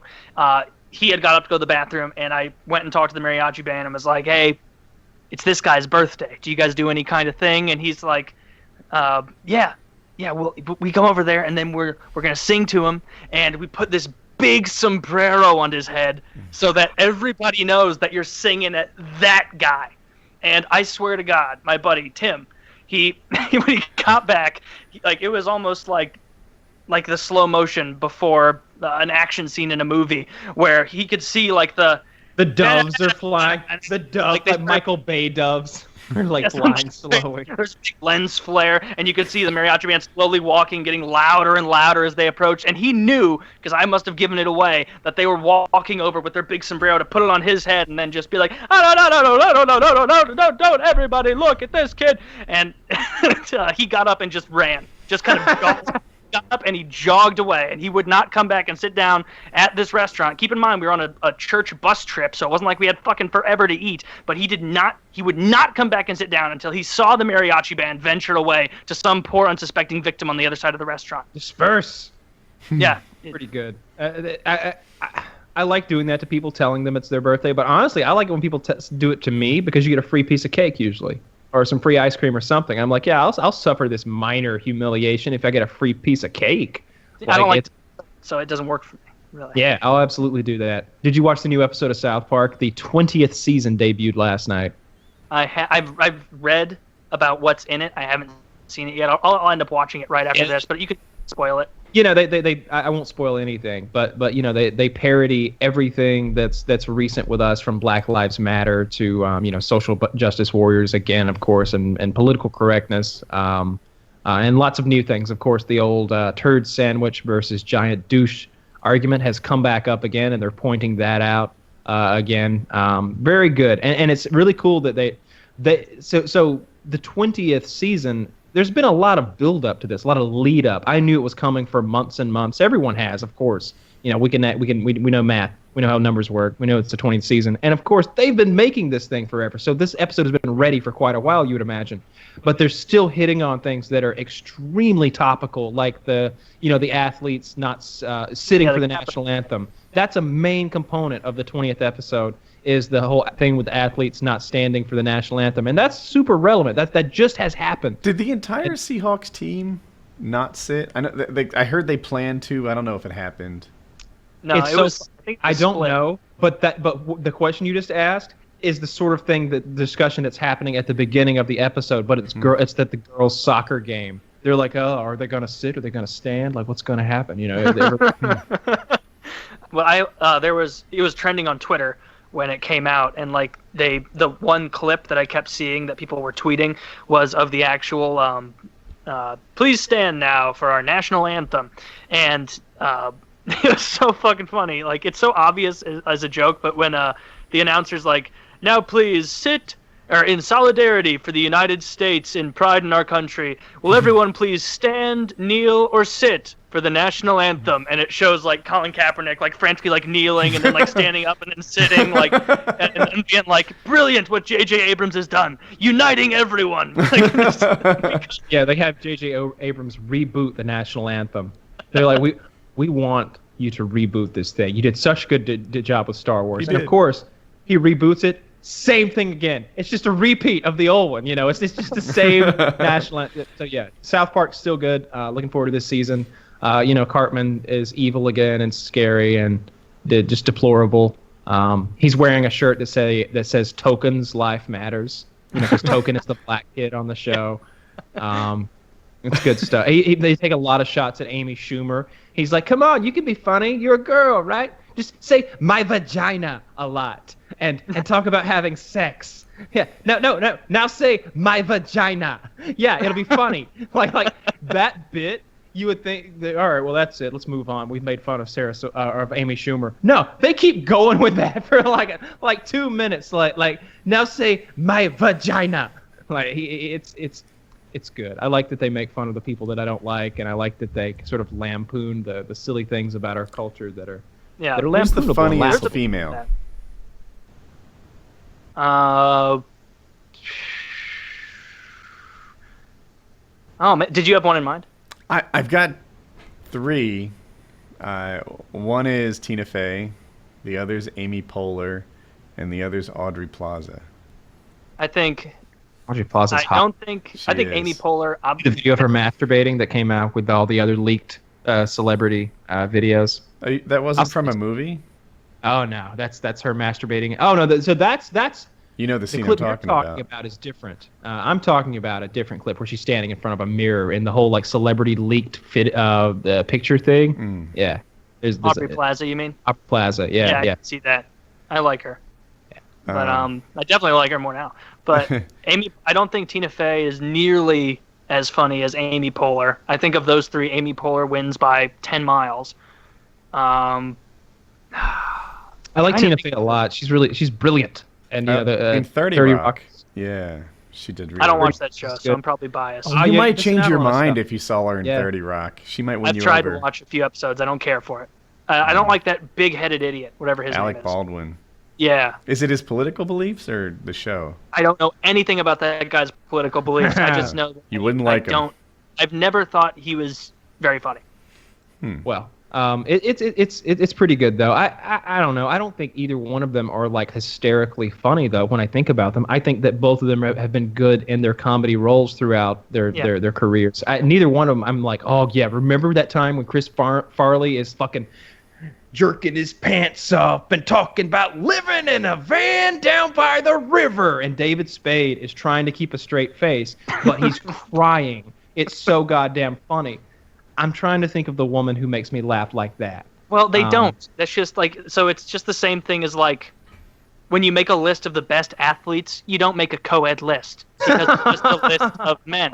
The same way if you're making a list of the funniest people who have ever lived, like if you're like top 100 funniest people, like if they actually made a list of that and were intellectually honest, like it would all be men.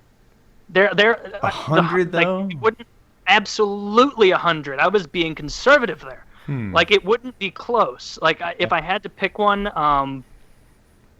the funniest stand-up comedian female I've ever seen, who is on par with a lot of men, still not up there with like the best of the best, like Bill Burr, Doug Stanhope, those kind of guys, was Joan Rivers. I've said it before. She was fucking hysterical. An incredibly good stand-up. If you haven't, don't think I'm being sarcastic or shitty. If you are listening to this and you haven't listened to Joan Rivers stand-up, just YouTube Joan Rivers stand-up. She's that lady that I always just assumed was like the plastic surgery woman that was always like, oh my goodness, we're here on the red carpet and it looks like Suzanne Summers is coming down in a wonderful red dress, and like would talk like that. But no, her stand-up is hilarious. He has just like these note cards with these one-liners on them, and she had tens of thousands of them. Stern spoke at her funeral, and that was one of the things that was given to him by, I think, Melissa, where she gave him one of the cards that it was like from like the Johnny Carson days of her writing stuff. Johnny Carson banned her from the show, so that was one of the reasons that like Stern has this hate for both Jay Leno and Johnny Carson and the whole Tonight Show and this whole thing.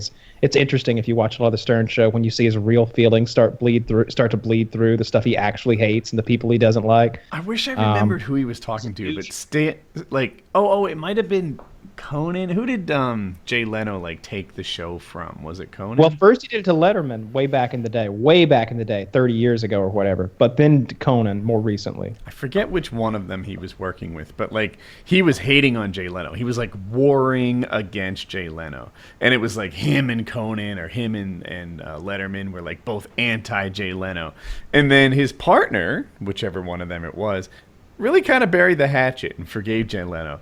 And Stern's like, damn it! I'm still out here fighting on your behalf, and you're not even mad anymore. Like, you really let me down. Yeah, he still hates him. But he still can't. Like, I heard him saying it the other day. He's like, yeah, I had a conversation with Jay. And he said, yeah, but we're still friends, though, right? And I was like, no, we're not friends, Jay. Because I don't like the way you conduct yourself. We are not friends. And he's like, hey, you hadn't talked to me since. That was it. I don't see... Jay Leno seems like a nice enough guy, I guess. Yeah, it's still a few people's jobs, whatever. Just take their job. Yeah. Did he? It does seem like a good enough guy, but I never actually watched his show, and I don't know anything about him. I just kind of give him the benefit of the doubt because he's really famous and looks kind of like fat and lovable, I guess. I prefer Leno's show over Letterman's show, but I prefer how Letterman kind of conducted himself over the years over Leno. It seemed like Leno was kind of a shitheel, and that's probably because I'm a Stern fan, and I feed into that, and I hear Stern always talking about how deplorable he is and what a terrible guy he is and all this stuff, and but yeah, that whole thing with him, because he took it from Letterman way back in the day. There was that thing, but then with the whole thing with Conan. That definitely brought it up again because I know that Stern's really close with Conan. Conan's been on the show a bunch of times. I like Conan the most of all those late night guys. I think he's the funniest. I like these days it's definitely Jimmy Fallon. I think he's very good. And Jimmy Kimmel's really good too. I don't even watch these shows, but based on their YouTube presence, I like James Cardone. What's his name? I don't know. Oh, he does this like carpool karaoke and a few other things. And he'll just do like parts of his show intentionally making them very YouTube friendly. And he's just talented and funny. Like I saw him where's he have a show at? It's one of the late night shows. Like it's a cable or network TV. It's like the late show or something. I could look it up. Okay. Yeah, I don't know who that is. Maybe is he the one who's got the who's after Jimmy Kimmel? He could be. He's on late night television on CBS, The Late Late Show. So I don't know who's before him, but CBS is. He can sing, like he's actually good, and then so that's like one of the skill sets he brings to this thing. I saw a thing with Anna Kendrick coming on, and she comes on like he's doing the show, and she like comes from side stage. It's all planned, of course, but it's like it's not, and she's like, "What the." I hear you've been saying that you're the best like karaoke singer in LA, and he's like with a guess, he's like, Yeah, because I am. And they throw down and do like what's the movie Anna Kendrick is in where they sing? Pitch Perfect. They do like a Pitch Perfect style competition going back and forth as it was pretty.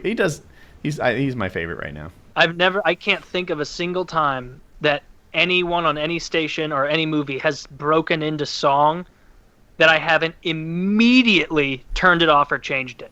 Oh, you didn't like the Buffy the Vampire musical episode? Oh, that was No, fun. the only one that I like is if it's like really funny. Like, so when South Park has a song in their show, it's like, all right, this is going to be good because it's going to be clever and the characters' voices are funny and the beat isn't some like serious, like we're doing music. It's like, and despite the fact that these guys make like like it's just them with a mic just making silly noises before they do the actual song. Like that's what I like about South Park. But any other, I can't watch musicals really. They really just kind of stress me out. Watching people dance around and sing, I don't care for it. I like show tunes, all those dance numbers and stuff. I really liked Mary Poppins, all that stuff. Yeah, Yeah, gotta get with it. I like musicals. I think it's a lot of fun. I think musicals can be good. Like in my heart, I think, oh, I hate musicals. They're all so stupid, etc. But a well done musical is fun. I enjoy it. You see that? What's the one with the demon barber of Fleet Street? It's the Johnny Depp movie where he's cutting everybody's Sweeney throat. Todd. Sweeney Todd. Yeah, I like that a lot. Yeah. Huh. Yeah, I Oh, mean, I'm sure that it makes sense, but that they'd be good. I just don't like it. Are you guys familiar with Hamilton, the Broadway show? No. No. Okay, so you're like me. You pay no attention to Broadway in general, and I know that because Hamilton is like the biggest thing that's happened in 20 years, and you haven't heard of it. It's bigger than Cats was. It's bigger than like The Lion King. The was. Book of Mormon. Well, I don't know much about that. May not But be as big as the Book of Mormon. That's one I would see. So, I wanted to see it. The tickets were so expensive. dude, this thing like won more Tonys than anything else ever has, and the What's it called? Hamilton, Alexander Hamilton or Hamilton, one of those two. Okay. And the guy like mega millionaire off of it, huge thing.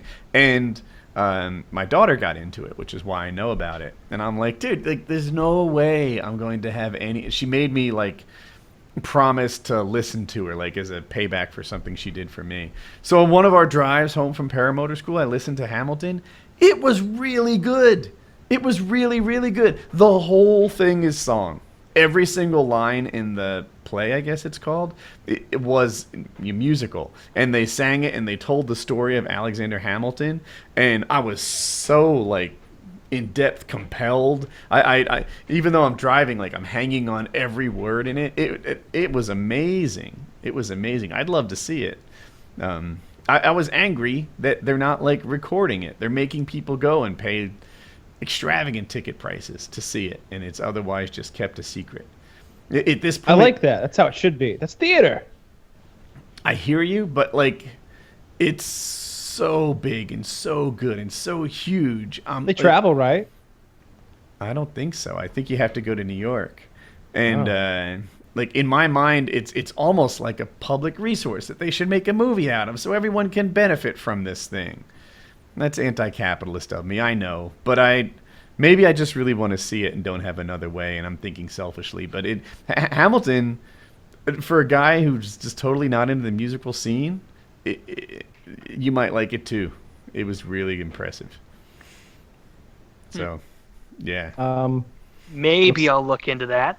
Well, Taking that as a not looking into Probably it. not. well, if you really want to see it, it'll begin touring in Atlanta next year. I'm sure it'll be at the Fox Theater, which is a very yeah, it is. Here it is. Big splash on the Fox Theater stage. Very nice theater here in Atlanta. But will it be as good? I wonder. Of course, it's the same people. They're just coming to Atlanta. That's what I wonder. Like I think it's already not the same people. I think they like the first cast that won all the Tonys and stuff. I think a lot of them are moving on to their next show. Surely not. They get so much money for performing. Like they're getting paid every night. Like. Do they actually make a ton of money? Like, how much do those stage actors make? I have no idea. I've heard, what's his name? That Doogie Howser, the guy, not Doogie Howser, the one who, he's got 3 names. He's gay. He's blonde. Neil Patrick Harris. Neil Patrick Harris. So he does a lot of this stuff, and he's always up for a Tony or something like that. Apparently, they do very well. Like they're going out like every week. You know, they're doing multiple shows a week or something like that, or one show a week, I guess maybe. But every weekend they're making a ton of money. He can't possibly need that much money rolling around in bed with his boyfriend on top of all that How I Met Your Mother cash. I bet that paid out huge, that I show. think they're married now. I know they got a kid or two. Yes, they are married. You're right. Yeah, I've heard him talk in depth about that. Like he hangs out with Elton John and Elton John's husband, and he's been on the. I love those Stern interviews. You find out so much like in-depth stuff about celebrities. He's probably the best interviewer alive right now. Really like it.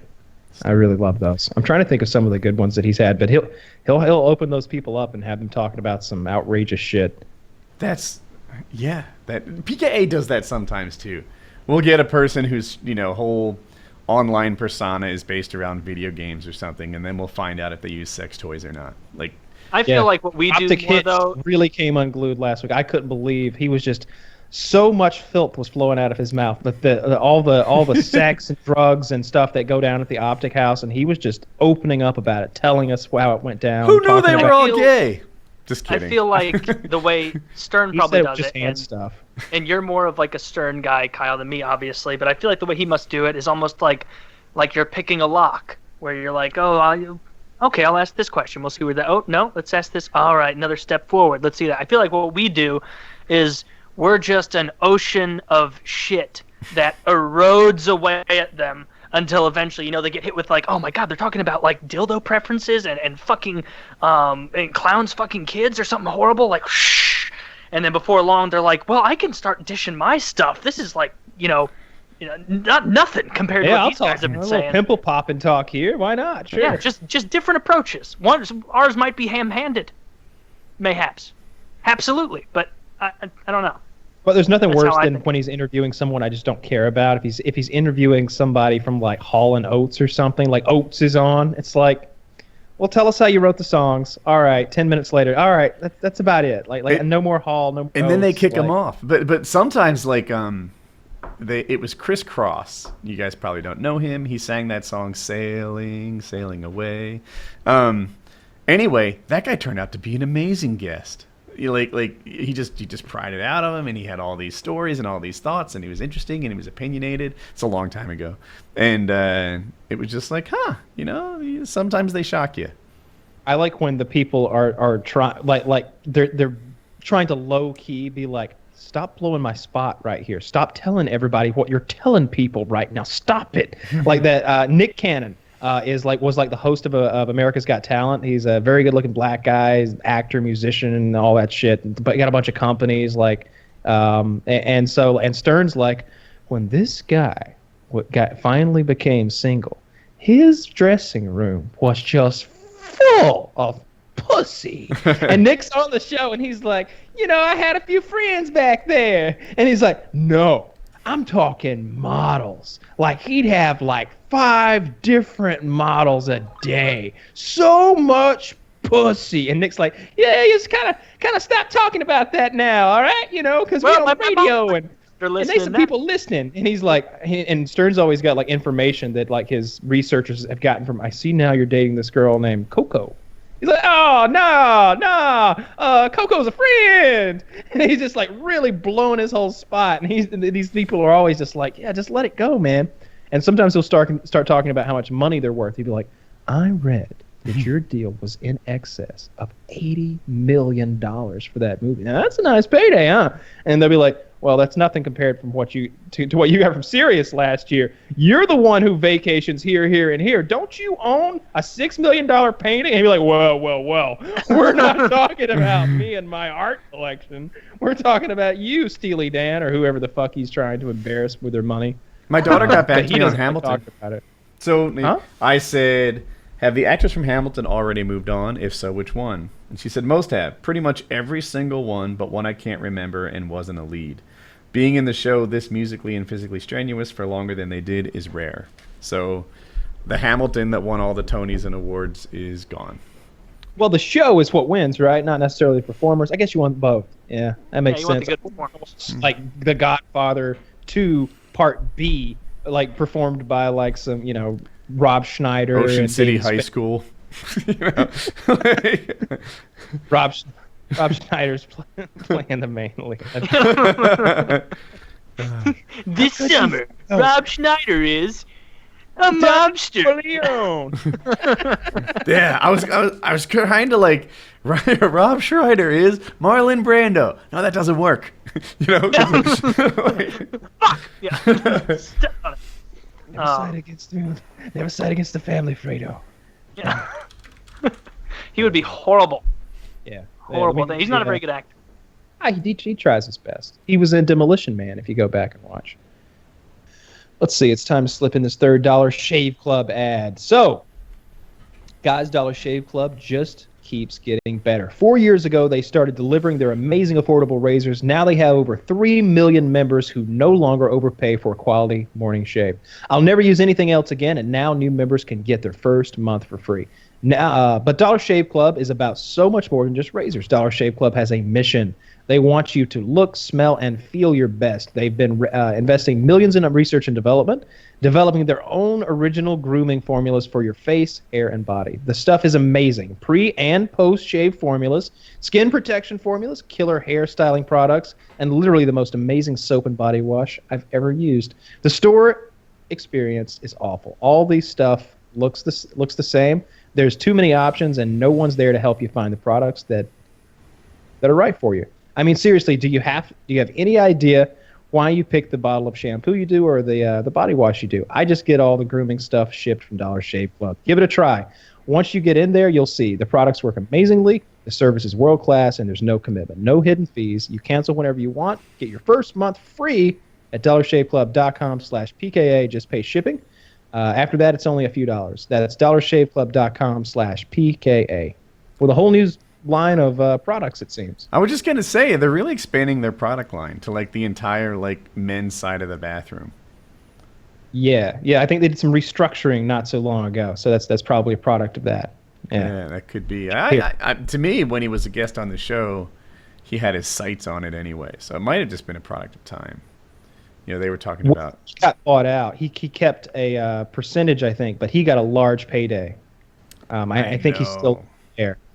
Yeah, but I'm just saying, like, it might have happened, bought out or not, because we talked about hair gel and stuff like that. Yeah, so, true. But yeah, they got a pretty neat thing going on there. My wife, they stopped sending us free stuff, and my wife went to the store and bought it, and she's really not happy. Like, she's like, she just wants to sign up for Dollar Shave Club and become paying customers. Yeah, I actually am. I'm both a paying customer and I now that you mention it, it's been a little while since I got my little free cardboard box of razors, but I shave so infrequently that I've got them like stockpiled like that deep. But I'm also like a member like as well. So there's a drawer full of those little boxes, and they're not all full, but there's 2 or 3 razors in every one. Yeah, it's a great service. I use it every day. I can tell. Yeah. I had to figure that out.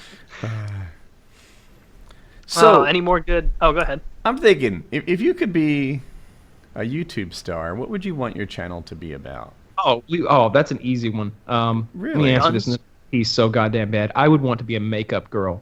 It's perfect if you're a makeup girl, because here's the thing: when you start aging, now you're giving makeup tips for aging girls. Like it's you're always going to be good. Your face is your palette for the items you're selling, and it's doubly effective to be pushing cosmetics, because if you're Epic Mealtime and you're pushing bacon in the background, a lot of your fan base is coming there just to see Harley, just to see Epic Meals, just to see Muscles Glasses, just to see a bunch of stuff. Maybe they like the music or the raps.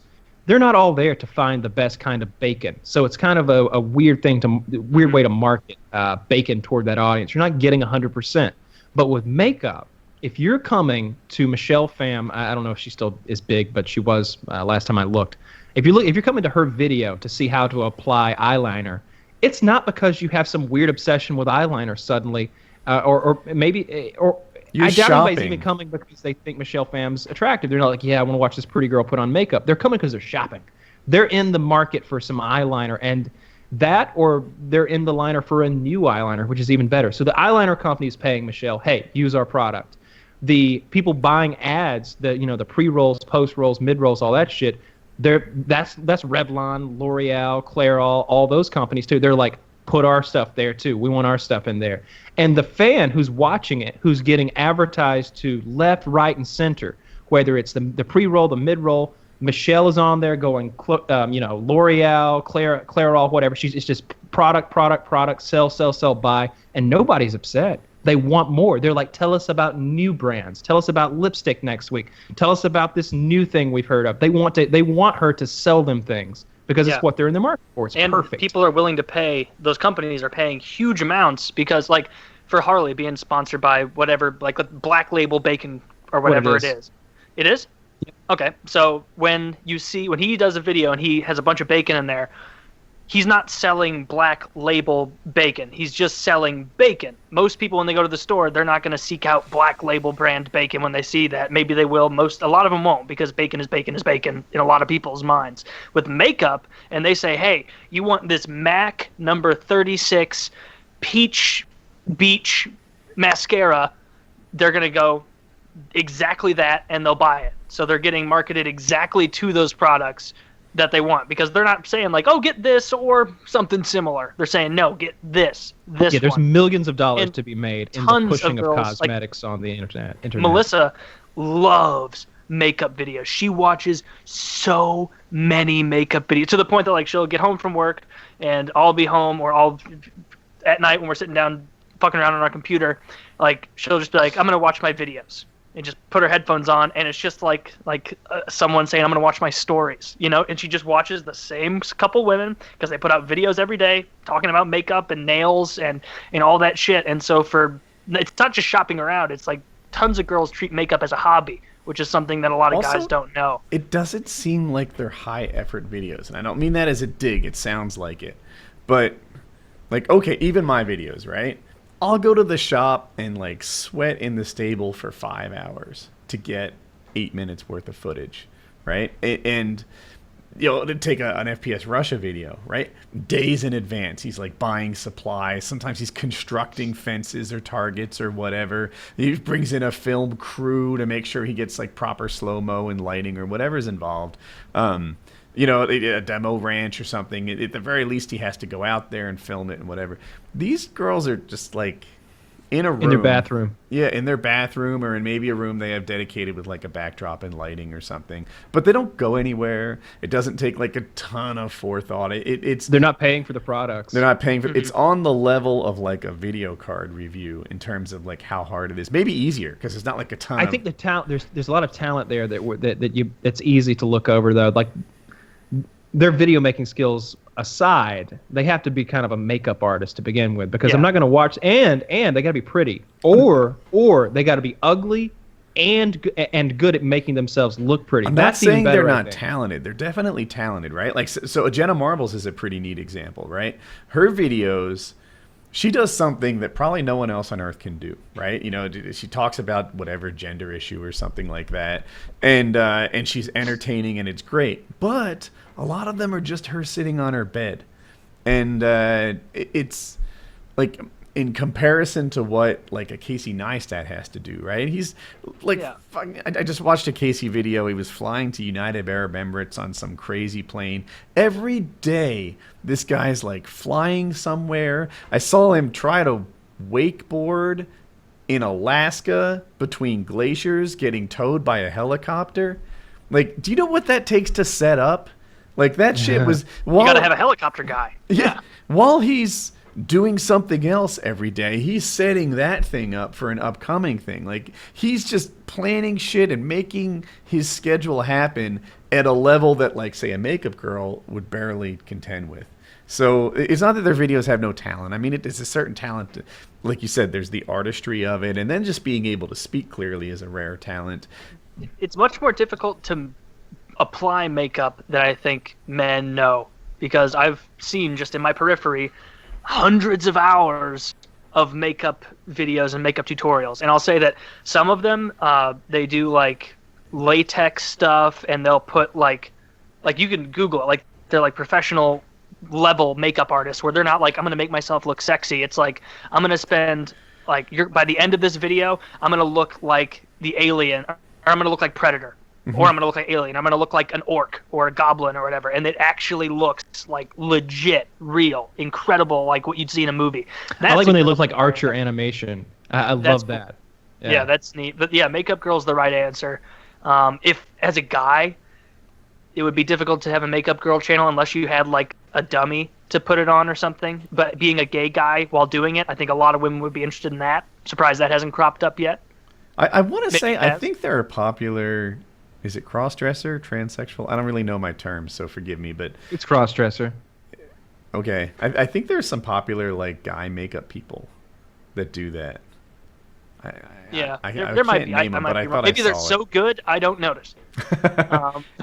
But yeah, that's the right answer. Makeup girl. I agree with you. As a dude, what would you do? As a dude, oh man. It might- Welcome to Hydraulic Press Channel. Oh, yeah. Is Hydraulic press would be good. Is he Yeah. still getting views, I wonder? Like I don't know.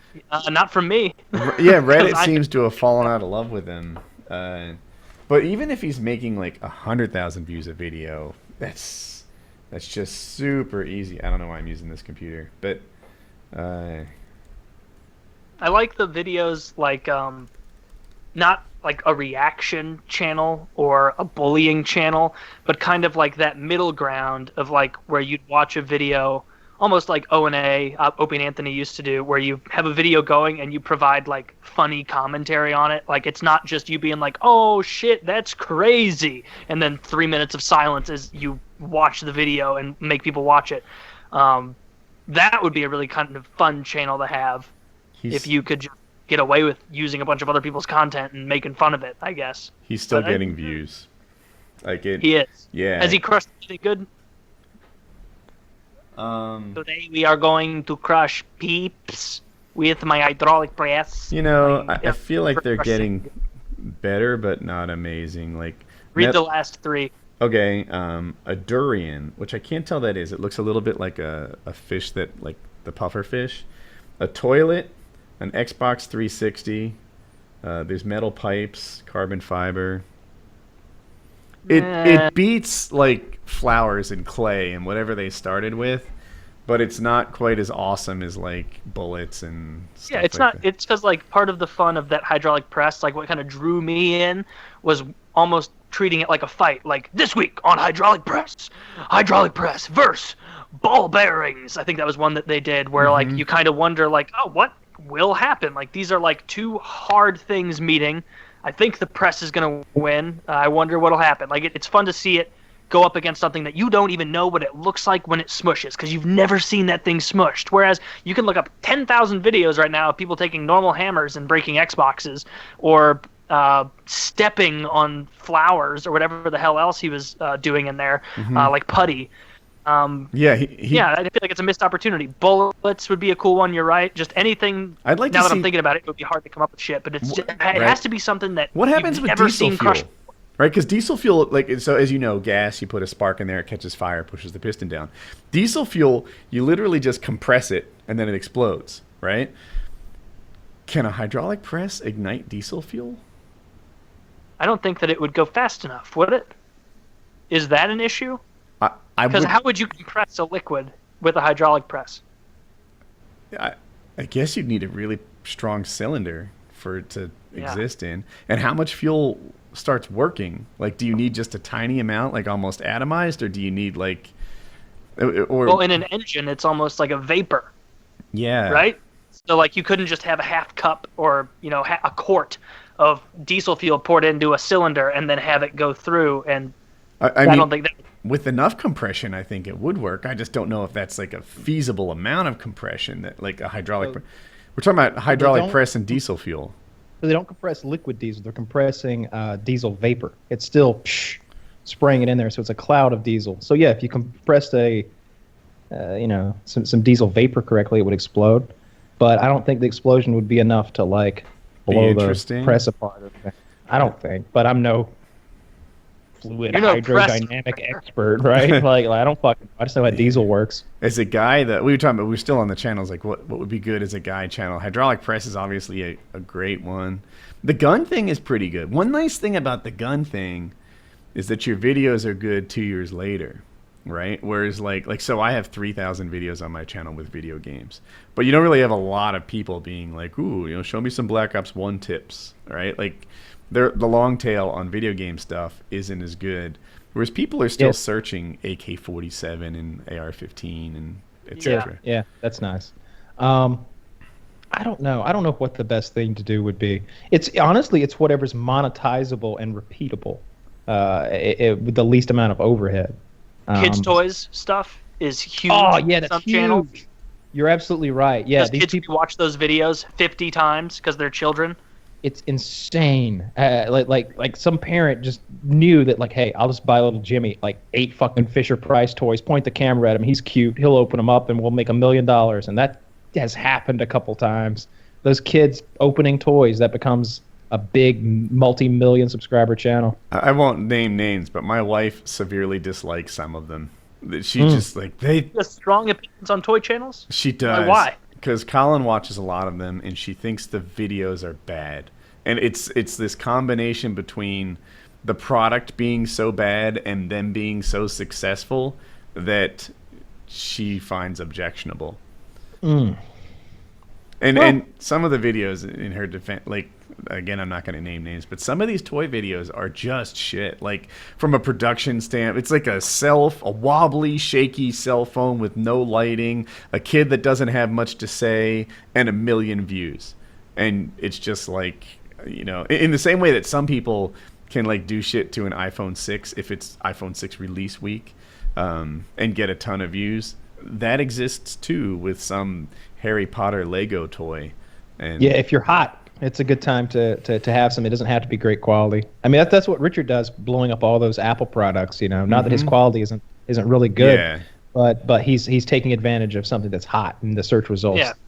This day, this week, whatever, trying to get on Gizmodo or something. Oh, look, this guy blew up $1,000 iPhone. I never follow the whole like phone thing every year where everybody's talking about the new features, but I actually did. Like, I read a couple articles just out of curiosity about the new iPhone. And Woody, I know you follow it more than me, so correct me when I'm wrong.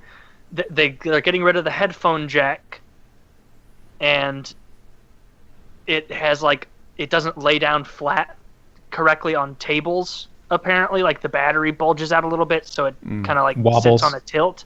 I didn't know that. Like wobbles a little bit. It might be the phone. What is the camera. incentive for getting, like, if I have an Android, but I have no loyalty to either one. I don't give a shit. Like, if I thought it looked cool, I'd get the new iPhone if I needed a new phone. But that's a selling point for me. Is I'm not buying a phone that doesn't have a headphone jack, and I'm not going to spend $30 on a headphone jack dongle. Port, which isn't really a headphone jack port, which is basically like you plug it into your phone, then there's a little box, and then you plug dongle. a dongle into it, or you plug the dongle in and then you plug your headphone into it, or the wireless adapter, or whatever the hell it is. It just seems so counterintuitive, and like, why would you? Nobody wants that. That's not something that anybody's ever bitched about. It's there because it's fucking easy. It's convenient. Nobody, it doesn't you know what explode. makes you an asshole? You're a fucking asshole if you're one of those people who just plays YouTube videos in public around people you don't know and just let it go off your speaker. Fuck you. You're in the same league as people who walk around with Beats by Dre playing loud rap music with like the bass like coming from right here. It's like nobody wants to listen to your shit taste in music, you narcissist. That's kind of the boat I'm in for the iPhone. Like, why the fuck would they get rid of such a good feature that So let me give you two universally answers. is loved? Apple's answer is going to be, look, we can do higher quality audio with like an all digital thing, right? Because those old school, like, what is it, 3.5 millimeter, ports can't be that big. Anyway, those old school audio ports that everybody knows and loves is not as, like, from a technical standpoint, the audio apparently is not as good as it would be if it were pure digital. Okay, so they say that so they're moving forward and making that better, and they're trying to push like wireless, right? So you just have earbuds. They think that that's the future. That's what Apple's saying. What people are saying about Apple is a couple of things. One, they just bought Beats by Dre, so they're trying to sell the whole world headphone upgrades and make that make sense.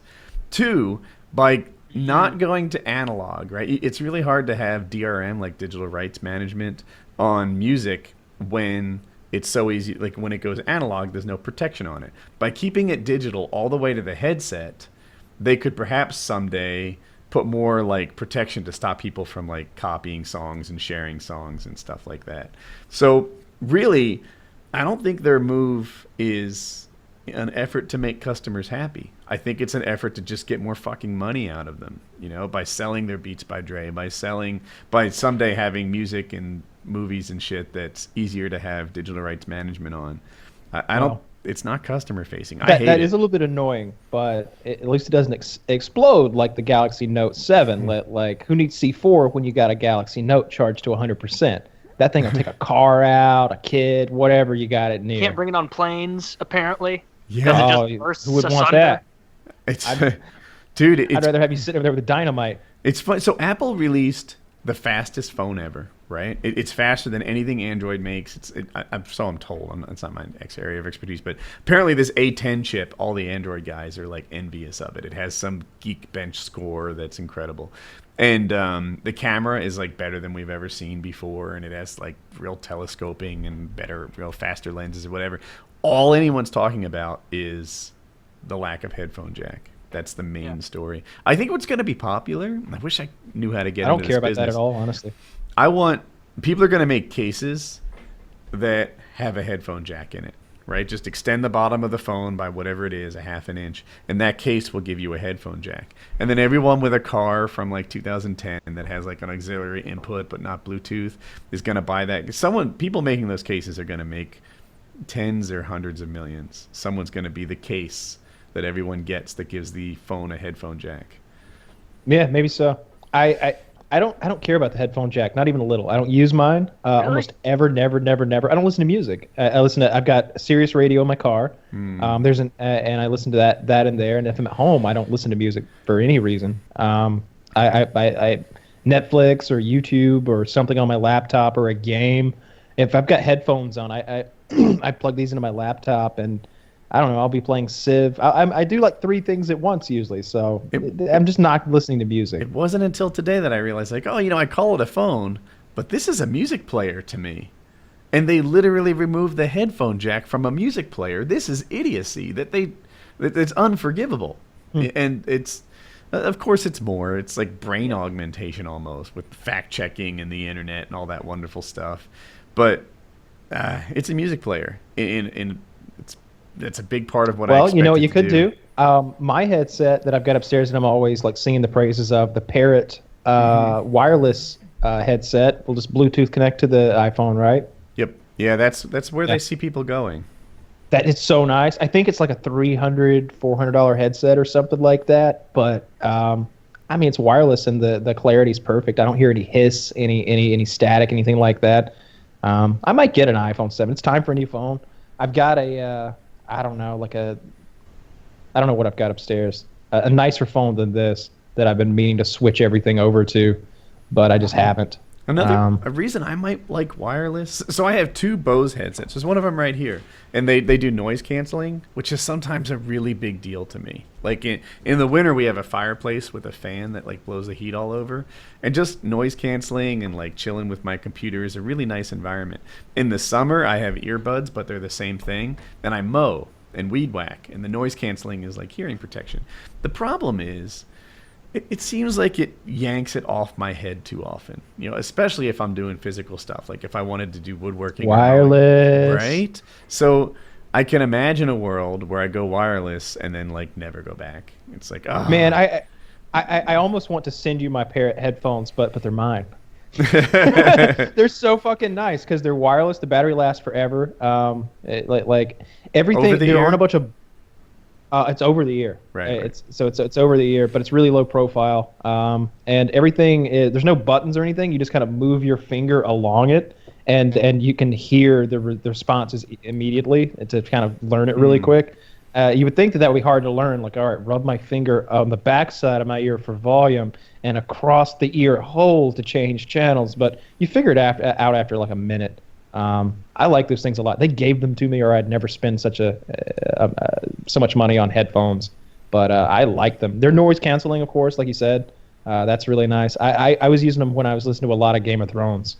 I would just Bluetooth them to my phone and be on a tractor or something, my phone in my pocket, listening to Roy Dotrice. The Bose ones, I don't know how good the Parrot noise canceling is. I know you're happy, but the reviews love the Bose one. And man, on airplanes, it's like a superpower. There's probably yours is the same way. There's a switch that you flip, and so you really get like a before and after, and you're just like, wow. And if you're so an airplane's super loud, you still hear something. But if you're at like Target and you see these Bose things, they have them on display there. Do this. Put them on and then flip the switch. And you'll be like, I didn't even realize this place was loud. You know, all the HVAC goes to nothing. My daughter finds it disorienting. She's just like, it's freaky how silent can be. You didn't even know. Mm-hmm. I can feel vulnerable if I'm really into something too much. Like I when I'm in here and I'm in VR, I lock the doors because I'm just completely isolated from reality. You know, I'm in that virtual world 100% audio and visual. So like I'll be in there and I'm fighting my zombies and that's a little scary. And then I'm like, what if there's just somebody in the room looking at me right now with like and they've picked up like one of my guns or one of my knives and they're just like, yeah, this is sharp. This will do the trick. I could probably gut him before he can even move. Yeah, I'll just bottom to top. And I'm just like, ugh! No, all right, we're good. Door's still locked. Then go back in. So like the I don't idea even of feel the noise comfortable. canceling. Like that's why, or that's part of the reason I don't wear headphones on this show. Is it almost disorients me where I can only, I don't know, like it makes me feel like I'm talking at a weird volume. I don't know if you guys get that feeling or if you're totally used to it. Like when you have your headphones on, obviously your voice sounds a little different than it does when you're just speaking normally. And I always feel like I'm yelling or that I'm like mumbling or something when I have big headphones on. Like Kyle was talking about feeling vulnerable. So you guys, if you watch my vlogs at all, there's a guy named Brad that I paramotor with. And I hope he doesn't mind me talking about this. But at night, he like PTSDs the fuck out. And I'm always like, if it's nighttime, trying to make sure he doesn't kill me. You know? From like military shit or from like a bad paramotoring experience? From Iraq. And I don't know if there's like a specific incident, but he just got a little like nighttime jumpy, you know? So like if he's camping or something and like your tent flaps or whatever, he's just like, don't kill me, you know? I just had to pee, you know? Put the gun down. And it's like a mild cause for concern. Because, you know, like he'll tell you the next day, like, oh, I was on high alert. And you're like, whoa, yeah. You know? I only had to pee, dude. Just take a break. But yeah, that's a thing that happens. PTSD, like, I don't know. I had it. Like, I really had it. And I almost feel like... From what? From being robbed. And, yeah, we got robbed a bunch, and the robber was, like, you know, in my living room, and I eventually confronted him. I've told the story a bunch of times. But for robbed a bunch, like, over and over, or robbed a bunch, like, a guy came in, like, I'm taking this, and I'm taking that. And I'm taking this too, motherfucker. And they took something else. And... Yeah, like I don't know, exaggerate. I don't know, 10, 14 times over the course of a couple months. It was a burglar. Yeah, it was a burglar. So sometimes I was asleep. One time I was awake and I confronted him. Yeah. So you know the story.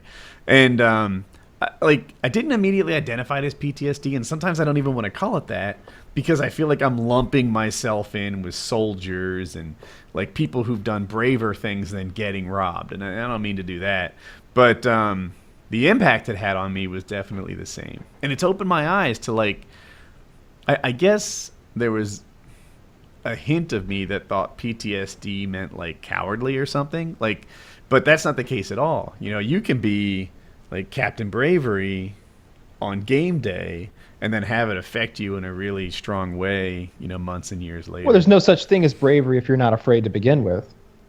Like, bravery is when you're afraid and then you fight through the fear to do the thing that he's doing. That's what bravery is. It's all about being afraid. But PTSD is, you know, it can be a lot from lots of things. And, you know, it's not just some war hero thing. Yeah, tow truck policemen drivers. Get it, firemen get it. Sure, anything like that. You know, lots of things. This, I just saw this video on my feed. It's from Optic Pomage, who's been making some really nice COD content lately from the new stuff. It's not worth watching the gameplay, but if you want like a quick peek at what this map is, it appears that you're playing Call of Duty amongst like a bunch of picnic supplies, like there's soda bottles and Honey, ketchup. I Shrunk the Kids style. Yes. Like you're hiding behind donuts and cans of soda, and Oh, this is a really neat map concept. I like this. really? You don't think it's cool? It's bizarre. It's winning me I think- over. I don't know, My I think it's first kinda neat. impression was like, this is stupid. This is like, I don't Oh, know. there's ants. There's ants. They're shooting the ants right now, and they're exploding. Huh. The ants are coming after them? The ants seem docile, but at a minute and 45 seconds, there's like an ant problem that he deals with his pistol. I think he's just doing it for fun. I think they're just there. Problem. Yeah, but they explode. This could be. It might not be a multiplayer map. It is. Well, I mean, they're playing multiplayer on it. Like what else would it be? Because I heard there's bots, and I've heard that if people leave the game, they fill it with bots. I'm not That's sure. I awesome. could be off on that, but I definitely heard it. Yeah, he is Yeah. shooting some exploding bugs right now. I have. Yeah, there's flies. I like I know one of the big complaints, I think it was Modern Warfare 3, where everybody's like, oh, this game just looks like a carnival all the time with all these crazy colors. Like, I never minded that much. Like, I don't know, it was better than like World at War, where everything was gray or dark green. Like, I don't expect it to be like realistic warfare. I kind of like this fun, not take it seriously, silly map. I like this. I'm in favor. You know what It's I cool. didn't like was what was the map that took place on a circus in Modern Warfare 2? I think it was DLC. Carnival. Was it Carnival? Yeah. Yeah. What was it? Shit, there was a whole like fuss over Stealth Clown, right? Yep. I felt yes. like the players didn't pop against the background on that map. They were like too camo, whereas in other games or most maps, like the players really popped. But this doesn't seem to have that problem to me. No, Yeah. this is just fantastical. This is ridiculous. There's donuts and picnic baskets and Soda tunnels. cans. I think there's a tunnel there made out of one of those like pool toys that's like I don't know, we got in a fight with them. That noodles. There's like a noodle that you can crawl through. This looks Yeah, interesting, and it's so colorful. And look at the detail on like the soda bottles and stuff. Some You of know, Yeah, the it's got fine like print. nutritional information on it. I bet they've Yeah. got like a couple jokes in there. I'm sure there's a big plate of hot dogs you can hide behind. Yeah, it looks like the floor is a big cooler, like a Coleman cooler, and there's walls made out of pizza boxes, and interesting, I guess. I guess it's called Micro, the map. Oh, Yeah, I'm not gonna play it Maybe though. they'll have one called like Macro. Like where every you're, like, time, gigantic. giant. this is the point where it is most popular, right? Like I don't even know who the community manager is, but I used to joke that like the recipient of all this hate would hand the baton over, and then the new guy would get this love before the game comes out. This is when the game is most popular, like come September, October. Guys are just very excited and enthusiastic about what's to come, and I'm sure come December they'll stop playing and hate it. And worse It's whenever. COD 4 that I'm excited about. I obviously have to buy this game to get my hands on COD 4, but it's going to be straight into COD 4 for me. I don't have any plans to play the new Call of Duty. I have lots of plans to play the Call of Duty 4 Remastered, Modern Warfare Remastered. That's what they're calling it. This looks really neat, but you're right. If I do play this, it'll be when I'm really bored by myself because I don't expect any Are of my you friends going to to want try play to this. unlock your like laser sight for your sniper rifle so you can do what he's doing? No, you don't care. No. That's like friends who I played Call of Duty with in high school that I haven't spoken to in years are texting me, being like, "Hey, are you getting the new COD 4?" And it's like, okay, this is going to be a lot of fun. Like, these are people that I used to play games with when I was 16, haven't spoken to since we graduated high school, and now they're texting me about if I'm going to get it and what's my gamer tag. Like, it's just, I don't know, it's going to be a neat thing. I'm excited for it. I hope that it's as fun as I remember it. Because if they're doing a good job keeping to the game, the only thing that would make me not enjoy it is if I've just not played it in so long and compared it so harshly against the subsequent CODs that I'll go back and be like, oh, fuck, I've played this just it. isn't as good as I remember.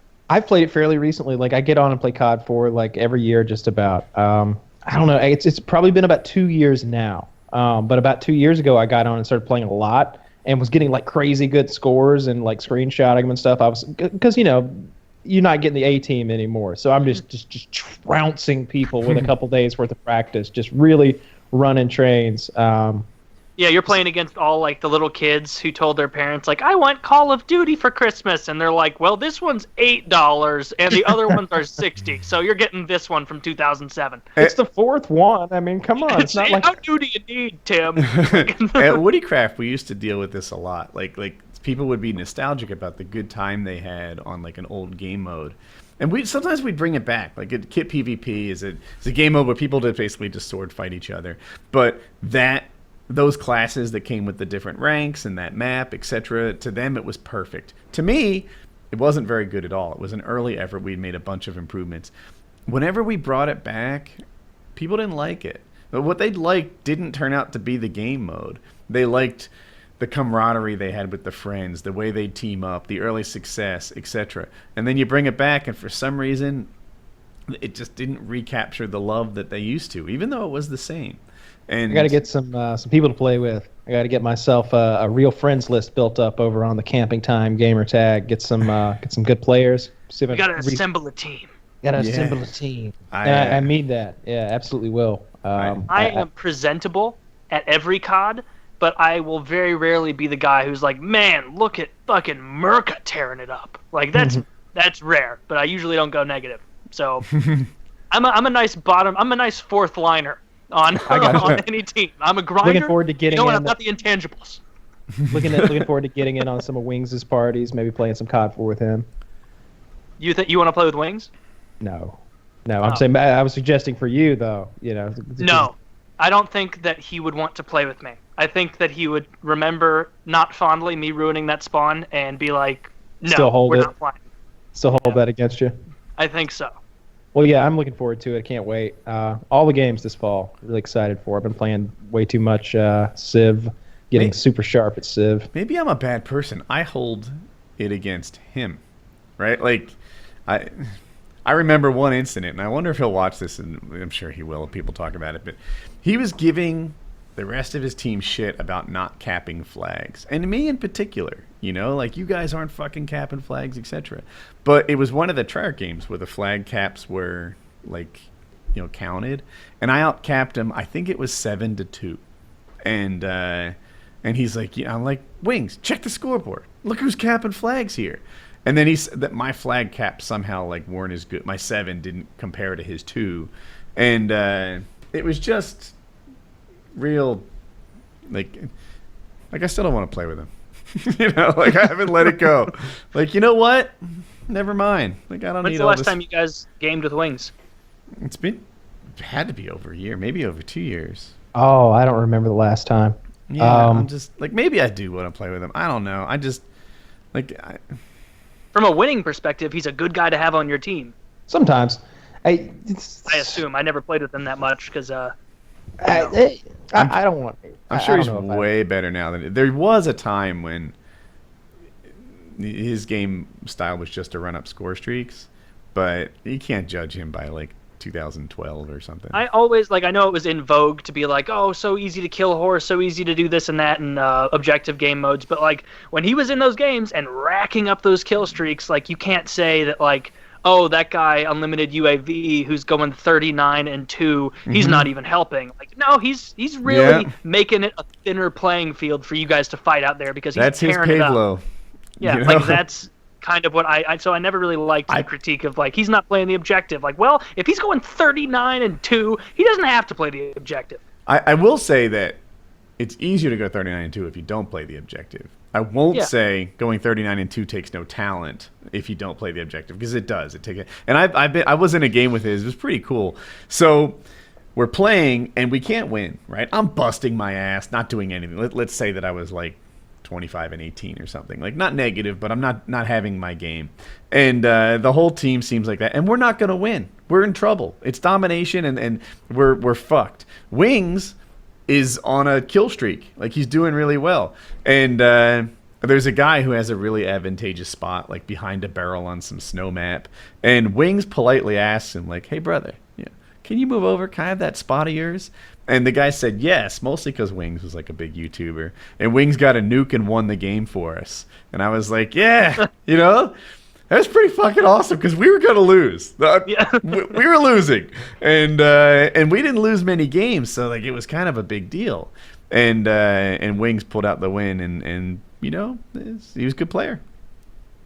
So yeah. But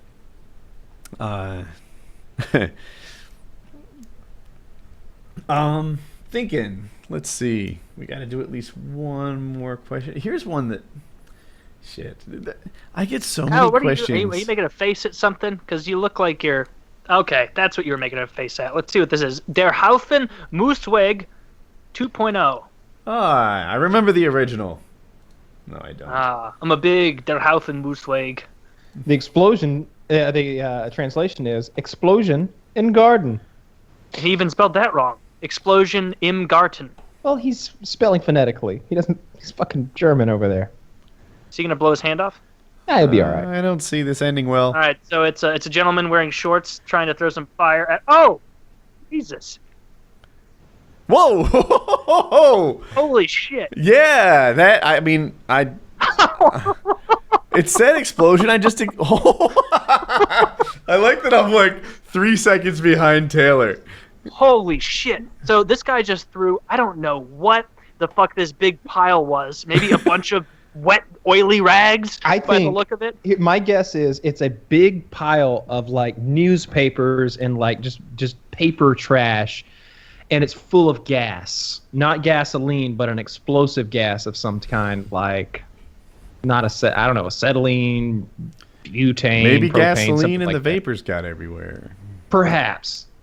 I'm looking through the comments trying to figure that out, but there was some sort of an explosive gas in that paper, and that was pretty cool. And it lit their whole yard on fire.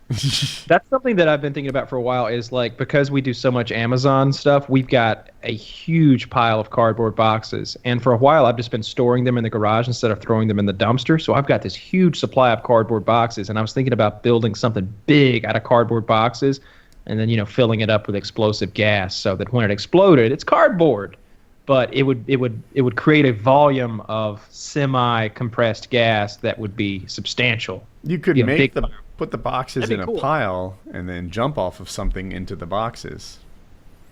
Well, that sounds dangerous. That requires me to jump off something high. Lots of things you do are dangerous, and I don't that's a wanna thing jump. that people do. I don't want to do that thing. I like blowing them up better. I don't want to Did you jump guys on those let- boxes. Did you guys let the auto play to get to Der Haufen Moosweg original? No. Go ahead and skip to 50 seconds. Should we queue up together? Let's Yeah, do we that. can queue up 50. And it's the same thing. This time it's with sticks instead of paper. I think they probably learned a lesson here, which is reflected poorly in the next video, which I honestly think that previous video we just watched, they must have burned their house down because there was so much flame everywhere. Go to 50 seconds. Yeah, I'm ready. I'm there. I am too. 3, 2, 1, play. Yeah, This douse it German good. gentleman dousing this big wooden pyre in gasoline. Whoa!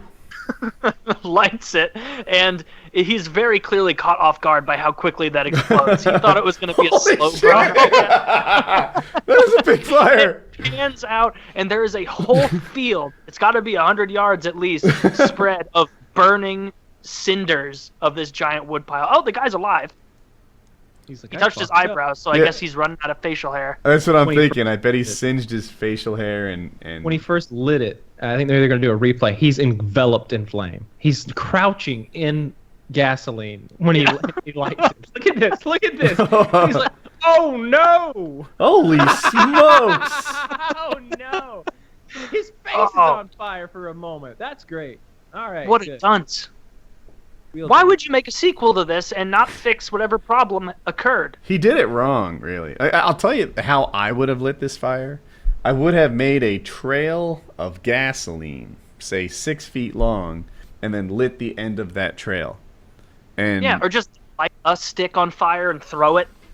that would Anything work to make too. it so you're not holding. Oh, and he wasn't even holding like one of those long lighters that you use at like a campfire. He was holding like a $2 Bic, just like hand right next to it. God, that guy doesn't deserve fingers. Some people have should that. have their finger rights revoked. Yes. God, I did. It's rare that I watch a nice explosion video on YouTube that's not one of Kyle's, where I'm actually like, holy shit. That Safe. Yeah, that wasn't safe. Usually it's yours that I watch. Oh, man. I really don't want to buy a ticket to Georgia. Like, go to this funeral.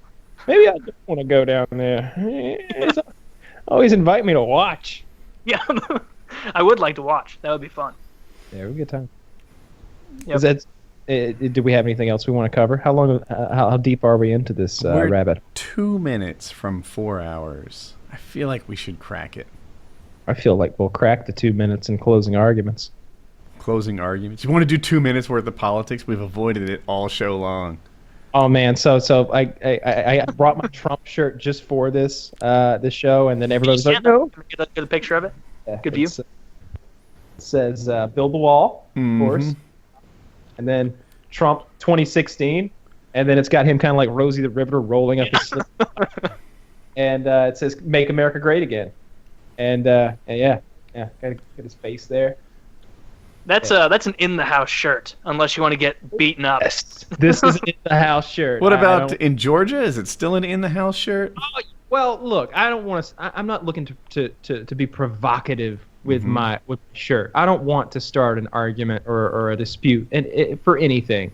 It'll end poorly. They always end poorly. I don't want any part of that. So I wouldn't go out. There's a lot of things that I don't wear outside. I saw a paramotor shirt, right? So there's the, of course, the That like, doesn't fit. fan. No, it does. And then there's, the wing that goes above it. And then there's a cloud. And the text says, "Suck me again."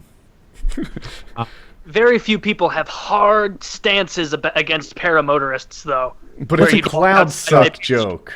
Paramotors are People on racist. Earth get that when they look at it, and like you and those 8 people can have your chuckle together. I think that's only a paramotoring day shirt. You wear it to paramotoring with all the other paramotorers, all the other airmen are like, "Oh, suck him again." I get it. Anywhere else, it's just a little odd, and it sounds vaguely sexual. Yeah, it definitely Vaguely. does. Yeah. Well, I was proud of us for not talking about politics very much. Did I during ruin the it? show. No. I think, last 2 Wait minutes. till the last couple minutes. I think So- we did a good job. Kind of interesting. Hillary had a couple things. The basket of deplorables thing has not played well. The email scandal just continues to go on. As more leaks come out and people say unflattering things, and closer to the. Remember, I've talked about smoke but not fire. Like they showed the ambassador list and stuff like that in their donations, which isn't a surprise to me, but it feels like fire. And then of course the health thing, right? They've been sort of poking at her health for a long time, but it almost seemed like they were making something out of nothing, and some of it was like, remember their fake seizures where she'd go like this and they just play that forwards and backwards and forwards. I'm and not backwards. sure. If you actually watch the video of that, it's pretty apparent she's doing some weird shit. Nobody just goes like, and then like if it was a joke, she wouldn't have immediately gone like, "Oh, haha, look at me, this kooky crazy lady." I in my opinion, she was literally like responding to something with like a exaggerated thing, and they just played it forwards and backwards and forwards and backwards and made it look like super crazy. But now the time has passed. The pneumonia thing and her health somehow feels like a more legitimate campaign issue than it did before last weekend. Yeah, it definitely is. Like, even now they can't keep the story straight for the most part of, I was diagnosed with pneumonia on Friday, but it's not contagious, never been contagious. The fact that so many people in my fucking closest quarters are suddenly having to go to the hospital and are just woefully ill, that's unrelated. The day that she said she had pneumonia, dumbass Slick Willie went out there and was like, "Oh, they're acting like they never had the flu." It's like, what? The flu now? You talking about the flu? Like, what? I know you haven't been in the same room as that woman, aside from political events, for the last 20 years, but goodness gracious, send her a text. Yeah, it's too much to ignore, and now the story isn't even how sick she is. Now the story is like, okay, so it's been established that you've been lying and trying to hide this. What else are you lying about? What else are you trying to hide? Like, I read what an I article saw? today that was like, the reason that Trump is trending up is because you kind of have an anchor point for different candidates. So he anchored himself as a crazy guy. And so for him to improve, he has to not be a crazy guy anymore. Very low bar. Don't be crazy. Have an intern take his phone, slap his hand. No, Donald, you don't fucking tweet stupid things, you jackass. Hillary is crooked and corrupt. She's set there at that point. And so secretive. for her to get trending up again, she has to prove that she's not crooked and corrupt. But she is crooked and corrupt. And so she can't dig herself out of that hole the way Trump can dig himself out of this very, very shallow hole by just not acting crazy anymore. So people are like, Hillary, oh, so corrupt and ridiculous. But that Trump guy, you know, just a few weeks ago I was thinking he was literally retarded. But look at this. He's got both his shoes on the right feet and he's not making crazy slurs. He's a pretty solid guy. Like, it's just because his anchor point was so much lower that him improving incrementally looks great, if that makes sense. I saw her outside the 9/11 thing not long before she collapsed, and she's with her nurse, and the nurse is asking her to squeeze her fingers. And I don't know anything, but apparently that's a neurological test. It's not the sort of thing you ask a person with the flu. And in the picture, it's pretty clear the nurse is making a fist like this, or it's the other way around. You know, the nurse. It's Hillary's squeezing the nurse's. Yeah. Hillary's making a fist, and the nurse is fingering her fist, and she's kind of standing there in front of her, face to face, like, you know, squeeze it now, and that indicates something besides the flu. I'm not a conspiracy theorist. I hate delving into that silliness. So you're just getting into the mud. You're losing focus on reality at that point a lot of the times, but. I can't wait to see this thing come to fruition. I can't wait. I hope she gets out on the debate stage and she's fucking kooky, and we're all like the crowd has nervous laughter as she like forgets what she's talking about or something. There was an interview. If you accept that, let me jump in. Even if you accept what like Clinton and her husband and her team have been telling you, it does feel like they've been burying this, and now it's turned into a bigger problem than it had to be. Like, best case scenario, she's not straight with you. And it makes me wonder when she's president what to expect. You know, are we going to get a president that's straight with us about other stuff, or are we going to get someone whose default reaction is to cover and hide and be secretive and etc.? It's a real bad luck. In all the polls, all the swing states, or a huge percentage of the swing states, are now in Trump's favor. Hillary just pulled a huge amount of funding from Virginia. Well, sucks to suck, Hillary, because you're about to lose Virginia. Because of you coming off as kooky and sick and a liar, and Trump just being not crazy. Just coming off as not as crazy as he did 2 months ago. I pay a lot of attention to 538.com, this Nate Silver guy. And I know the Trump subreddit hates him, but he predicted every state correctly for the last 2 election cycles. That's like 100 out of 100 of the last states. But they don't like him because he hasn't been predicting that Trump would win. But if you watch it, like it's really not tilting in his favor. I mean, I still think they give like 60-40 odds for Hillary winning. But it used to be like 90-10. And the difference is really significant. So, and then they have a really neat graphic. It's like the road to 270. Do you know the graphic? And, Trump's side, it just seemed like there were, I'm going to make up a number, but like 6 or 7 states in his way to get to 270. And that number is down to 1 or 2 now. And it's like, wow, all he needs to do is like win these 2 and that's it. And they're like coin tosses. But then again, some of the states in his category are coin tosses too. But we got to wait. It's the debates. It's all about the debates. He's not gonna do anything crazy because he can't give up his position of not crazy anymore. What if he punches her? He's in a better position than Hillary as far as like the momentum right now. Like all he has to do is go up there, be professional, and seem like just be a normal guy. Don't throw any crooked Hillary things out there. Just act like a politician, and people will be like, okay, this guy's a real politician. Because Hillary's on the back foot, having to be like, well, I didn't actually lie about all that, and oh no, let's cover it up over there. No, pull that tarp back down.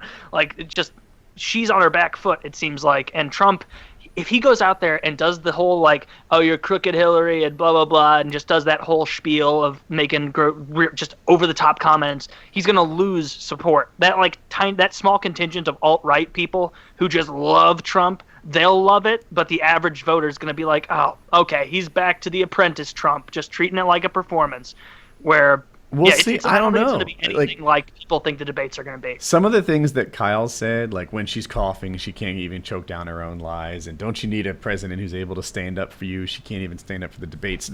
Stuff like that are zingers that could go down in history, right? Like the Reagan one-liners and Kennedy one-liners and stuff. Or it could go, like you said, and people will just not appreciate it. Well, no, but like that liner that you said, like she can't even swallow her own lies. That's not an over-the-top crazy thing. Like a real politician would say that to the person they're running against. I'm just saying that Trump can't go out there and, start like coughing mockingly at her face and be like, Yeah, don't make fun of any retarded people during the debate, Donald. None. Come on, just one or two in the front row. I'll make fun of one retarded person, no more, no less. Yeah. Like one retarded person placed in the front row. I'm gonna get it out of the way early. The viewers won't even remember. Like, I feel like Trump. I think if he verbally mocks her, it might work really well. If he physically imitates her, that'd be a terrible mistake. that's a perfect example. That's what I'm saying. He can't go out there and like start seizing around or. But if he makes a comment about he's able to like jog up the stairs and she's there like trying to walk up the stairs to the stage. I mean, they don't walk up the stairs; they walk from outside, but from the sides. But whatever. I don't have any idea how the debates are going to go. I remember one of the scariest things I've ever done was when we were presenting some award at this live stream thing, and me and Syndicate were presenting the award for like best game of the year or something. And the way you stepped up on the stage was a staircase, but it was extremely high steps. Like each step was going much higher than the next, and without much like distance being covered. Forward distance. It's almost like climbing a ladder, but there's steps.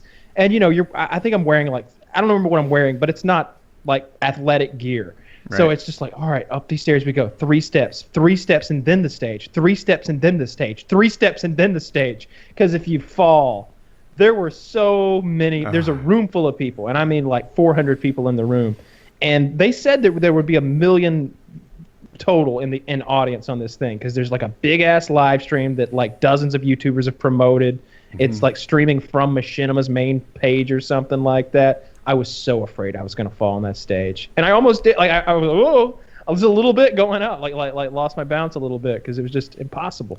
I've talked about this before, but I went up similar steps to bad tickets at a Carolina Hurricanes game, the NHL team, but I had my baby in my arm. Like Hope is like 2, so I'm carrying her, and I'm like, oh my god, like, but it wasn't 3 steps, it was like 50 steps, and I felt like if I fall forward, it's like falling off a cliff up here. I would fall like 40 vertical feet or something crazy like that. It was like it didn't seem safe. Someone's going to get really hurt at that arena. One of those old Aztec step pyramids. Like, Jesus, where'd you fall? Yeah. And then the worst part about it, guardrail. I couldn't read the players' names from that high. And I'm not that far. Like, horizontally, I'm only like 50 feet from the ice. But vertically, I'm like 150 feet from the ice. Like, I can't see. It was bad. Yeah. That sucks. So a little bit of politics talk. Yeah, the race is heating up. It's getting real interesting. I think the debates are in October, though, right? Yeah. I have October 21st. We'll see if they both survive it. Yeah, it's so funny, like seeing the backlash to Hillary being sick has been from the media, or a lot of the media, about Trump being fat, which just draws attention to the fact that, yeah, he is fat, but Hillary Clinton is also fat. They're both fat people. Yeah. Neither one of them looks to be a good representation of fitness or health. Trump is fat, but if you point out about Hillary, I really think you're being sexist. Right? You know what? That's true. I don't know why you would body shame her. You know what I like about Trump? This is one little thing about him, but the guy's worth many millions of dollars. We know for sure. He's got his own airplane and everything. I've seen him eating at McDonald's on that plane. I've seen him eating McDonald's on that plane. That's fascinating to me that Donald Trump still eats McDonald's. Well, he eats McDonald's when there's a photo op so that he knows people will be like, wow, he's just like me. Like, no way. No way. If you like that, his physique is a testament to it, so I believe you. Bill Clinton was a huge fan of McDonald's. Bill Clinton was a politician from Arkansas, though.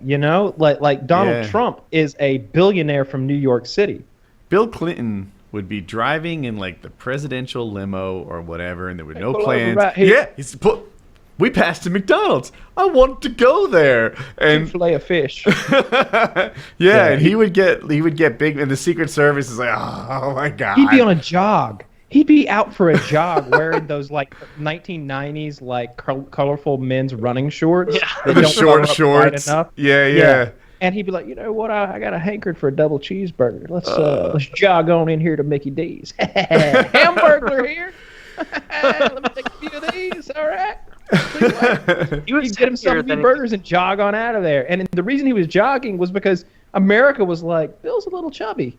And his doctor was like, your heart's not so great, Bill. And he was like, oh, I'll do it for you for a little jog. I know Mickey D's around the corner. He's jogging to McDonald's every day. At least George W. was healthy. Heavier then than he is now. He looks like emaciated now. I think he's in very good health now because he's on, I want to say he's a vegetarian, but don't quote me on that. But he's on a very strict diet, and he's been like taking care of himself for many years now since his last heart attack or that heart surgery, whatever he had. Is that what it is? Sometimes think- old people lose their appetite. You know, sometimes people get in their 60s and they're just not hungry like they used to be. I think he's on a restrictive diet. I think he's. I want to say he's a vegetarian, but that doesn't sound right. I just thought I heard that. But he's definitely, he's lost a lot of weight, and when old people lose weight, it's not good. That's something about his eyes are very unsettling. The first debate is September 26th, which is not that far from now. 11 days. Very nice. Exciting. I will not watch it, but I will end up It is watching right. clips of it on YouTube. I will watch it. I'll watch it all with bated breath, hoping for mockery and embarrassment for the Clintons. But there's no winning. Like, I treat this the same way, like when I watched the Stanley Cup this past year, when it was San Jose and Pittsburgh. Like, I didn't want San Jose to get their first Stanley Cup, so I was pulling for Pittsburgh. And when Pittsburgh won, it was like, all right, whew, at least San Jose didn't win their first Stanley Cup before St. Louis did. But I had no happiness in it. I wasn't happy with the outcome because I still lost. That's how I feel with these You'd be debates. mad if one of those I'm happy seeing Hillary lose, but even after you see them lose, it's like, but Trump won. So it's not a good thing. No matter what, we all lose. Yeah. I'm it's thinking just of the writing degree to which we myself lose. in.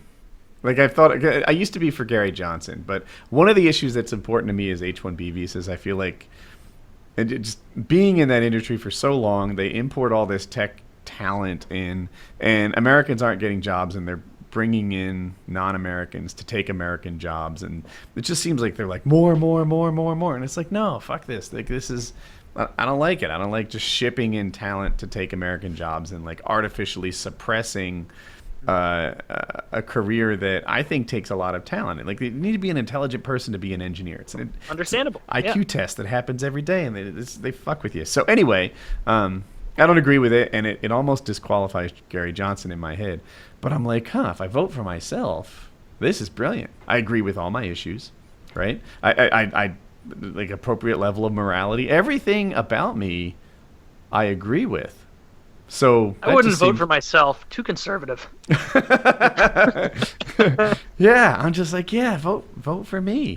That's Wanted to like say before, but I've never really said on PKA at least, is like Kyle and I have this reputation of being like so far to the fucking right wing, but then when like you actually break, and you have such a reputation for being far on the left, but I think it's mainly manufactured on both sides, since like when you really break it down, are Kyle and I that conservative about most things, like gay we're all marriage, centrists. abortion, all of that? The only like major differences seem to be handling things like immigration that a lot of people disagree on, gun control, and then how large and centralized the government should be, and the degree to which they can control your life and impose taxes. Like, that seems like the big differentiator.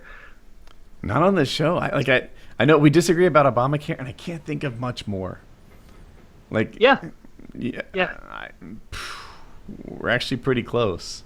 Yeah, and it's not. I feel like our disagreement on Obamacare seems to be that we all feel like, like your opinion seems to be like, oh, it seems like the best thing we can do right now, and my thought is, yeah, I guess it is, but that doesn't mean I have to like it. That's where we are, right? Like it's not like I'm like, no, this is bullshit. It goes against everything that is American. Like, it's not like that at all. People. So I'm sorry, people didn't see it, but Taylor and I had kind of an argument about Obamacare and PKN. And I continued that argument in my head long after the show ended. And And another bit. I've really turned this franchise around, by the way. It was not an art. If you guys haven't listened to it, we didn't like argue angrily or anything. We were just discussing it because people will think that. Yeah, they'll go nuts about it. I enjoyed talking about that.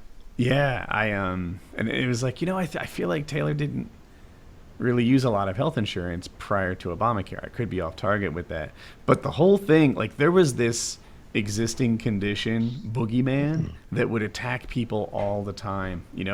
People would get cancer and then get refused coverage by their health insurance because they had back knee. And they're like, back knee can be an indicator of cancer, and therefore we're not covering you. And that business is just gone now. Like, there's a lot of great things about Obamacare that people kind of take for granted now. And the prior condition, existing condition thing, it might be one of the biggest ones. But anyway, it's like, I wish I had made that argument before. So, yeah, and I'm sure there's a better system than Obamacare, but yeah, I don't know. I've been pretty. The problem is that we are. The problem is with humans, not with finding the perfect system. We got to evolve ourselves a little bit before we figure out healthcare. Yeah. Hey. Anyway, call it a show. Yeah. All right. PKA 300. 300. Episode 150 or so for me. Almost more than Wings now. I hadn't thought about that. Oh, wow. When am I going to overtake Wings? Soon. Is it? Nice. Yeah. That's interesting. I hadn't even considered that. Oh, man. Oh, this guy. This guy.